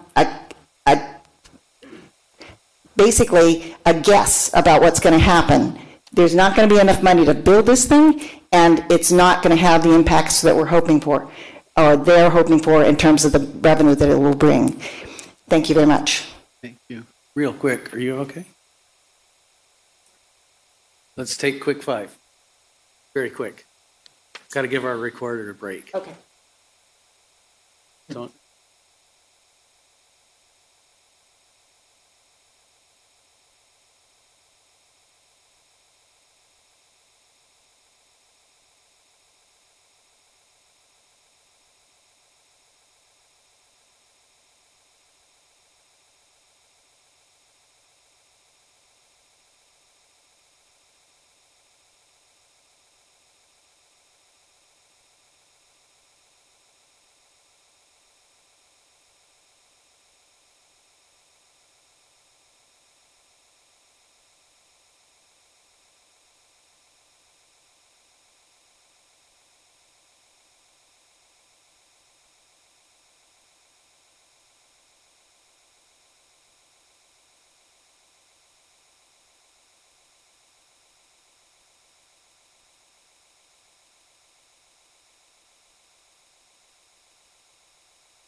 Okay, if we can get back to the meeting here, please.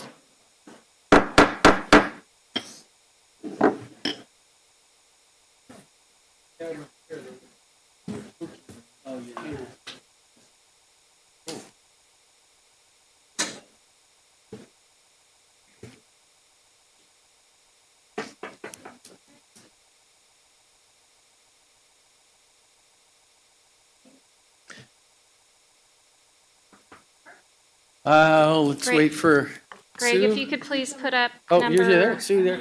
Okay. Then we are ready to start. Open the hearing back up. If you could turn your microphone on, please. Thank you. Hold on really quick. Greg, can you please put up slide number 76? Okay. My name's Annie Bowler, and I own the flower farm in Loomis, and I'm also the vice president of Visit Placer, which of course promotes tourism here to Placer County. So one of the first things I want to point out is that we did a big study that I don't know if you guys are aware of it. I know the Board of Supervisors is, that about why people wouldn't come to Placer County was a part of our market study survey. It was a question on it. And the two things that people considering coming to Placer County were concerned about were traffic and urban sprawl. Okay? And as you, I hope, know, tourism is a huge moneymaker for our county. So I think we should keep that in mind as we're moving forward with this project and what that is going to do just to the look of our place and what we're known for. I want to say that I am in support of the Smart Growth Plan, but it doesn't have, what I want to say to the planners is it doesn't need to be exactly what they were saying there. It can be, but the key component is that it's a vibrant community. And I really disagree with, I can't remember who said it up here, that people want big houses. I really think that's incorrect. I know lots of young people, they want to live where right across the street's a coffee shop where they don't have a big yard so they can go away for the weekends. They don't want those things. I think we've got a great opportunity right down here where Rockland is and Roseville is to build ourselves this awesome, beautiful center city that is densely populated in a way that we don't have in our county, but I think some people are going to really like it. So I don't see this as a negative thing at all. And when you do that, then you leave the vernal pools alone, which, that's the bottom of our food chain starting there. And if we kill off all our insects, we're killing ourselves, folks. Please, we've got to think about how we're taking care of our world.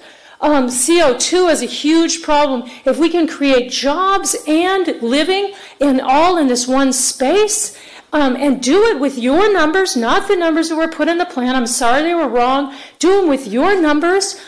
We could have this awesome space where we're keeping most of it open, but yet we're meeting every one of your plans at 1/4 the CO2.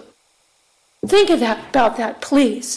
Before you approve this plan, you must have an agreement with Sac State in writing that this is going to happen. As someone said, this is the 4th try at this. You can't turn this all over before we have that agreement really and truly in hand. Okay? We've got to address CO2. We've got to address affordable housing. I have one more thing to show you. This was in your 12,000-page document. It shows that we had 0 units of affordable housing built in 2018. But yet, we met 99% of our high housing. We don't need any more expensive housing. We need low and moderate housing. Thank you very much.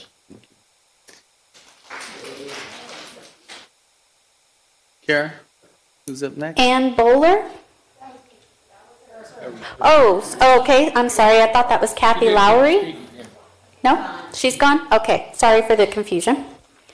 Genevieve Marsh, Deanna Marsh, and Pam Herman.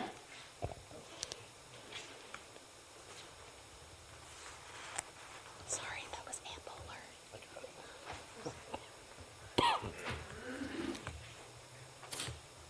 Hello, Planning Commissioners. I'm Genevieve Marsh. I am AEL's consultant and primary author of the Citizen-Initiated Smart Growth Plan. I'm here today to tell you that the FEIR master response to the CISGP is inadequate. It neither understands it in spirit or in letter.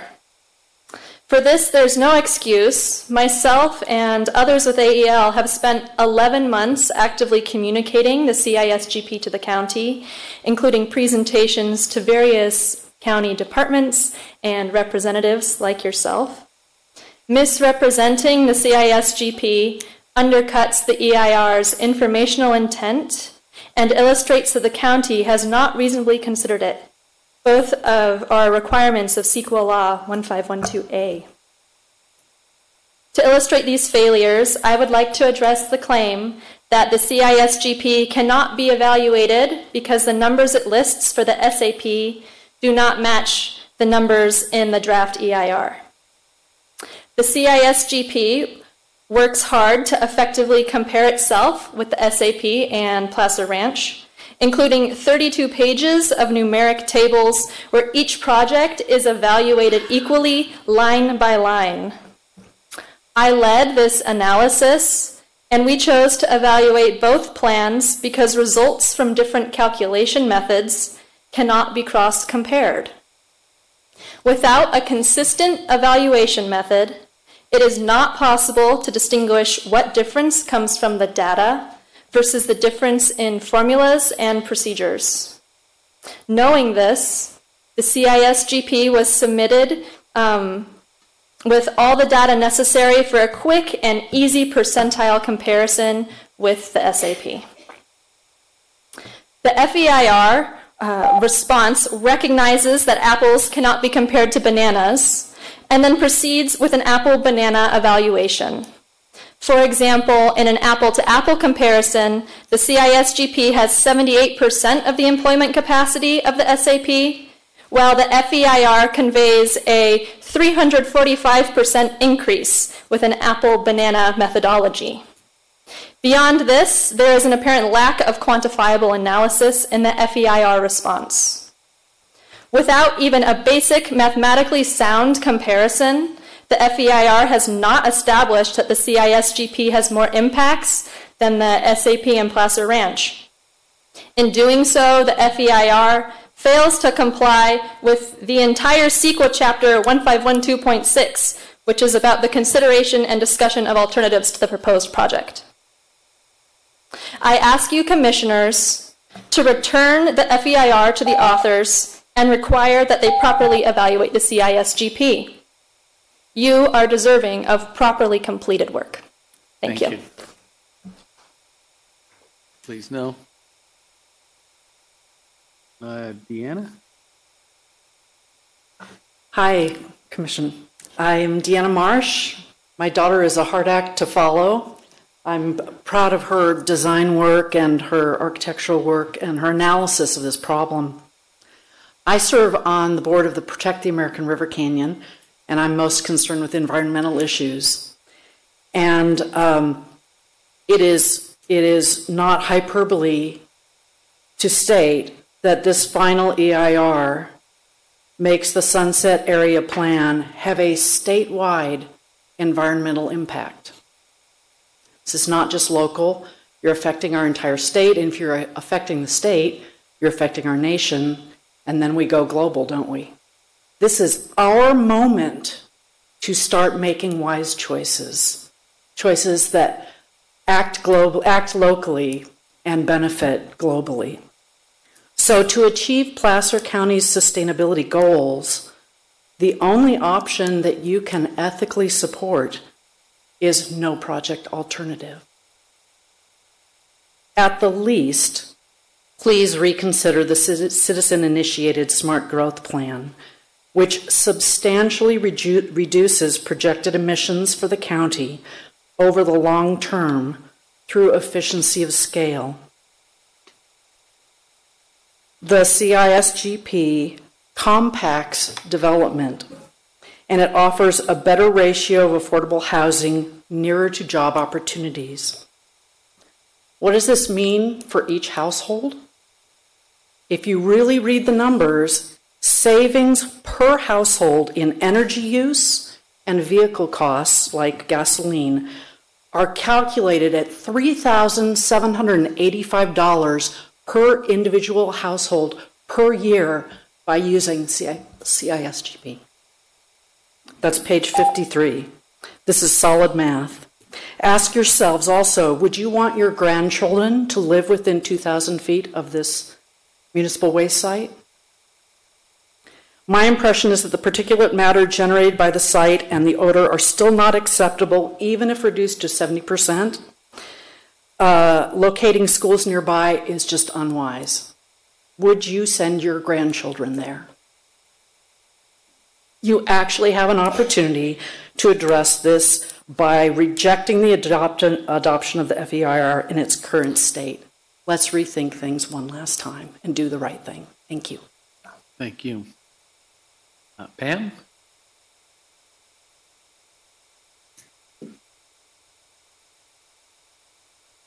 Good afternoon. I'm Pam Herman, resident of Roseville, Sac State grad. I'm one of the first generation graduate from Sacramento State. I'm also a former board member of Sierra College Foundation and currently the Placer Alumni Chapter president for Sac State Alumni Association.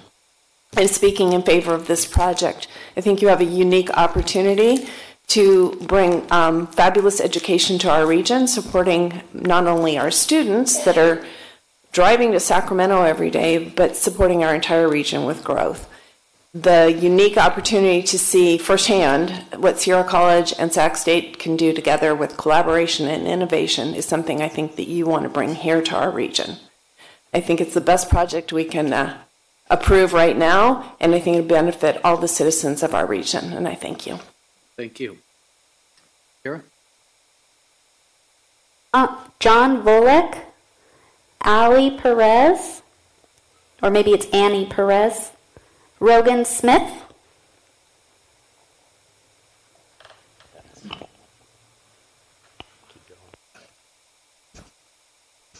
Board, my name is John Volek. I'm here in support of this plan. I grew up on a little pear farm right over here and used to come play at DeWitt State Hospital with the patients that you now are sitting in. My wife grew up in Meta Vista. We met at Sierra College. We've been married for 52 years. I know what no means to education. I've been a 50-year educator. I've worked at Sac State, came back here at 1995 as the head coach. I recently went back and worked for Dr. Nelson, the president there now, and I think you can see the outstanding work that that man has done in a short period of time. I know this Placer Ranch initiative, having worked with Sunball and 3 other presidents at Sierra College, and now having Willie Duncan here, who's a great leader. I've been in the meetings with these 2 presidents working on this project. For anybody to question Placer County's ranch overview on education and the time, 20 years they have put in to bring this university to my county where I was raised, and I have lived through the no's in education and the bonds that have not passed for our Sierra College campus. Finally, the last community college in the state to pass a bond. That's about our youth. I am a first-generation graduate of Sierra College who went on to graduate from the University of Cal Riverside with 3 degrees. I'm a Placer High graduate. I had to leave this county. Now we're going to have the opportunity for our students, our children, to go from high school to community college to a state university, a great state university. You heard it has 31,000 students. There's no more room there. It's a great opportunity to have a CSU in this campus taking care of what should be our number one, our youth, our students, and give them an opportunity. Thank you. Thank you.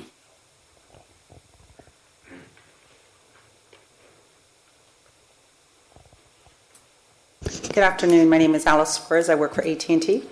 And 20 years ago, I moved to Roseville. Why? Because my oldest daughter at that time was getting ready to start high school, and I wanted to live in a community that not only had great schools, but also did great in planning out their community. Roseville's done a phenomenal job in planning their community with ensuring schools, parks, streets, lights, everything combines and comes together.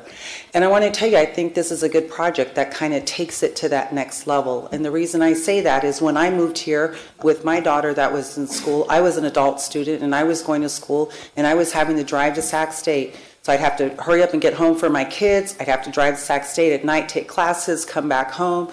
It was juggling a lot. And do you think things have changed today for many families? Previously, I served on California Community College Board of Governors. I'm currently a board member of Sacramento State Foundation. I can tell you a lot of our students still live that same life. One of my sons works in Rockland and he commutes to Sac State for school right now. It continues to happen. When you can create communities that are truly living communities that really meet the needs of the people in the community, to me, that's what smart planning is about. I'm supportive of this project for that reason. I think it brings together many elements of what's important to creating great communities. I have 5 children. 3 of my children who think about this. So I said 20 years ago, one of my kids moved here, right? So I have 3 children that are raising families in Roseville today. They're not leaving. And they want to have a strong community that allows them to do all those things within their community. Approve the project, it makes sense. Thank you. Please. All right, Roger Smith, Daniel Lee, Don Rivens, and Thompson Taylor. Good afternoon, Chairman and Commissioners. My name is Daniel Lee, and I'm a resident of Granite Bay. I'm also the general partner of Placer Athens Limited Partnership. We own about 400 acres south of Athens Road on both sides of Foothill Boulevard. We've owned the property for almost 16 years, and we've been looking for development activities ever since. And we have sent in a letter of support for the plan, for the Sunset Area Plan, and I want to express our support for the Placer Ranch specific plan.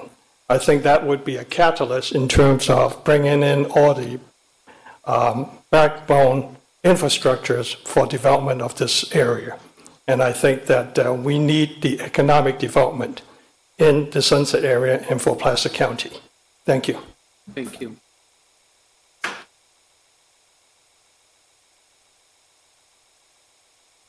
I am Dr. Tamsin Taylor. When I opened my veterinary hospital in Rockland in 1981, there was one stop sign. That was it. Excuse me, Doctor, can you move a little closer to the microphone to make sure everybody can hear you, please? Okay, I'm Dr. Tamsin Taylor.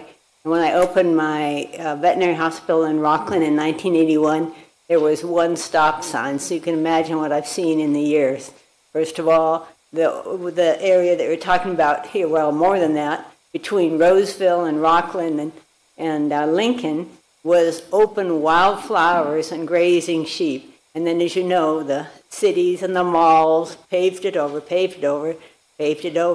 And I've seen in Rockland some of those things, the new developments, now the Kmart, which 20 to 30 years ago was the big thing, is now being torn down. A life of 20 or 30 years to be paved stuff over. And here we have a small little area with vernal falls, or vernal pools.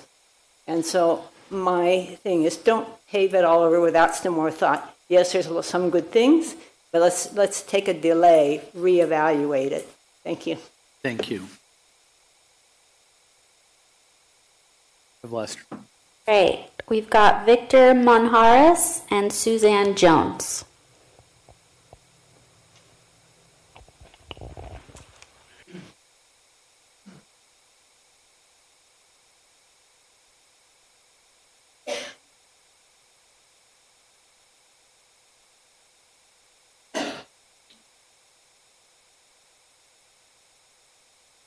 Good afternoon, Commissioners. I'm Suzanne Jones, and I'm nearly a 30-year resident of Placer County, and I'm also a candidate for Placer County Board of Supervisors. Today here, the presentation before us is the largest undertaking in Placer County to date. So many comments were generated by the draft EIR that several hundreds of thousands of extra tax dollars were needed to pay the consultant to respond. And according to some of the respondents today, even that was not sufficient. Residents throughout Placer County, not only those that are adjacent to the proposed sites, have asked for more time for you to review and for everyone else to review. They have asked for the full economic feasibility study, since it was already rejected by the city of Roseville as being a drain rather than a stimulant. They have asked for the tax implications of retrofitting the landfill or relocating it, and who's going to have to pay for all of that. We're all ratepayers here, and we expect, our rates haven't gone up in years, but this could be enormous. The roads are of a special concern to me, the impact on our roadways. I did notice at the second break, there was a slide up about traffic impacts. But when we came back from the second break, the slide was gone and that issue was never discussed.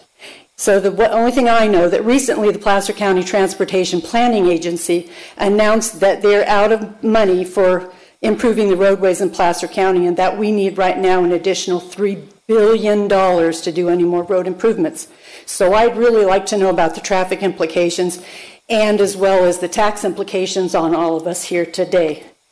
And then, so my last thing is that why the rush? Why the rush to cement this thing? We're trying to cement this plan in stone so that we can do nothing to change it in the future. This is 20 years in the planning. That doesn't seem reasonable to me why all of you or the Board of Supervisors would approve cementing this in stone so that we have no way to make any changes or improvements on it. So I respectfully request that let's put the skids on it, slow down a little bit, and do a little bit more homework on it. Thank you very much for your time. Thank you. Tim Herman and Arlene Jamar. Those are the last two.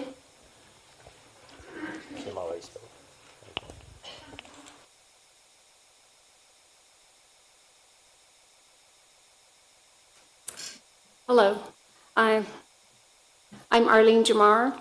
I've lived in Rockland, actually in Placer County for 47 years. I want to talk to you this afternoon about the habitat and species lost inherent in this huge development as proposed. Paved over this habitat and resident critters would be a permanent loss. Farmland and vernal pool wetlands are lands that the state of California strongly seeks to protect, and many of us join in this effort. The development being considered proposes to pave over approximately 8,000 acres of farmland and habitat. These acres include seasonal wetlands and native grasses that are critical to the survival of Pacific flyway migratory birds, as well as resident birds. Reptiles and amphibians also inhabit this land. Under this proposed pavement of the habitat, are 14 federally and state listed endangered species.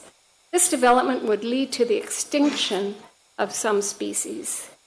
The two native watersheds are home to some of the last vernal pools in Placer County. The development proposes to save 49% of vernal pools. The U.S. Fish and Wildlife Service preservation target is 85%. The 49% alternative in the proposed development still falls short of the target. Vernal pools cannot be relocated, as is suggested by mitigation. The soils that allow native vernal pools are also unique in providing flood control. Within the vernal pools is the western spadefoot toad. The toad needs the vernal pool for breeding purposes. Also in the vernal pool is the fairy shrimp and tadpole shrimp. Both shrimp are endangered species. Each vernal pool is outlined with circular rings of flowers that appear as the pool shrinks. The endangered western pond turtle is the West Coast's only native freshwater turtle. Biologists say that the western pond turtle cannot be successfully relocated, as one mitigation suggests. If moved, the turtle will never settle and will forever search for its home of origin. The burrowing owl is a smallish bird that digs its own burrow, or it might burrow borrow one from a ground squirrel. The owl eats insects and rodents. Many other birds find a home in this area. A few of these are the Swainson's hawk, raptors, tricolored blackbird, northern harrier, and many more. This development promises monumental adverse impacts for us and our environment. Going forward, I urge you to reconsider the Citizen Smart Growth Plan. Do not forward the CRR as it is. Thank you. Thank you. Here, that was our list. Is there anybody else that would like an opportunity to speak that hasn't happened? All right, being none, we'll maybe invite the property owner. Would you like a couple more minutes and address some of the comments? Maybe a little more than a couple more minutes in response to a couple hours, but I'll move through it as quickly as I can. Just some points of clarification, really, and some misstatements or mischaracterizations. One is just for background on some of the questions that came from the commission earlier. The 200 acres of the town center is equivalent to 88 city blocks. It's equivalent to 1/4 of downtown Sacramento. So in terms of, that gives you a sense of scale, where we're talking about the types of densities, the type of vertical nature of uses that we think are appropriate adjacent to the university. So just to help with that scale issue, we think that's a significant portion, and actually where a lot of the uses that for the AEL alternative, a lot of those things can take place in that town center. Some other comments, just more, there's only one university that's been proposed for this property. Now they've joined with Sierra College, but it is one university. We have not been through 3 universities. We have not been through 4. That's a different project. This project, Placer Ranch, has had the commitment from Sac State University for in excess of 15 years. So in terms of the comments that were made, that is not accurate to this project. Comments were made about this project somehow not being subject to Title 24. Title 24 is going to be amended. It takes effect January 1 of 2020. It's effective on pulling a building permit. So the sustainability requirements, energy efficiency requirements, everything that comes out of an amendment to Title 24 will apply to this project. Comment the last speaker, 8,000 acres of habitats being paved over. You have a presentation from staff showing in excess of 2,000 acres of open space within the Sunset area that is never going to be developed. So again, statements that are being thrown out here, the hyperbole, is simply not true. So clearly, over 25% of the larger Sunset area is going to be left in open space.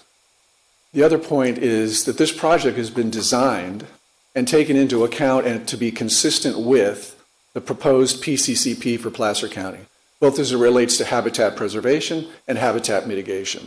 So concerns about issues relative to habitat and the fact that those have not been analyzed in the environmental document are absolutely untrue. That analysis is in your environmental document. Issues about, and I could go on, but I won't. The biggest issue I think that I want to address now is the landfill and the buffer. And here again, I think context is critically important. Number one,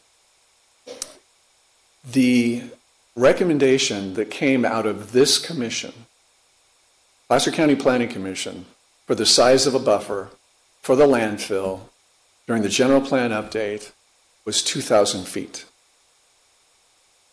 back in the 90s.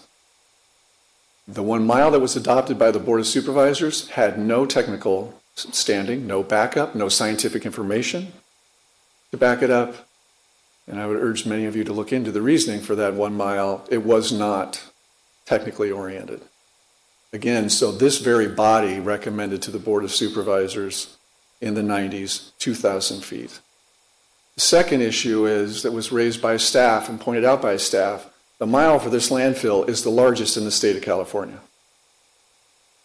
I don't think this landfill differs that much from other landfills in the state of California to warrant a 1 mile buffer. The other issue is it questions perhaps some of the timing of what the landfill authority is doing and improvements that they might make. And I think it's important to emphasize that WAPMA has been undertaking significant steps over the past decade at least of being more responsive and listening to the odor issues that exist today and the complaints that have come in and steps to take in the future. They have implemented pilot programs to address those odor issues. They are in the process right now of updating their master plan, which is looking at and will look at these tier 1, tier 2, and additional improvements to address the odor issue. In other words, WAPMA recognizes that there are impacts from the facility on land uses that surround the facility. They're taking significant steps on their own to come up with their own capital improvement program, to come up with their own list of improvements that they want to implement to address those odor issues. And so we'll add on top of that the concern about this project and what it brings to the landfill authority. What it is doing, hopefully, with this tentative agreement that hopefully will be formalized and at the time the board considers the project, it's going to have this project pay its fair share, and actually more than its fair share, of those capital improvements to address the odor issue. So for those to be concerned or to say that this is going to result in the landfill leaving or having to close or trash needing to be trucked out of the state, there is no basis in support for those conclusions. So it's important, again, for context to understand what we're talking about. We're talking about adoption or your recommendation of a landfill buffer that is this exact same buffer that was recommended by this planning commission, I believe in either it was 1994 or 1997. And the fact that the expert on this issue is your landfill authority. You've heard from Eric Otto this afternoon about this tentative agreement. It is going to be formalized. I'm confident it will be formalized. It will have these steps that will be taken. Not just that the landfill, many of which the landfill will do regardless of this project, but this project will also facilitate and help those improvements happen and take place. Lastly, I'll talk about the alternative that has been presented. And I don't take question with people's support and passion for that alternative. But I also want to provide some context here. That alternative was proposed as a comment on the draft EIR. The draft EIR had already been prepared, issued, that included alternatives to the project. Now, the test under CEQA is whether or not those alternatives present a reasonable range of alternatives. I would suggest to you that this document does include a reasonable range of alternatives. It doesn't, and the county has no legal legal obligation to analyze an application or an alternative that is posed by any citizen or any citizen group. There's no legal authority. In spite of that, this county has, and I would encourage you to ask your staff, how much time was spent, both consultant time and county time, analyzing this alternative? And I would suggest to you it's unprecedented, the amount of time that was spent by your staff and the consultants analyzing this alternative. And we can all have different opinions about whether it presents a better project. And I'll leave that to you to decide. But as it relates to a legal obligation to not certify this environmental document and somehow extend the comment period or roll this alternative into this environmental analysis is absolutely not there. And so I would encourage you to look at a project that is consistent with the county's PCCP as proposed in terms of preserve areas, its avoidance of habitat. I would encourage you to look at a project that is in a plan area that this county has proposed for job-based work, job center, for over 50 years. This is not a blank slate. there's been policy decisions that this geographical area will grow and will be developed.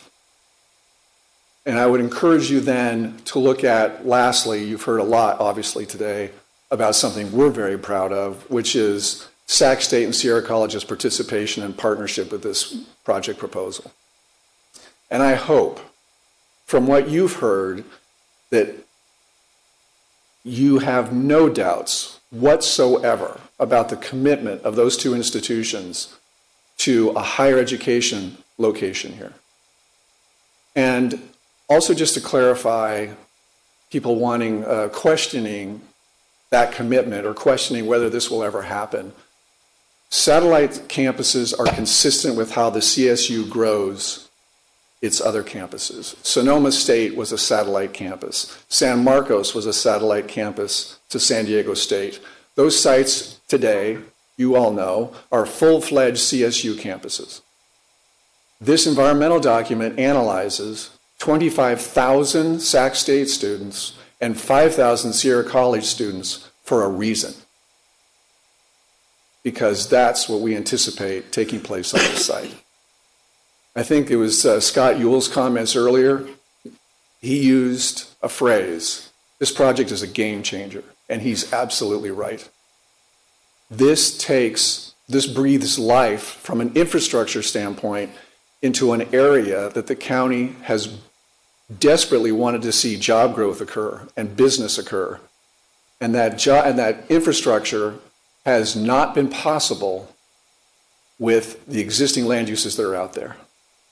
And it is the residential component of Placer Ranch that makes that public infrastructure possible.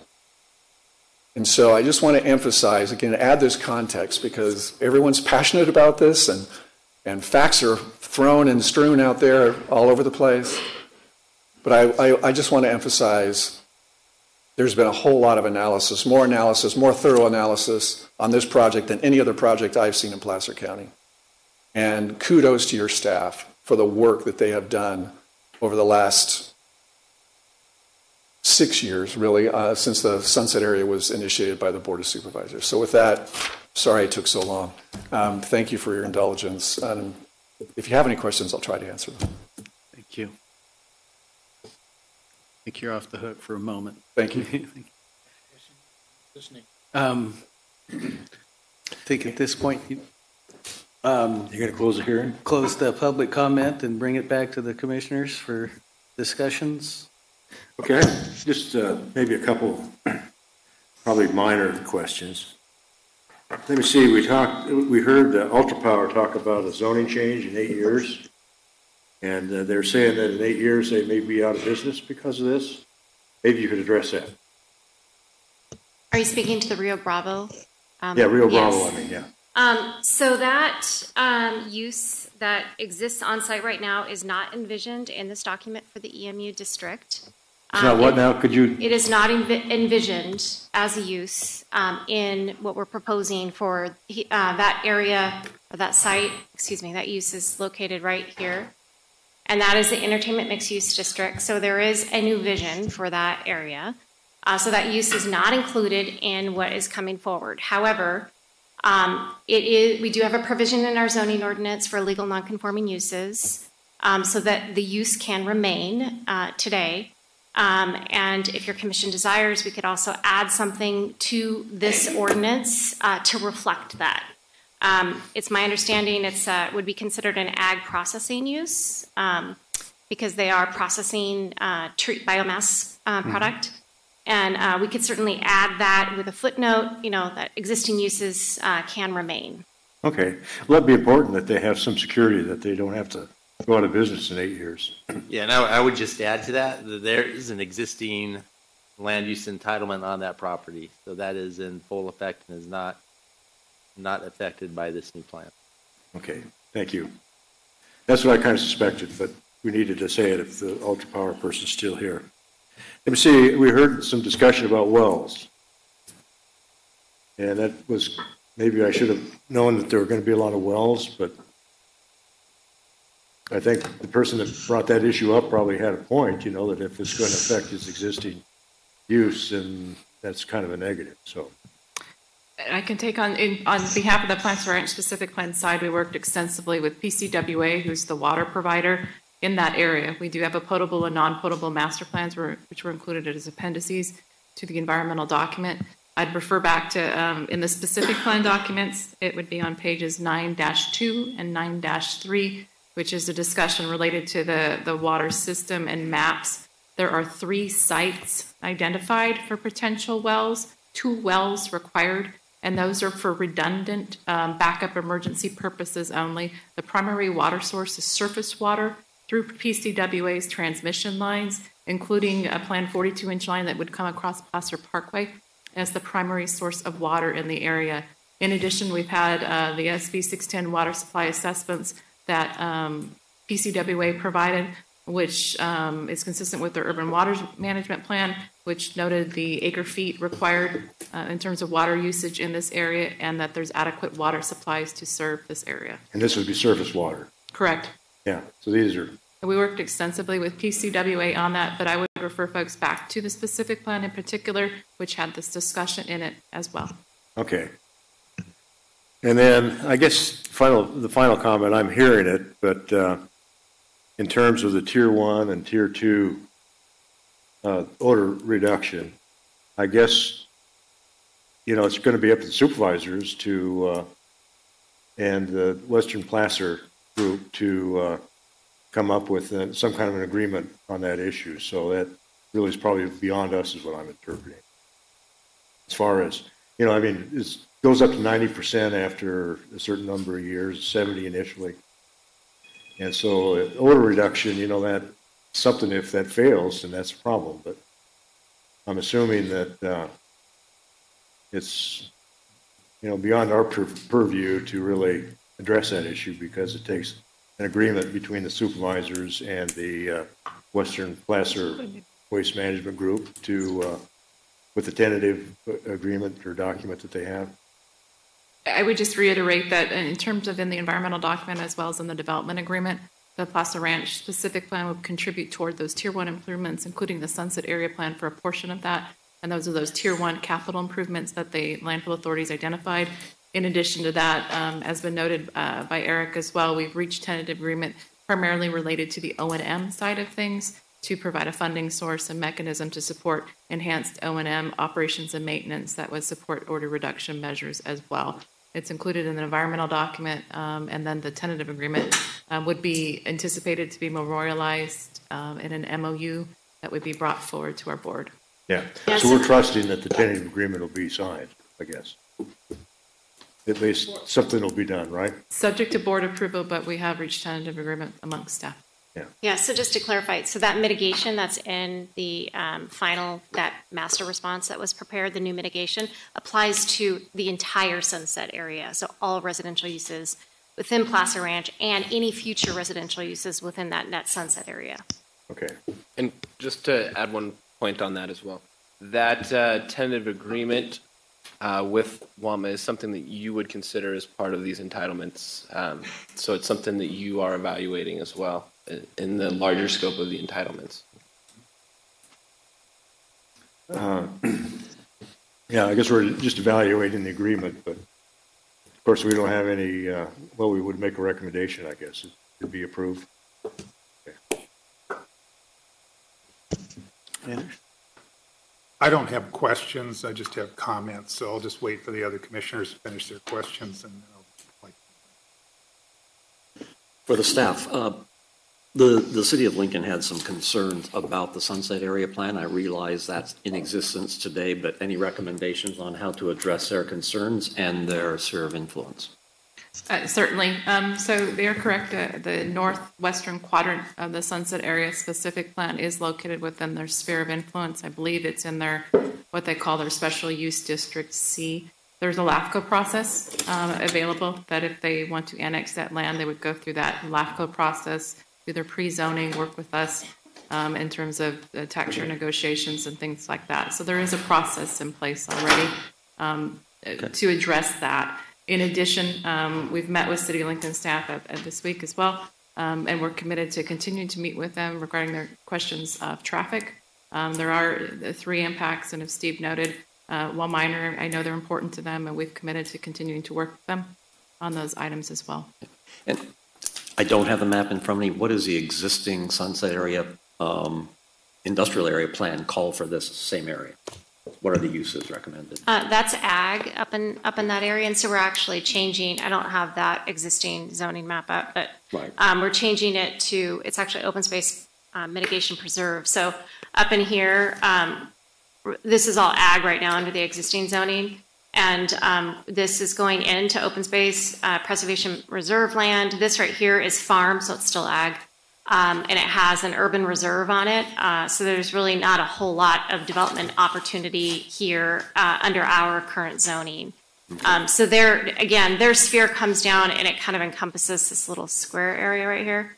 All of that, I just want to reiterate, is in the existing Sunset Industrial Area Plan boundary. And if it were taken out of the area plan boundary, it would likely remain ag zoning. It would just have to be absorbed into the general plan boundary and designated ag, or something under that land use diagram. But in reality, it's really not changing. Correct. Use-wise, really, No, from what it is today. Is not. So the city of Lincoln faces that same situation today with their sphere of influence as they will. Yes. This. Okay. Yes. Correct. Larry? Any questions, sir? Yeah? Is it all the way to my turn?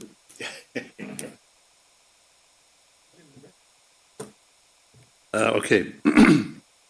I'll try and keep it as brief as I can. And I'll address the questions to the county, and then the county can direct the appropriate responses. Firstly, if we could go back to that slide that shows the sphere of influence to the city of Lincoln. Sure. Greg, can you go to slide, I think it's 98, please?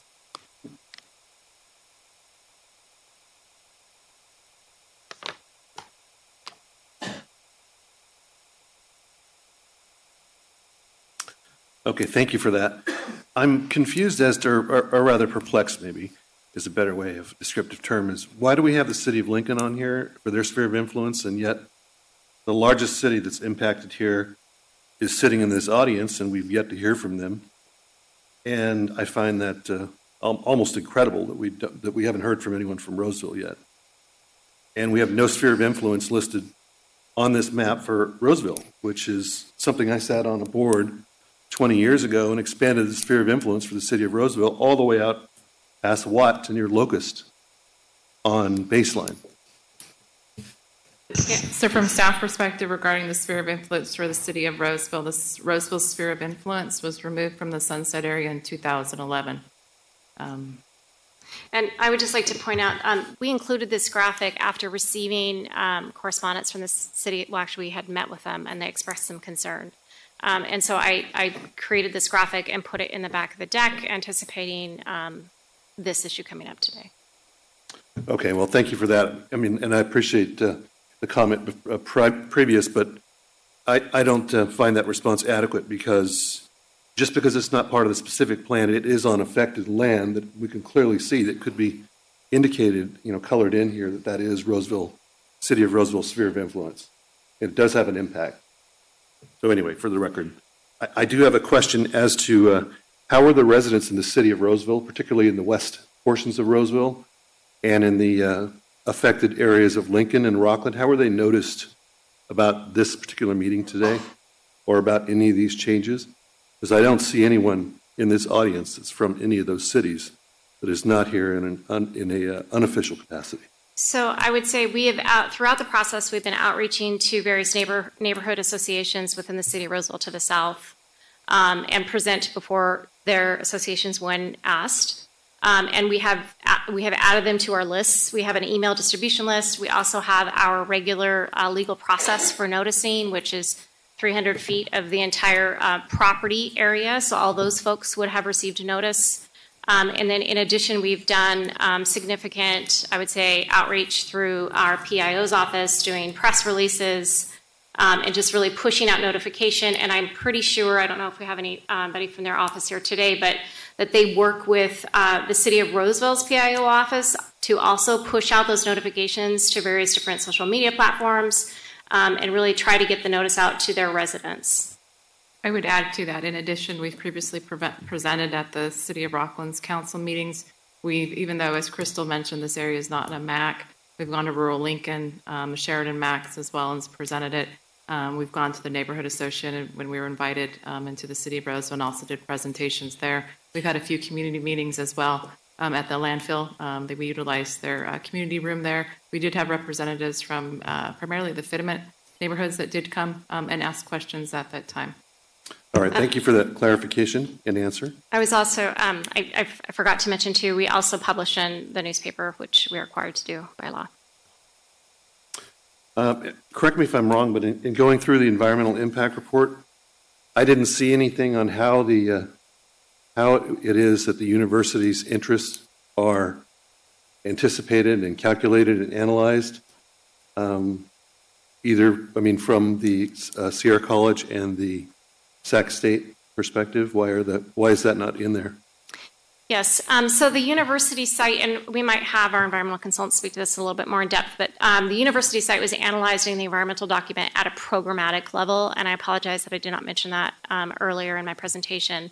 But they anticipate doing their own master planning in the future, and so what we did, we had, obviously the student count, and we had a sort of a parameter for which to analyze, but it was analyzed similar to the Sunset document in terms of a programmatic level of CEQA analysis.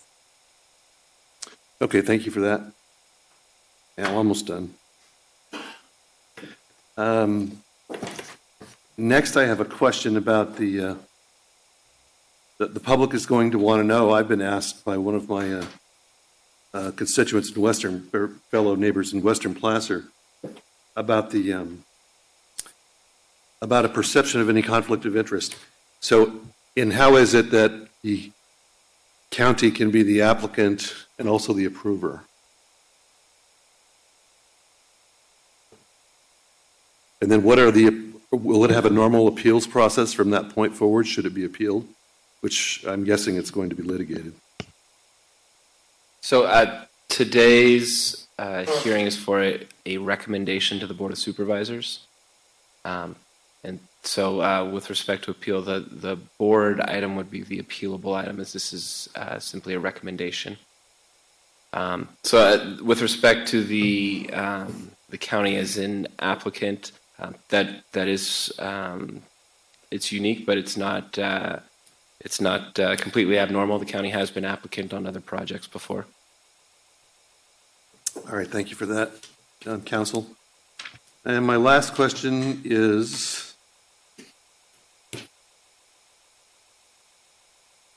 again, I want to go back to Roseville. Seeing the city of top department heads from the city of Roseville sitting in the rear of this room, I can only assume that Roseville has no objections, because I and my colleagues here have not read anything about any agreements or any agreements in principle or anything of that nature. And I find that astounding, considering that is the largest city in South Placer, and we don't have more information from the city of Roseville on anything other than just what I deem as superficial look at traffic impacts. And no one apparently is here to speak about that. That's just really more of a statement. That concludes my comments. Thank you very much. Thank you. So I have a question for you. Going back to the industrial land uses and that along the area serviced by the railroad, and also the generation plant where you said that some of those would remain as existing non-conforming uses. So my understanding with that type of designation is that if there's a desire to expand, or if something is destroyed through fire or something like that, they're allowed to stay. They're not allowed to rebuild or expand or anything like that. Is that accurate? Under a fire situation, they're allowed to rebuild. Expansion is limited to, I think it's 25%. Is that correct? I think it's 25% expansion. We could entertain, or if your commission desires, we could add a provision about existing industrial uses, and that existing industrial uses are allowed to remain. We actually took that approach in Tahoe for a couple of uses in our town centers, where we added a footnote to that effect so that we weren't necessarily zoning them out, but recognizing them and allowing them to remain on site. So that is definitely something for your commission's consideration. Thank you. Wayne, I'm you had ready some to make comments? some comments if the questions are over. I'd first like to say that about the university piece of that, I had the honor of serving on the only four-year college in Placer County right now, William Jessup University. I served on it for a number of years. So I have a real interest and passion for higher education, and believe with some of the comments that have been made earlier what the benefit it is to Placer County to have that, the access to it. The question I would say, and I asked the Sac State representative this is for his thoughts, but is this the best Placer County can do, is to put a university next to a landfill? I'm not aware of any other universities that are located as close to the proximity of a landfill as this one. So to me, it just seems like it doesn't speak well of the county. I mean, can't we come up with a better alternative than next to a landfill? That's my own perceptions of that. And I wish that there was a way to come up with another plan, and I was also discussing it with representatives from Sac State, putting their campus on the Sierra College campus, because there's a lot of extra property, and it may be in a reserve area, but it's along Interstate 80. And you could put up some pretty high-rise buildings there that would accommodate students and use mutual resources together, and it just gives a much easier access for students, to me, and it has less environmental impacts, in my opinion, because we're not disturbing vernal pool areas for our university. We're using, that is Woodlands area, and maybe it is already in a reserve sort of capacity, but maybe that could be transferred somewhere else.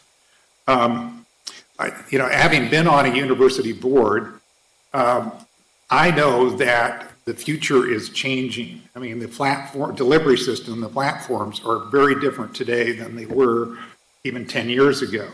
And the online education, the quality of the online education is dramatically improved, and we're seeing a lot more interest in that. And I think as we go forward with the generation that has been brought up with technology and the exacerbation of traffic issues, I think we're going to see more online use. So the investment in, especially a ground-up investment in a university, is going to be extremely difficult, and I think that's why you haven't seen any in recent years, because of the return on investment. Will there always be a campus need? Yes, there will, but I believe that the capacity of that may change over time. So I'm concerned about the future of this, how much of it will happen.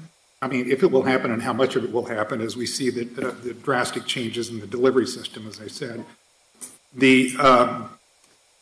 A couple of other points that I'd like to make. I wanted to kind of go back a little bit to the final EIR. And repeatedly in there, it states the county agrees that bringing residents closer will put pressure on the landfill. I mean, they're already acknowledging it. We know that's going to happen, and it's not until we know that there's a fix. That's just not going to change. And it also states in there that the regional the MRF has a value to the region. And I represent, I'm the appointed by the board representative for the Western Slope. I feel a responsibility to speak on behalf of the ratepayers that access the services of this facility. And I am concerned about not only the opportunity for rates to be increased, I'm concerned about legal issues related to the odor and to the particulates that are in that we know exist around these kind of facilities. I disagree with the it was on page 3-41 and 42. I disagree with the comment that it says that, that the impacts on the landfill are less than significant, because I believe that the composting operation will be moved. That generates the largest issue as it relates to the particulates and to the odor. And I think there's going to be a lot of pressure to move that somewhere else, because containing that is incredibly expensive. And so it's not easy to move those kind of facilities. So I'm concerned about that. And lastly, I will say that I think we are moving this too quickly in the process. There's too many things that are still saying, well, we're working it out, or we think we've got an agreement here. We don't know when this is all going to settle. And we say, okay, we can address the odor issues, but we don't know that until it happens. I shared this with the applicant, that I'm not against this development. I'm not against developments. If you track me, I'm pretty pro development. But we need more certainty, and especially about these impacts that relate to the landfill. We need certainty. Today, we need certainty before we push forward a project that can have some really big implications to not just that region, but all of Western Placer County. So I'm in a position of saying, I don't want to move this forward because we don't know enough. At this point, there's too many loose ends in it. I greatly appreciate what the staff put together. It's incredibly detailed, but there are other parties to this that have not come to an agreement yet. And so until that's done, I can't move forward on this one. So, all right, I'm done. Anyone else? Okay. With that, I guess we'll look to anyone for a motion. There's several. Well, if we go with the recommendations, which we could get up, if we could, please. Greg, can you please put up slides? Oh, hold on. Slide 92. Unless you just do one. I think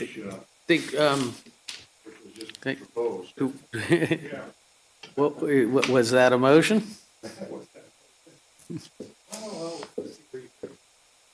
All right, and these are all to be taken separately?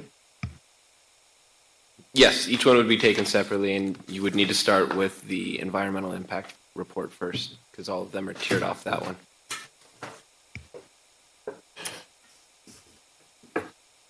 Yeah, correct, would be a recommendation to the board. So you can't look at it to approve. Neither can I.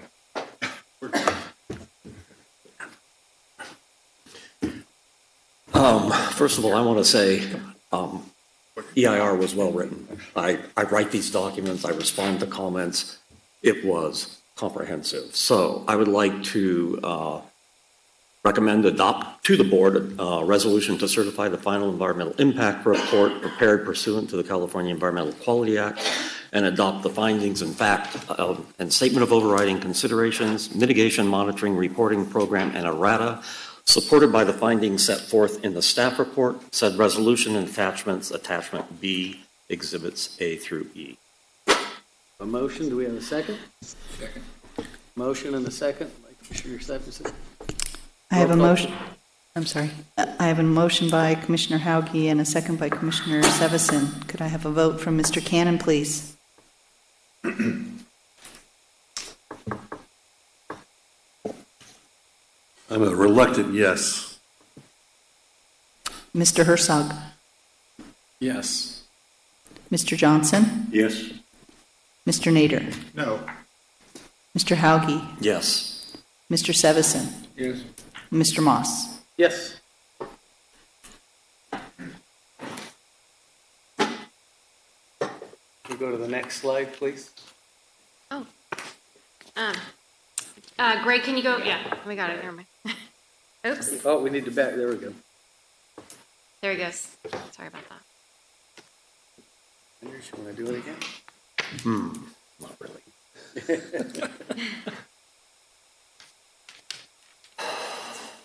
Looking for a motion or a recommendation? You're a pretty good reader. Yeah, so here's some of the things. You know, one, there are good ideas in the citizens concept plan, but one of the big problems, state of California decided we can't do redevelopment, and when you're proposing to take and redevelop an area, it makes it almost impossible to work. So I also see that the town center is pretty dense, 100 and some foot tall buildings and pretty dense. So I think in some ways the plan does follow through with the recommendations of the citizens plan. I think the biggest probably area that is not is the single family development to the western side of the portion and the removal of some of the vernal pools. My question earlier, I think there is opportunities to look at those vernal pools and interconnect them with the plan. So with that, I'm going to recommend to the board we adopt a resolution amending the Placer County General Plan to revise the introduction section in figures 1, 1-1, and 1-2 to expand the SAP boundary to include 325 acres to the west, to revise Table 1-1 to outline the relationship between the Placer Ranch specific plan and the general plan land use designations, to revise Table 1-2 to allow the Sunset Area Plan and Placer Ranch specific plan to establish the development standards that allow for densities up to 30 dwelling units per acre, and to revise the public facility standards in Table 1-5 and Policy 4.G.11 regarding proximity of residential uses to solid waste disposal sites, Attachment C, Exhibits A through H, supported by the findings in the staff report and included in said resolution. We have a motion. Do we have a second? Second. Motion and a second. Roll call, please, Sue. I have a motion by Mr. Hauge and a second by Mr. Sevison. Could I have a vote from Mr. Cannon, please? Yes. Mr. Herzog? Yes. Mr. Johnson? Yes. Mr. Nader? No. Mr. Hauge? Yes. Mr. Sevison? Mr. Moss? Yes. Thank you. We go to the next slide, please. Wow.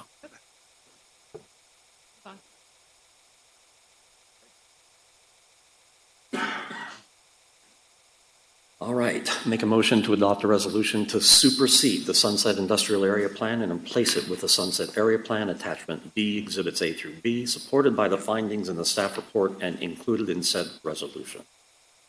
Let me see, I have a question here. Is this where we would, or maybe we don't need to, we were making a comment about the existing use? Oh, yes, if you want it. Would that go here in the zoning? Excuse me. Does it go here, or where does it go? It would actually go in next doc. I'm sorry, not here, not this one. Sorry. Number 4. Yeah, so zoning. So we have a motion. Do we have a second? Second. Second. Roll call, please, Sue. I guess I missed the motion. Was that Mr. Hauge? It was. I'm sorry. You're the best reader. You're pretty quiet. A first by Mr. Hauge, a second by Mr. Sevison. Vote for Mr. Cannon, please. Yes. Mr. Herzog? Yes. Mr. Johnson? Yes. Mr. Nader? No. Mr. Hauge? Yes. Mr. Sevison? Yes. Mr. Moss? Yes. Thank you. Make a motion to adopt an ordinance to approve the Sunset Area Plan implementing zoning regulations Attachment E, Exhibit A, supported by the findings in said ordinance and incorporating the findings in the staff report and incorporating the recommendation regarding existing industrial uses and their continued operation. Second. Second. Motion and a second. Was there going to be any change to this? Oh, I did. I did add text. Sorry. I'm sorry. Getting late. Yes. Okay. I have a motion by Mr. Hauge, a second by Mr. Sevison. So vote from Mr. Cannon, please. Yes. Mr. Herzog? Yes. Mr. Johnson? Yes. Mr. Nader? No. Mr. Hauge? Yes. Mr. Sevison? Yes. Mr. Moss? Yes. Thank you. Recommend to the board adopt an ordinance rezoning the property within the Sunset Area Plan, Attachment F, Exhibit A, supported by the findings set forth in said ordinance. Second? Second. I have a first from Mr. Hauge, a second from Mr. Sevison, so a vote from Mr. Cannon. Yes. Mr. Herzog. Yes. Mr. Johnson. Yes. Mr. Nader. No. Mr. Hauge. Yes. Mr. Sevison. Yes. Mr. Moss. Yes. Thank you. Yes. Make a motion to adopt a resolution approving the Placer Ranch specific plan, Attachment G, Exhibits A through B, supported by the findings set forth in the staff report and included in said resolution. Second. Second. Motion and a second. Roll call, please, Sue. First from Mr. Hauge, a second from Mr. Sevison. A vote from Mr. Cannon, please. Yes. Mr. Herzog. Yes. Mr. Johnson. Yes. Mr. Nader. No. Mr. Hauge. Yes. Mr. Sevison. Yes. Mr. Moss. Yes. Thank you. Here we have the next slide, please. Make a recommendation to the board to adopt an ordinance approving the Placer Ranch specific plan development standards, Attachment H, Exhibit A, supported by the findings in the staff report and in said ordinance. We have a second? Anybody else? Second. I'll second. I have a first from Mr. Hauge, a second from Mr. Herzog. A vote from Mr. Cannon, please. Yes. Mr. Herzog. Yes. Mr. Johnson. Yes. Mr. Nader. No. Mr. Hauge. Yes. Mr. Sevison. Yes. Mr. Moss. Yes. Thank you. Recommendation to the board to adopt a resolution approving the Placer Ranch specific plan design guidelines, Attachment I, Exhibit A, supported by the findings set forth in the staff report and said resolution. You have a second? I'll second. I have a first from Mr. Hauge, a second from Mr. Herzog. A vote from Mr. Cannon. Yes. Mr. Herzog. Yes. Mr. Johnson. Yes. Mr. Nader. No. Mr. Hauge. Yes. Mr. Sevison. Yes. Mr. Moss. Yes. Thank you. A recommendation to the board to adopt an ordinance rezoning all acreage within the Placer Ranch specific plan from the current zoning to SPL-PRSP, Attachment J, Exhibit A, supported by the findings in the staff report and said ordinance. You have a second? Second. I have a first from Mr. Hauge, a second from Mr. Herzog. A vote from Mr. Cannon. Yes. Mr. Herzog. Yes. Mr. Johnson. Yes. Mr. Nader. No. Mr. Hauge. Yes. Mr. Sevison. Yes. Mr. Moss. Yes. Thank you. Next slide. Where are you getting all these? We weren't out yet. Sure. I'll motion that we recommend to the Board of Supervisors to adopt an ordinance approving Placer Ranch specific plan development agreement, Attachment K, and errata supported by the findings set forth in the staff report included in said ordinance, Attachment K, Exhibit A. Second. Motion and a second? I have a motion from Mr. Herzog, a second from Mr. Sevison. A vote from Mr. Cannon, please. Yes. Mr. Herzog. Yes. Mr. Johnson. Yes. Mr. Nader. No. Mr. Hauge. Yes. Mr. Sevison. Yes. Mr. Moss. Yes. Thank you. I'd also like to motion that we recommend to the Board of Supervisors approve the Placer Ranch specific plan, large lot vesting tentative map, Attachment L, supported by the findings and subject to the conditions of approval, Attachment M, in the staff report. We have a second? First from Mr. Herzog, a second from Mr. Sevison. A vote from Mr. Cannon. Yes. Mr. Herzog. Yes. Mr. Johnson. Yes. Mr. Nader. No. Mr. Hauge. Yes. Mr. Sevison. Yes. Mr. Moss. Yes. Thank you. I think with that, that's all through, all done. I'd like to thank our reporter for being here today and thank everybody for your attendance and participation. It's nice to see a full room once in a while. Thank you. Have a good night.